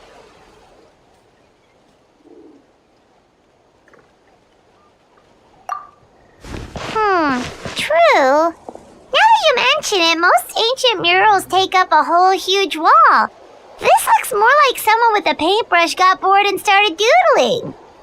It does match the story he told us, though. There's a Saurian and a human. So, is that supposed to be what an ancient contract ritual looked like? Whatever. We're not here to decipher it. Just photograph it.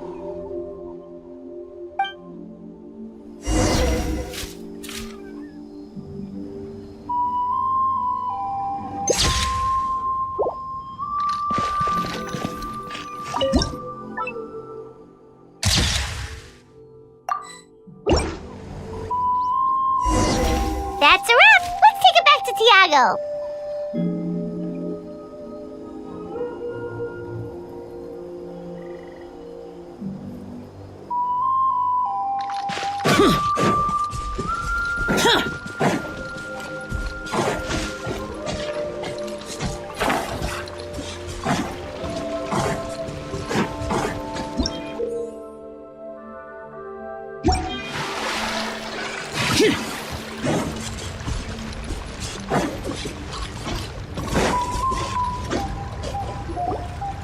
You've been robbed?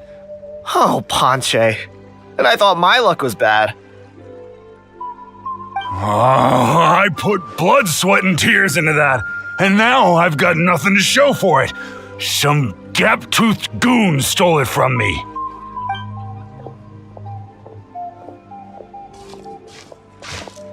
Tiago, is this the picture you were looking for? Let me take a look. Yep, that's the one. Pyro Archon above, you two are superhumans. Hey, Ponche, come and say hi to these guys. They're gonna be the new flame bearers, and they're tough as nails. Wait, are you the Traveler and Paimon? Huh? You already know each other?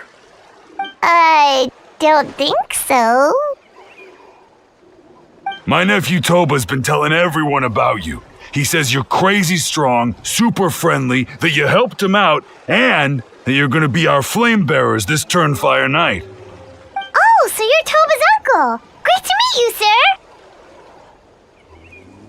Sounds like we managed to make a bit of a name for ourselves. Toba's not wrong, my friend.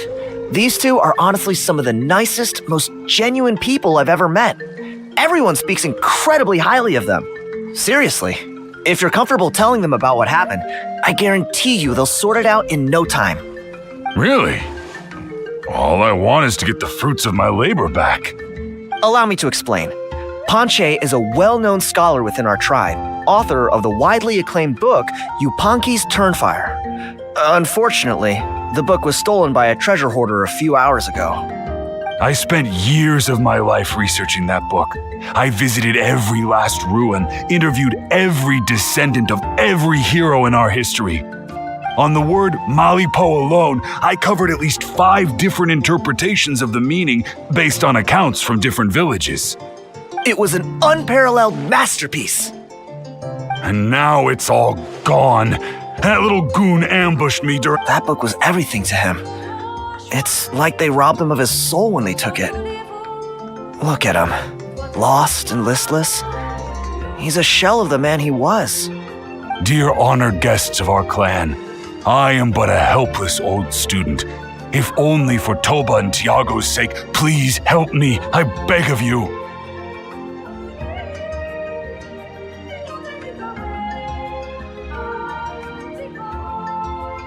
See what I mean, Ponche? Now you've run into these two, your luck's about to change, big time. I don't know if he's still there, but come on, I'll take you.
The damned will sooner die again than lay a hand on me.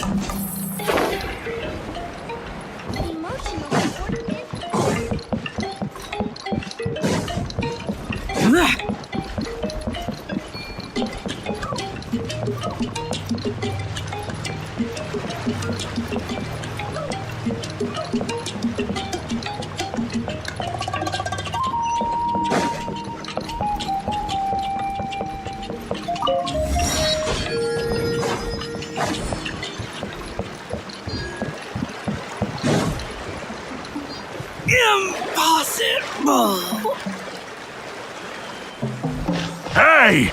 You thieving rat! Give me my things back! What do you want now, you old bum?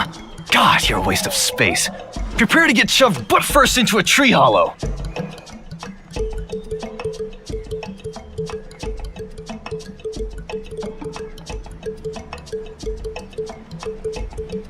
Oh, what's this? Brought a little bodyguard with you, huh? All right, let's see what you've got. Watch this! Eat dirt, suckers! Hey,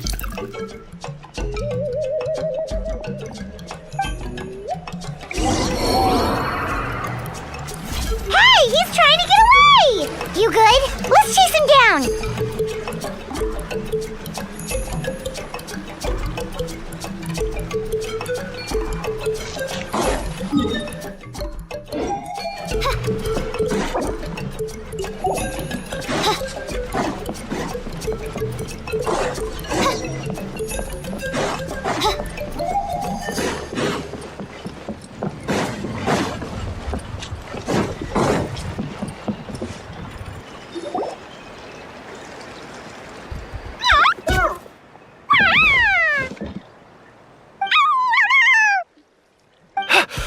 Where did these Yumkasaurs come from?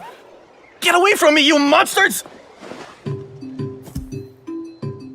Oh, the baby saurians are blocking his path! Stop, please!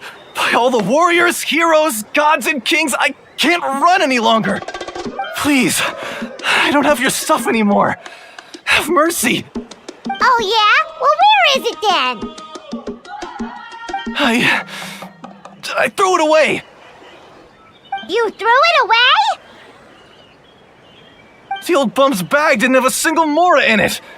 Just a tatty old book, worn out pens, and some old rags. All that time lying in wait was for nothing. I was so mad I just threw all of it away. Is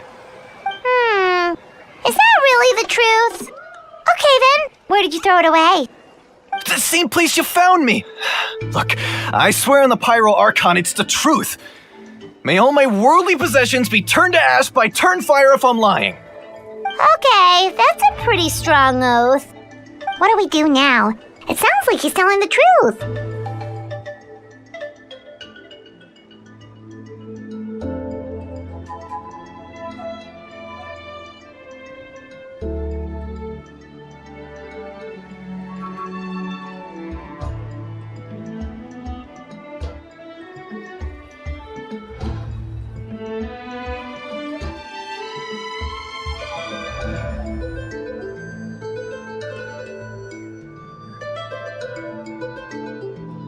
Right.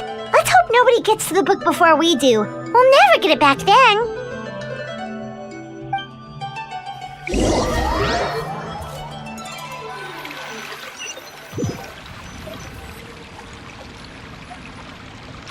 Although the Turnfire is a heroic symbol in Hoytzatlan, it always comes with the more ominous implication of eventual tragedy.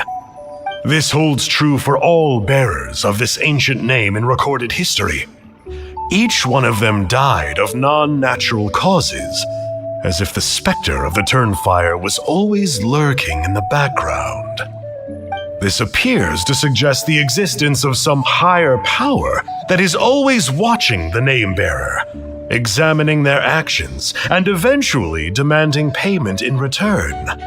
None can escape this payment unless, perhaps, they could honestly swear by Turnfire to never make a single mistake in their entire life.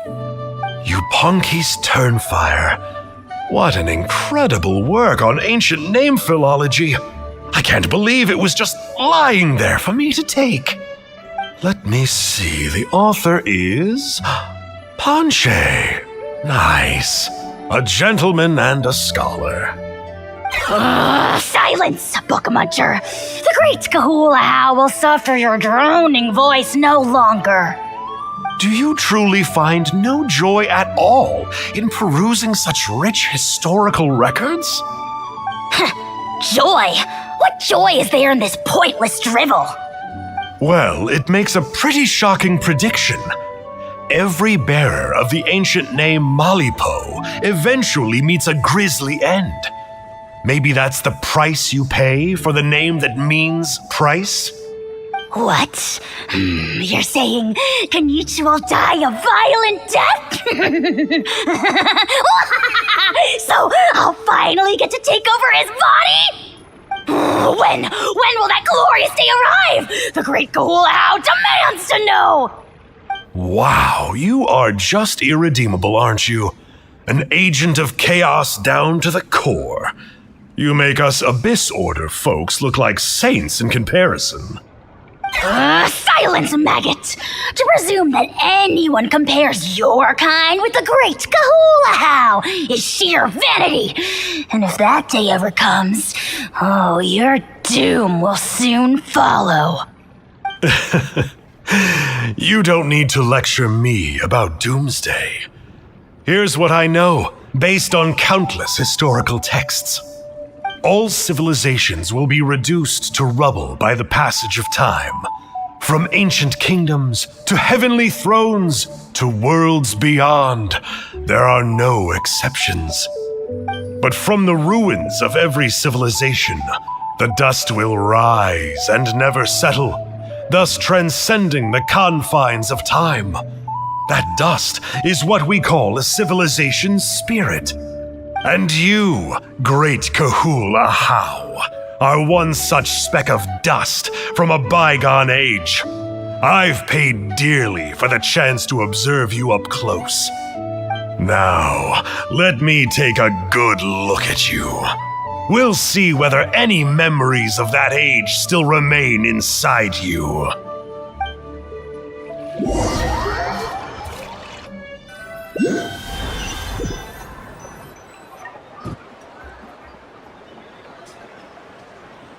We're so sorry, Mr. Ponche, but we couldn't find your manuscript anywhere. Does that mean all of my hard work was for nothing? You gotta stay positive, Ponche. You might have lost the book, but the brains behind it are still intact. Surely you remember the main points at least? The whole reason I worked so hard to get it finished before the Turnfire Night is because I hoped that maybe it might help us find a way through these trying times. But now...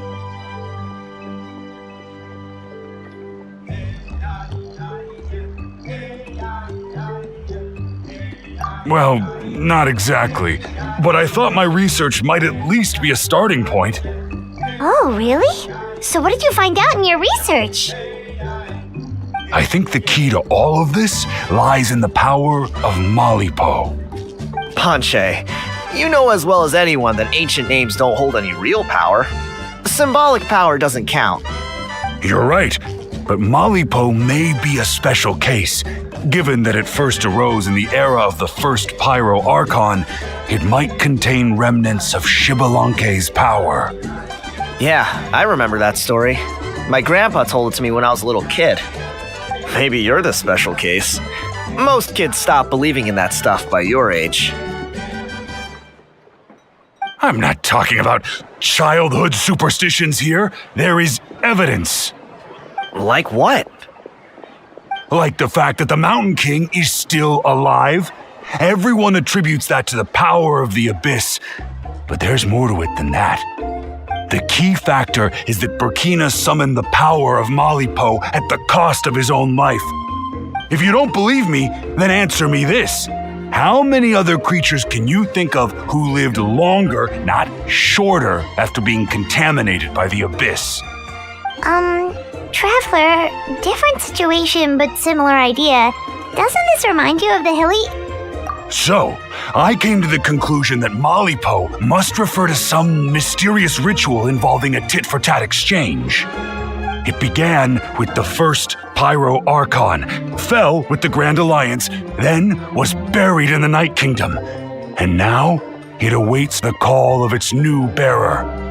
Hey.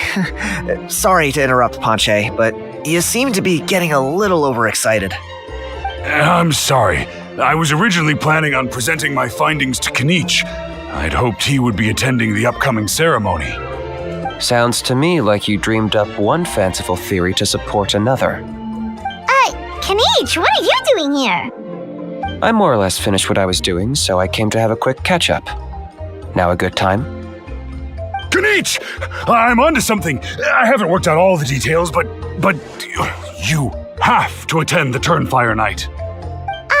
So Mr. Ponche here has done a lot of research on the history of the Turnfire and thinks he might have found a way for you to solve the problem. I'll be there, Ponche. Let's go.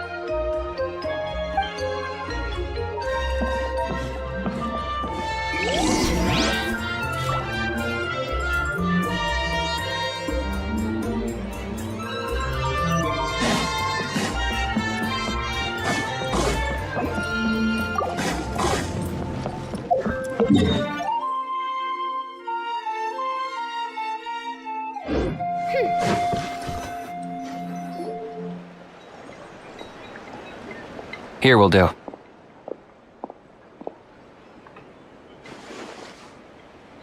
Yeah.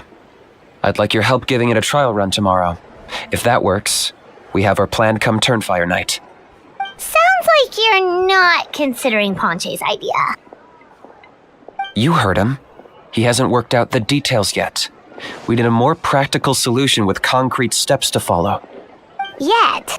Are you saying you think he might actually be onto something? I think it's possible, based on something I know about the war 500 years ago. Burkina didn't fall to the abyss. He was killed by the Mountain King in an episode of madness. In his final moments, Burkina made the fateful decision to not fight back, and instead pass his blood and power on to the Mountain King. Maybe he thought the Mountain King was stronger than him and more valuable to the tribe. Or maybe it was just out of loyalty to his friend. Either way, I can believe the Turnfire was involved. Whether you think his sacrifice triggered it, or his fate was sealed from the moment he took the Malipo name, it makes sense to me. How can you drop these truth bombs with such a straight face? This is what I've gleaned from my many interactions with the Mountain King. His mind is so disordered, it took some time to piece it all together. The story Elder Trinidad told you was the more palatable version of events. The truth is even darker. The Mountain King's mind isn't just disordered. He is suffering and feels great shame. I believe he wants to be put out of his misery. What? Then what should we do? Should we grant him his wish? Of course not. We should help him move to a new home.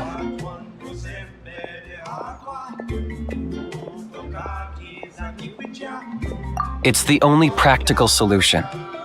The Mountain King is a hero to my tribe, an object of worship even. Ending his life would be like desecrating a statue. Still, he's been the cause of multiple disasters, and we can't afford to have any more. Ugh. Practical solutions hurt Paimon's brain. Can we follow our hearts next time? Then let's break for the day. I've already found a suitable venue for tomorrow.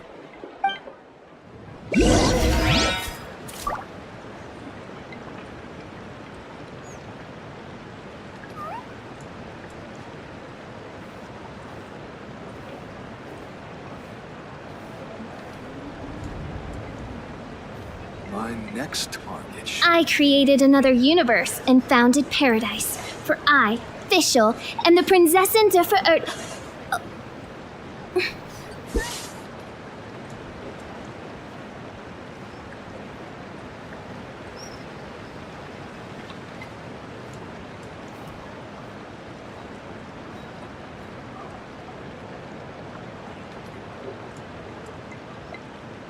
I hear the voice of fate, speaking my name in humble supplication.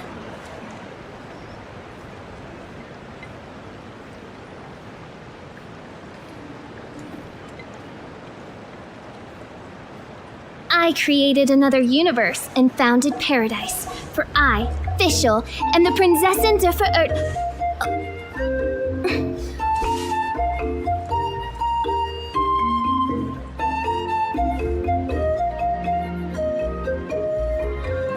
next target should be.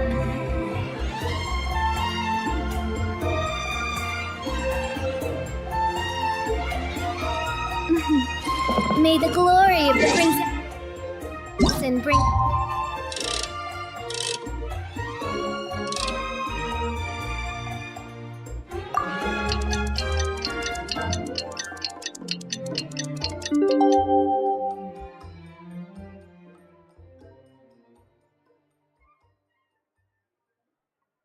Light to this world. I created another.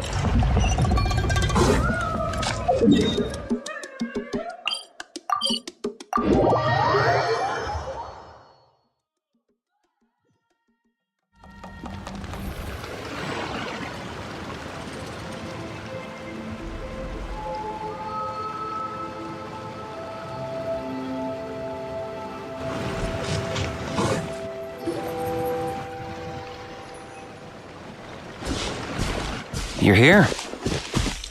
Very punctual. Oh, so the gruesome twosome come crawling back. Here to make amends after the gross irreverence you displayed last time? Very well. The almighty Dragon Lord Kahula How shall grant you the audience that you seek. Now pucker up and kiss our feet. Kanich, didn't you say you found him a teacher? He's just as out of control as ever! Hey!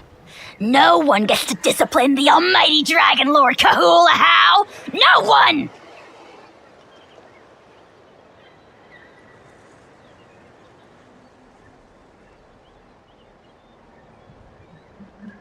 Maybe because I've never had a gentle-natured companion like Paimon to compare against. Is that a compliment? Yeah, I see what I'm missing out on now. And it's a lot. Kanich! We could drown this measly flying ant in one droplet of spit! How dare you compare her to the almighty Dragon Lord Kahula How! Oh, just wait till I possess your dead body! I will commit heinous atrocities! Tear down your legacy! Destroy your reputation! Wreak havoc on your...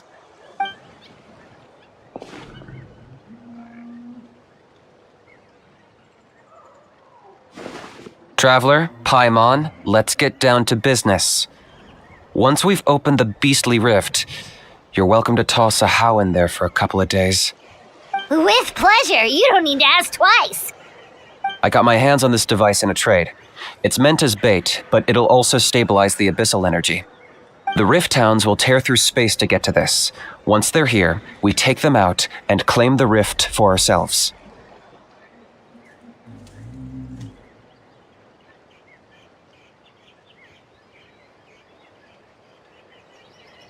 You'll find out soon enough. First, let's try this out.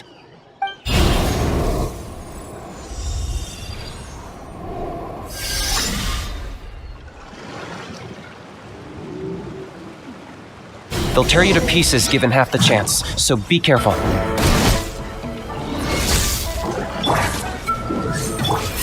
Go!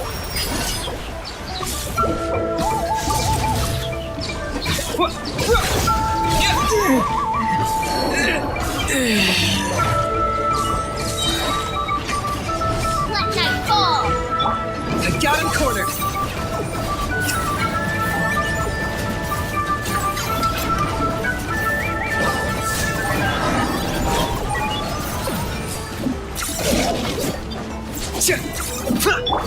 By royal decrees. Locked up.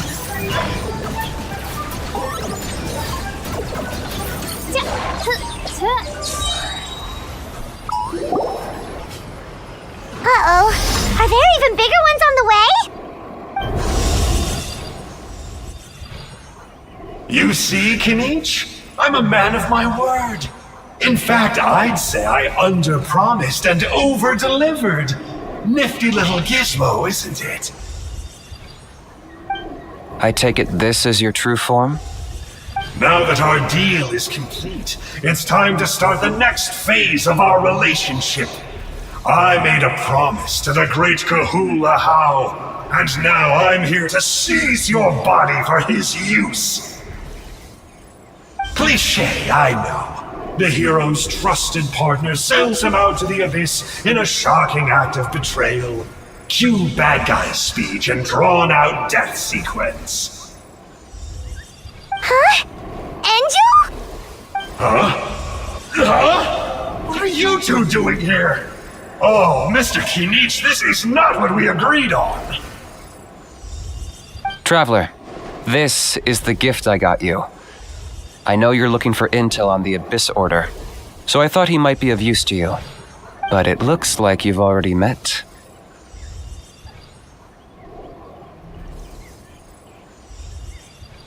Yikes, frosty reception. Gotta say, I kinda pictured this moment going a little differently. Tears of joy welling up in your eyes as you say the words, "It's good to see you again, old friend." Don't be ridiculous. Sounds like you've been reading too many romance novels. There we have it. Change is inevitable and nothing lasts forever. What a pity. Well then, time for you to meet the new me. This time, please call me Sanka. Sanka! Aha! So you're a glasses guy! You tricked Huni and Toba into telling you a bunch of stories! What does it matter? A name is a superficial label. It's what's deep down inside that counts. And I've shown you the deepest parts of me. That would explain a lot. Why else would you show up here and start acting like a wise guy? You looking for a fight? I'll pass. I do rather like you, as I've said before. But my one quibble is that you really don't know your own strength. Wait, of course! You're the one behind all the recent Abyss activity! Let Paimon guess, you've been provoking the Mountain King too! Haven't I told you before? I'm not part of the inner circle who do our Highness's bidding. My interests are far more low stakes. I spend my time digging for truth in ancient doodads and books. You really think a benchwarmer like me is capable of more than that? I investigated him. He's not connected to the recent events. Just happens to be in the area. So I struck a deal with him. He helps me summon a rift. I allow him to do some historical research. But that's all over. And now Kinich wants to hand me over to you. Well, I was hoping this would be an opportune moment to whisk away his body. That would have given me some more time to study the great Kahula How. But now I've run into you, which is just my luck. Or maybe I've incited the wrath of the Turnfire, and this is the price I have to pay. But I don't understand. What did I do wrong? Wait, does that count? Let me think. How? You are the worst of the worst! Colluding with the Abyss Order against Kinich? How could you betray your partner? There is no betrayal. The almighty Dragon Lord Kahula How is a partner to no one. Don't worry, I told him to act as bait. Yes, and you should have picked a bigger fish. The Abyss Order? Ha! What a joke. Not even a match for our lowly servant. I put up with this toad croaking for days, and it was all for nothing. It looks like your disciplinary measures have been less than effective, Mr. Enjo. What did you expect? Behavioral rehab isn't really our thing. Otherwise, we might as well change our name from the Abyss Order to the Abyss Boarding School. The abysmal disorder would suit you better. Kanish, dispose of him. He is of no further use to us. Traveler?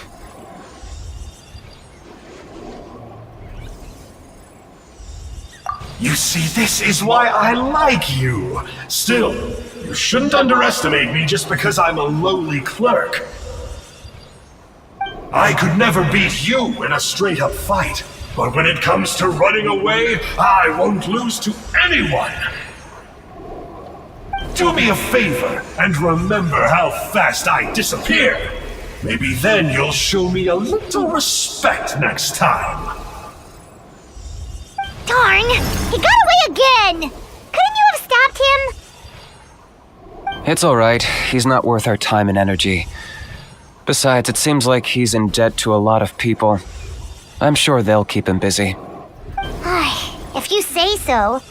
Still, Paimon's kinda surprised that you actually struck a deal with someone from the Abyss Order. To borrow that guy's words, names are superficial labels. Whether you call it the Abyss Order or anything else, it's a broad generalization at best. Think of it like apples that have fallen from a tree. If you tasted each one, you'd find that they're all at different stages of ripening. Even the unripe fruit blown off its branch before it's fully grown can still be brewed into a fine wine. Everything has its use. Huh. Well, in that specific sense, maybe Enjo's not such a bad apple. Not rotten to the core, at least. Of course! Only the almighty Dragon Lord, Kahula How, is rotten to the core and evil beyond redemption. Ugh. So what exactly are you anyway? You're definitely the evilest little thing Paimon's ever met. Don't worry, he can't hurt a fly.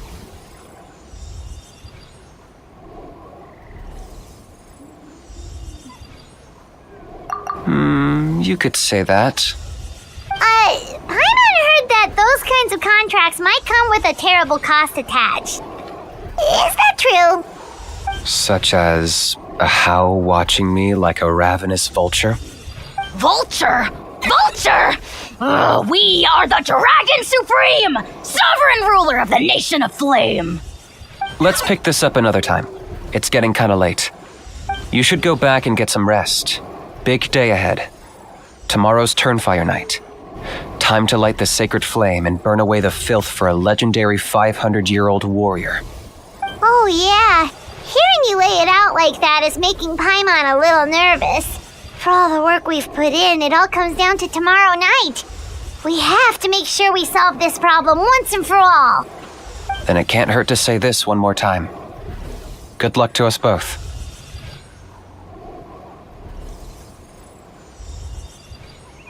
See you tomorrow.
I still have a lot to do at the guild. How about you take a rest while I go back?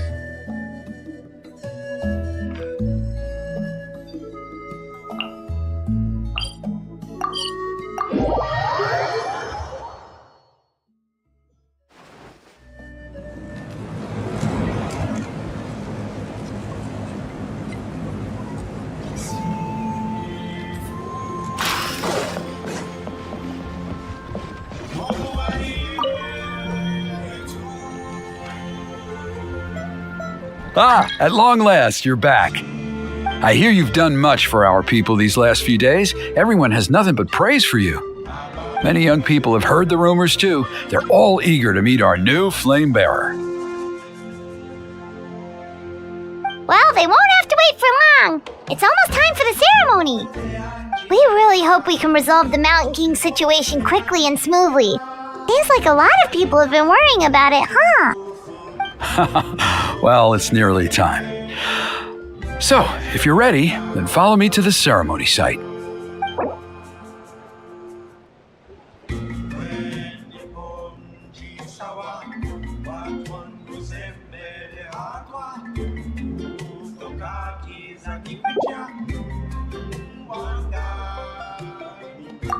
Of course, there's...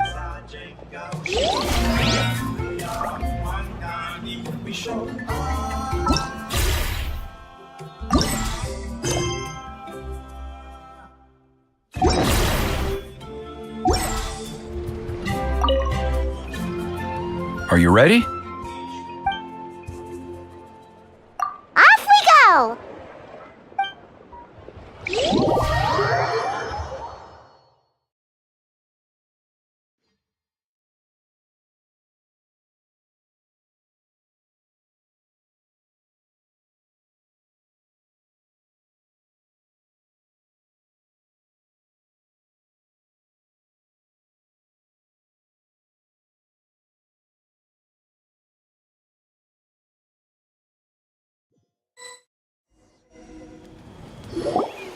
Here we are.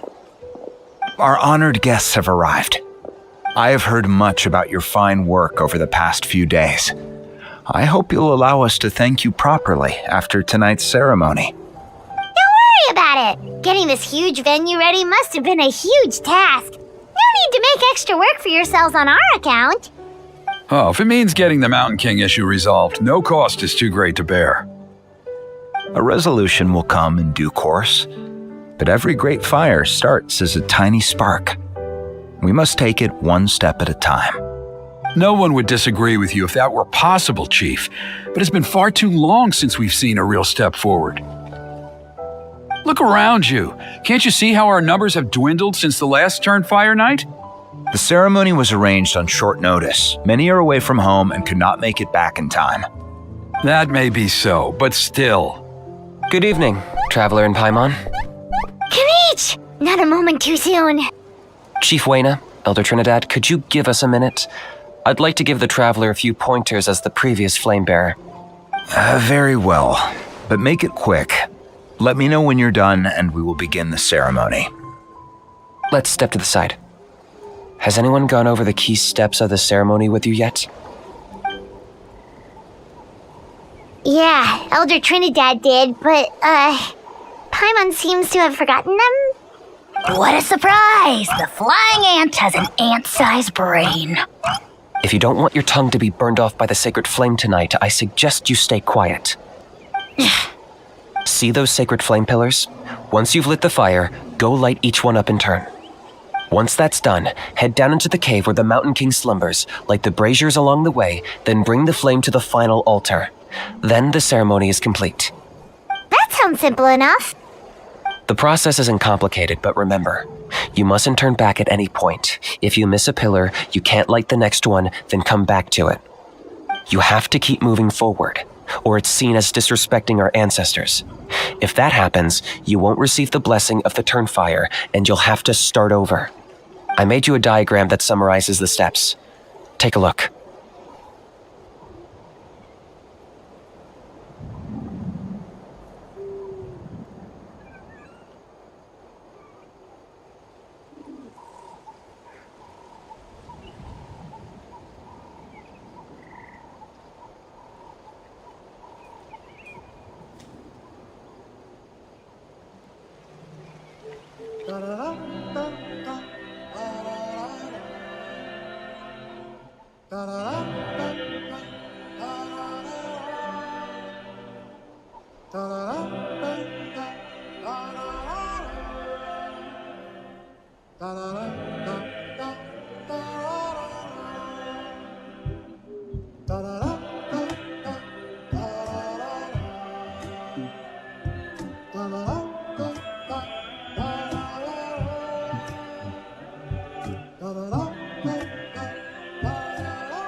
part. What about you? I'll be with you the whole way, and once you've lit the altar, I'll start summoning the rift.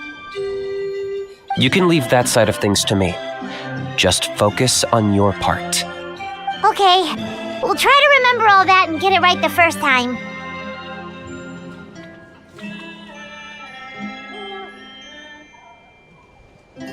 Ready when you are. But I think I saw Huni and the others just now. Maybe you should say hi before you start. Might make you less nervous. Just tell the chief when you're ready.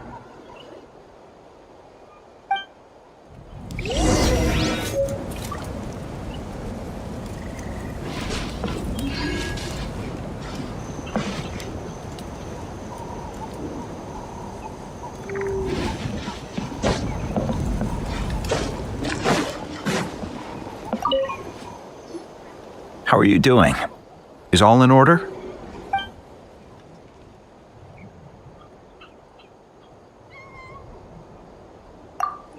I'm counting on you. Don't forget what we talked about. By past fuel and present flame, life marches ever on. My brothers and sisters, the time has come to light the fire once again, and let the Turnfire night shine bright in Hoytzitlan.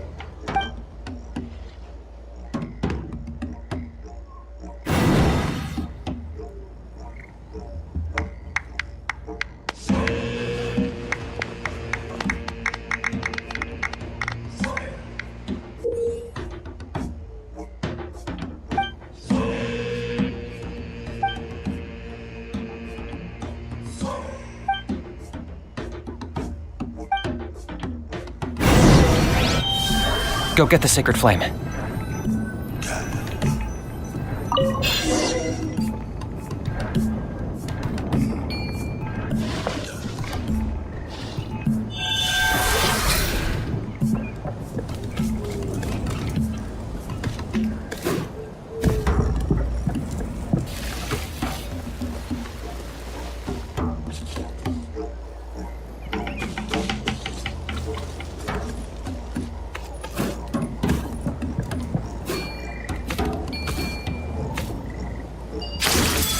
Nicely done.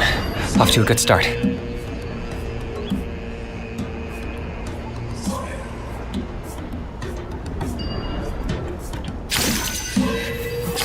Great stuff.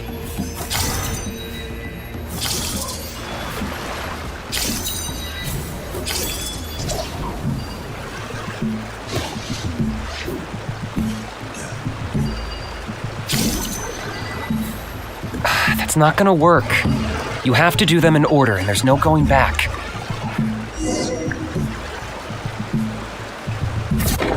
Go get the sacred flame.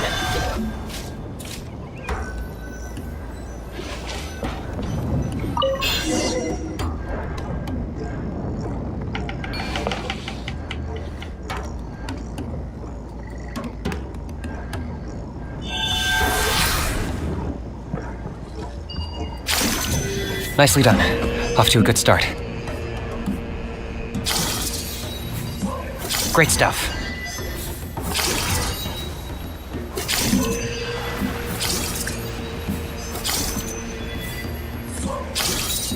You're over halfway. Keep it up.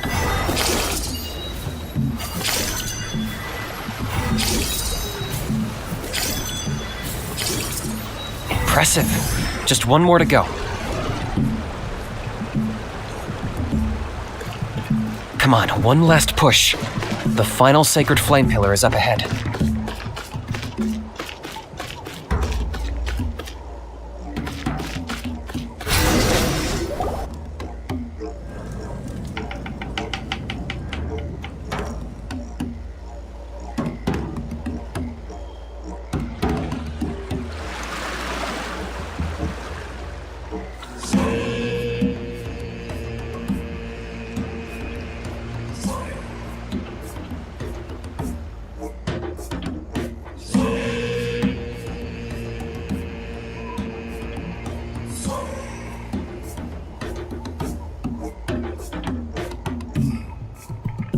Great.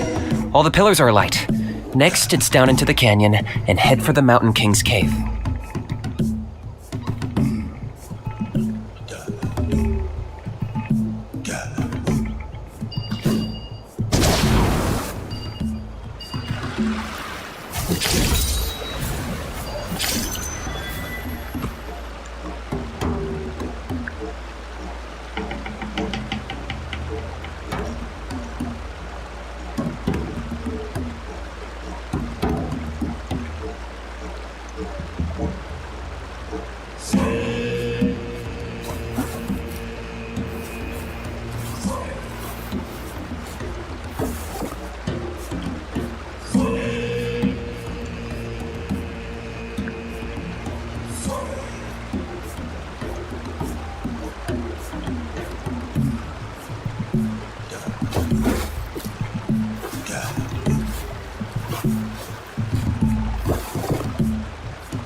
Almost there.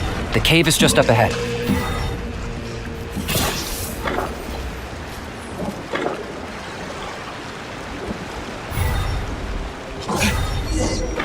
The Abyss presence is growing strong. We should deal with the contamination first.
There's the altar of the Sacred Flame. Remember, light up the torches around it first.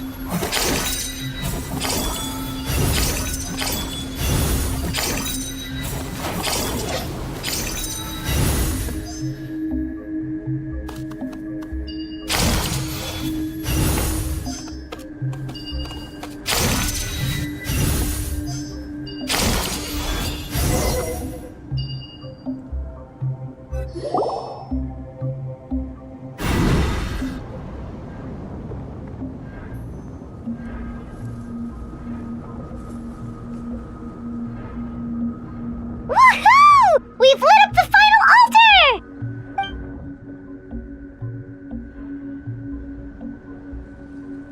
That's the Mountain King up ahead, right? That's him. Kangamato, king of the Yumkasaurs from 500 years ago. He's very powerful. Paimon can tell. He's huge. Let's tread carefully. We don't want to wake him up. You've made it at last. You did even better than I expected. Traveler, now comes the final and most important step of the ceremony. Please use the power of the sacred flame to cleanse the Mountain King of abyssal filth. There's no need this time.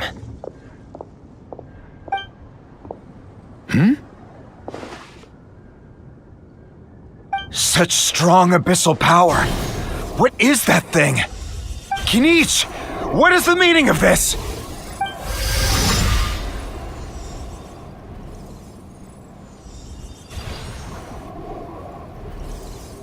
Is that a beastly rift? Chief Wyna, Elder Trinidad, this is about to get a little dangerous. You should step back. What do you think you're doing? Solving the Mountain King issue. You mean by having him torn to pieces by rift hounds? No, stop! We can't let that happen! Foolish Locust! Can't you see? We're trying to shove your Locust King into the beastly rift! But... I'm sorry, Chief Wyna and Elder Trinidad. This is the only way. Can you promise me that no harm will come to the Mountain King? I can't guarantee it, but I'm fairly confident. Traveler, this is not what we agreed on. You must cleanse the Mountain King of every last trace of abyssal contamination. Okay, I see what this is. You've been in cahoots this whole time!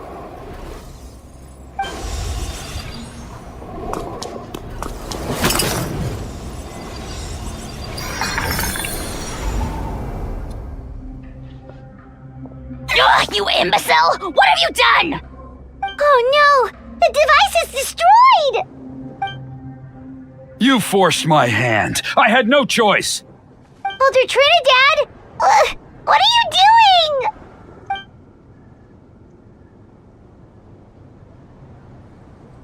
No, the Mountain King is waking up! He will cause even more casualties! Everyone, out! Now!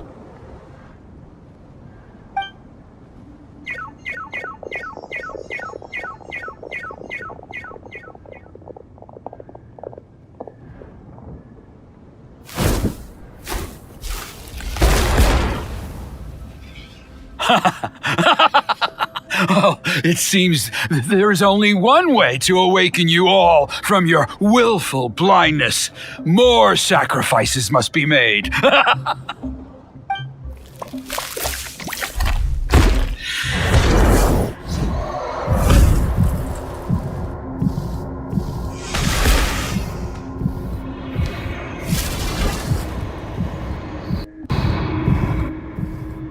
Take me, O Mountain King! Take me as your next sacrifice!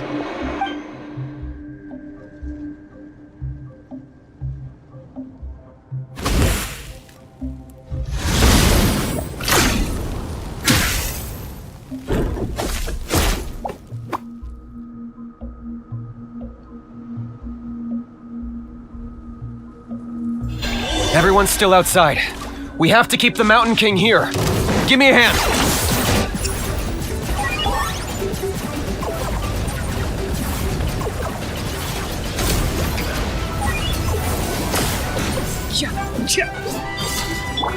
Midnight, fantastic! Boring!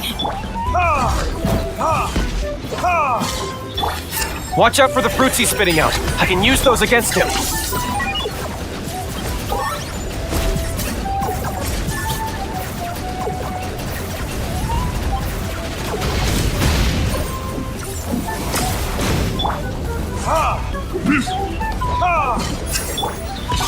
Useless. Oh, it's reveal time!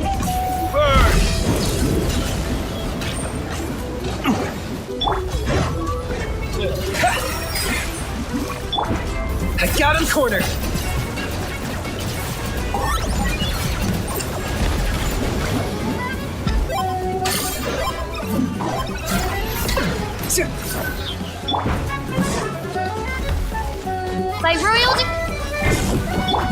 Find these souls! Yeah, that's it!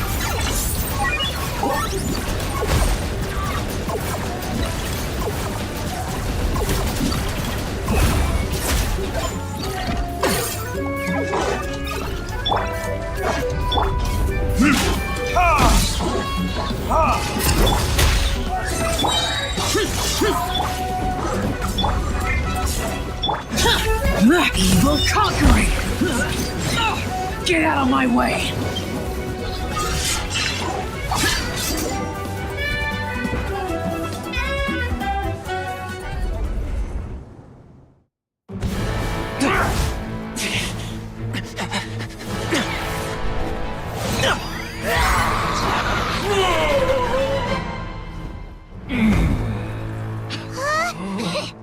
What do we do? We can't open the rift!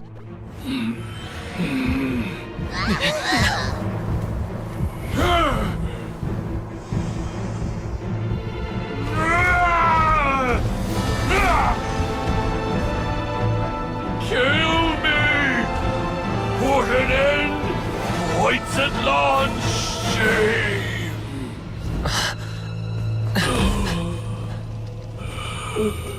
By past fuel and present flame, life marches ever on. Oh, Burkina, I must atone.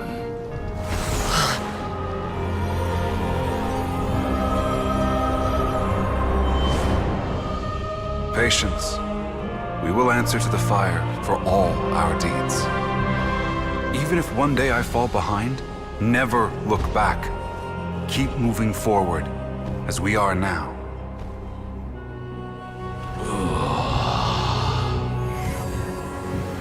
Live with your guilt and shame. This is the price to pay.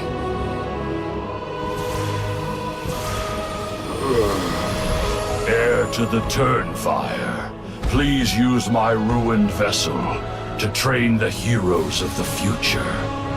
The will of Kangamato will march ever on, till the abyss is stamped out.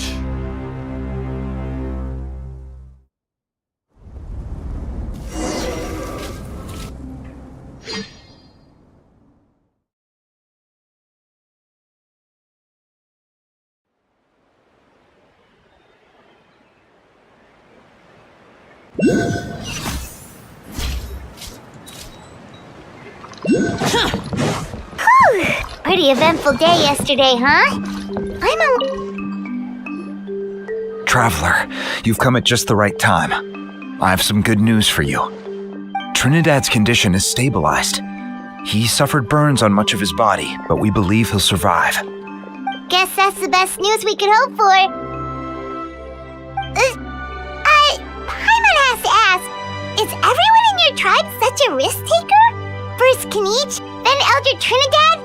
Is this the Scions of the Canopy's adventurous spirit in action? We're simply not afraid to charge ahead into the unknown. He's fine. Don't worry. He's gone to check on the Mountain King. Something most mysterious has happened. After the incident yesterday, a transparent shell is formed around the Mountain King's body. We don't understand the mechanism behind it, but the shell appears to insulate him against the influence of abyssal power. It is somewhat akin to a scab, in that it stops the abyssal energy within him from bleeding out, while also preventing further abyssal energy from seeping in and infecting him. We've never seen anything like it. The tribe's most senior elders believe it was caused when he was burned by the sacred flame, similar to the way burned wood becomes charcoal. I think their theory makes sense. After all, we've never thrown the Mountain King directly into the sacred flame before. Wow. So it's made a barrier against abyssal energy? That's a good thing, right? It's practically a miracle from what we've seen of it so far.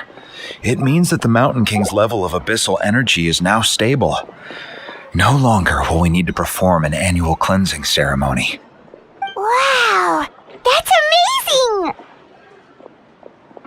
I know what you're thinking. The young people in the tribe are already speculating that yesterday's ceremony was a Turnfire night like none other in our history. Because you and Kinich, you summoned the very flame that appears in our ancient legends. A great transparent ball of fire. And that fire is what saved the Mountain King. Whoa! So that was the real Turnfire? I may be the chief of this tribe, but I've only ever known the Turnfire as a concept in our legends. I cannot answer that question. If anyone can answer it, I suspect it would be the bearer of the Malipo name. He is in the Mountain King's cave as we speak. Ah, so Kinich then. Why don't we go see how he's doing?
Emotional support is important.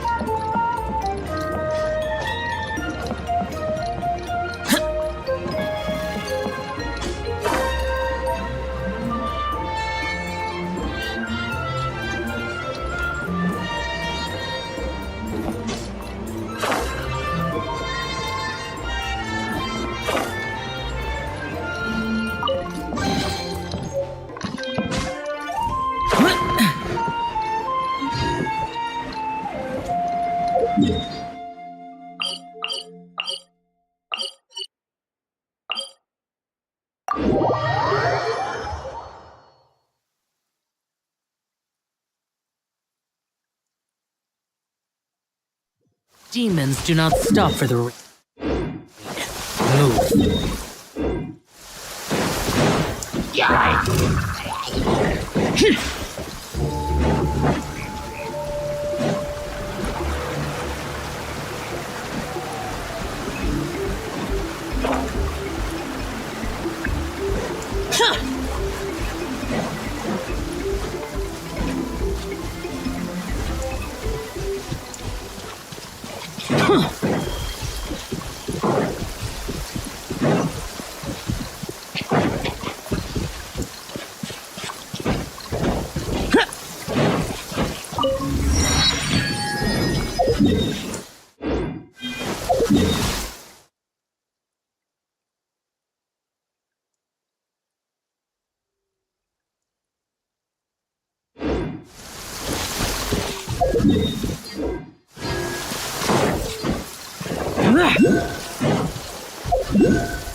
Is this retribution?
Hey yourselves.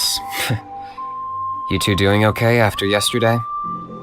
We were gonna ask you the same question. You scared Paimon half to death when you rushed into the fire. Sorry, I couldn't just stand and watch the Mountain King get burned alive. So you thought you'd try and extinguish the sacred flame with Dendro? Or is that an attempt to make the almighty Dragon Lord Kahulahau die of laughter? The sacred flame only possesses a fraction of the Pyro Archon's power. It's not as if I was fighting the Pyro Archon herself. Kanichi, when you went into the flames, were you intending to, Intending to what? do the same thing as Burkina? Sacrifice myself? Of course not. My focus was on keeping the Mountain King alive, not on what it would cost. But now I'm curious. What made you think I was going to sacrifice myself? Well, because everyone's saying the Turnfire is what saved the king last night. And Ponche's theory was that summoning the Turnfire is a tit-for-tat exchange, right? So, Paimon thought you decided to pay for it with your life. So you've heard that rumor too. I'm afraid I can't say for sure. What happened yesterday was a first for me too. Well, even if you don't know, there's probably no one in the world who does. What I would say is, if that really was the power of the Turnfire, I'd sooner believe that the Mountain King summoned it himself. The Mountain King? Then what price did he pay? The core meaning of price is not atonement or compensation, but what you're willing to give up in order to obtain what you want. It's easy to die for your sins. Much harder to live with the guilt and keep on going. In the end, the Mountain King chose the latter option.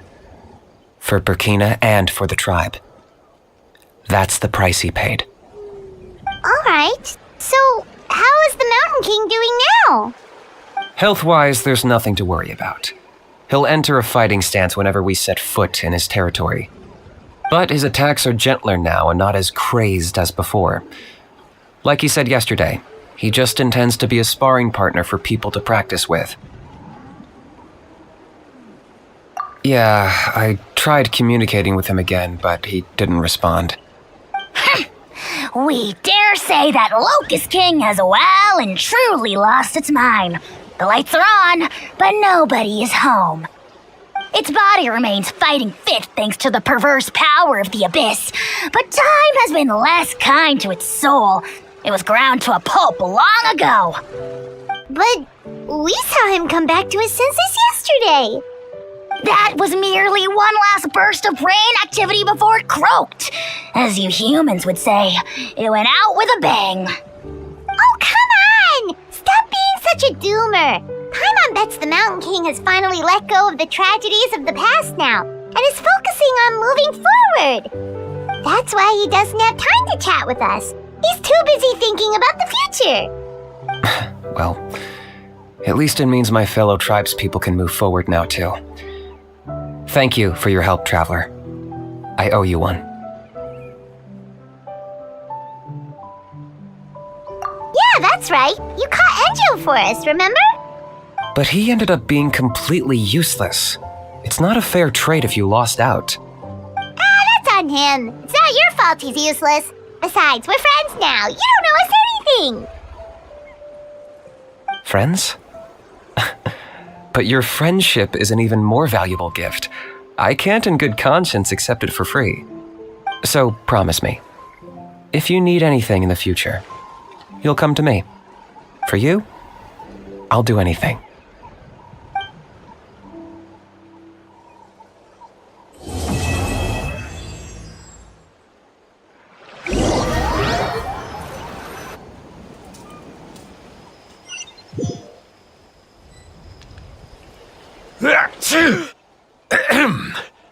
So, in the end, only poor little Huni got the sad ending? Yeah, everyone's happy except me. First Nana, then my dad. Why does everyone in my family have to suffer? Huni, it'll be okay. Your dad will get better soon.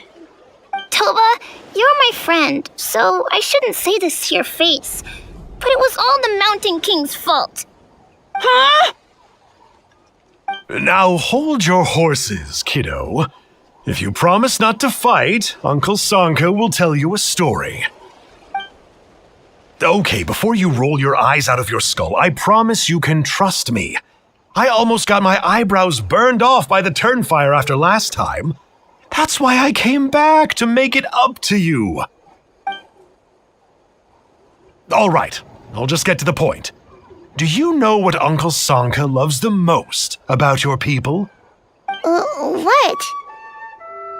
Your extreme sports. Huh? On my first day here, I got hit by someone falling out of the sky. I believe you call it bungee jumping? It's a dangerous sport, to be sure, but the courage it took to make the jump impressed the heck out of me. So, I introduced myself to the jumper, we made friends, and I even helped treat her wounds. Oh, such a nice friend. Of course. Anyway, the good times didn't last, because I got captured by a powerful foe, so we had to part ways for a while. In the hands of the enemy, I was scorned, scolded, and nearly given away as a gift. Oh, it was so humiliating. A horrible experience to look back on. Why does Uncle Sanka always have to suffer, I thought. So I feel your pain, Huni. I was in the same position. But in the end, I made it through, and I left all of those painful memories in the past. I even managed to reunite with my friend. Is that it? The moral of the story is to look forward in life, right? Yeah, we've heard that one millions of times. Sorry, Uncle Sanka, but you're not cut out to be a teacher. Very smart, Huni, but not quite smart enough. What I'm trying to tell you is that after I reunited with my friend, I found her injuries were all healed, but she really missed her family. So, I thought you might like to see her too. She's right behind you. Turn around and see. Another trick about not turning back? I'm not falling for that one again. Huh?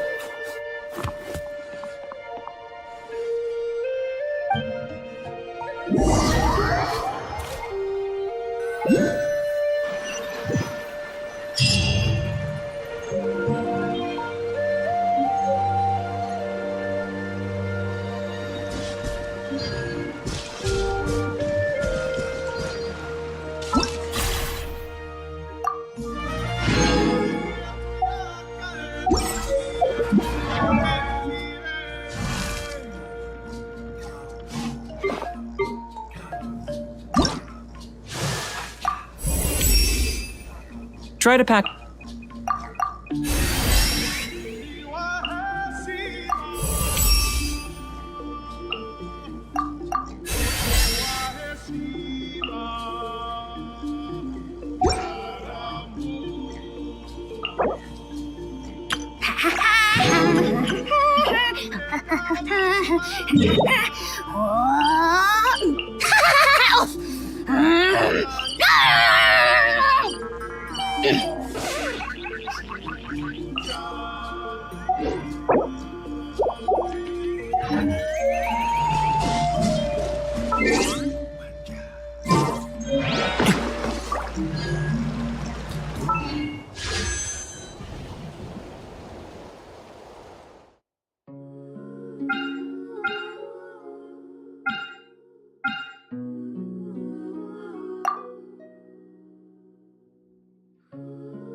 you.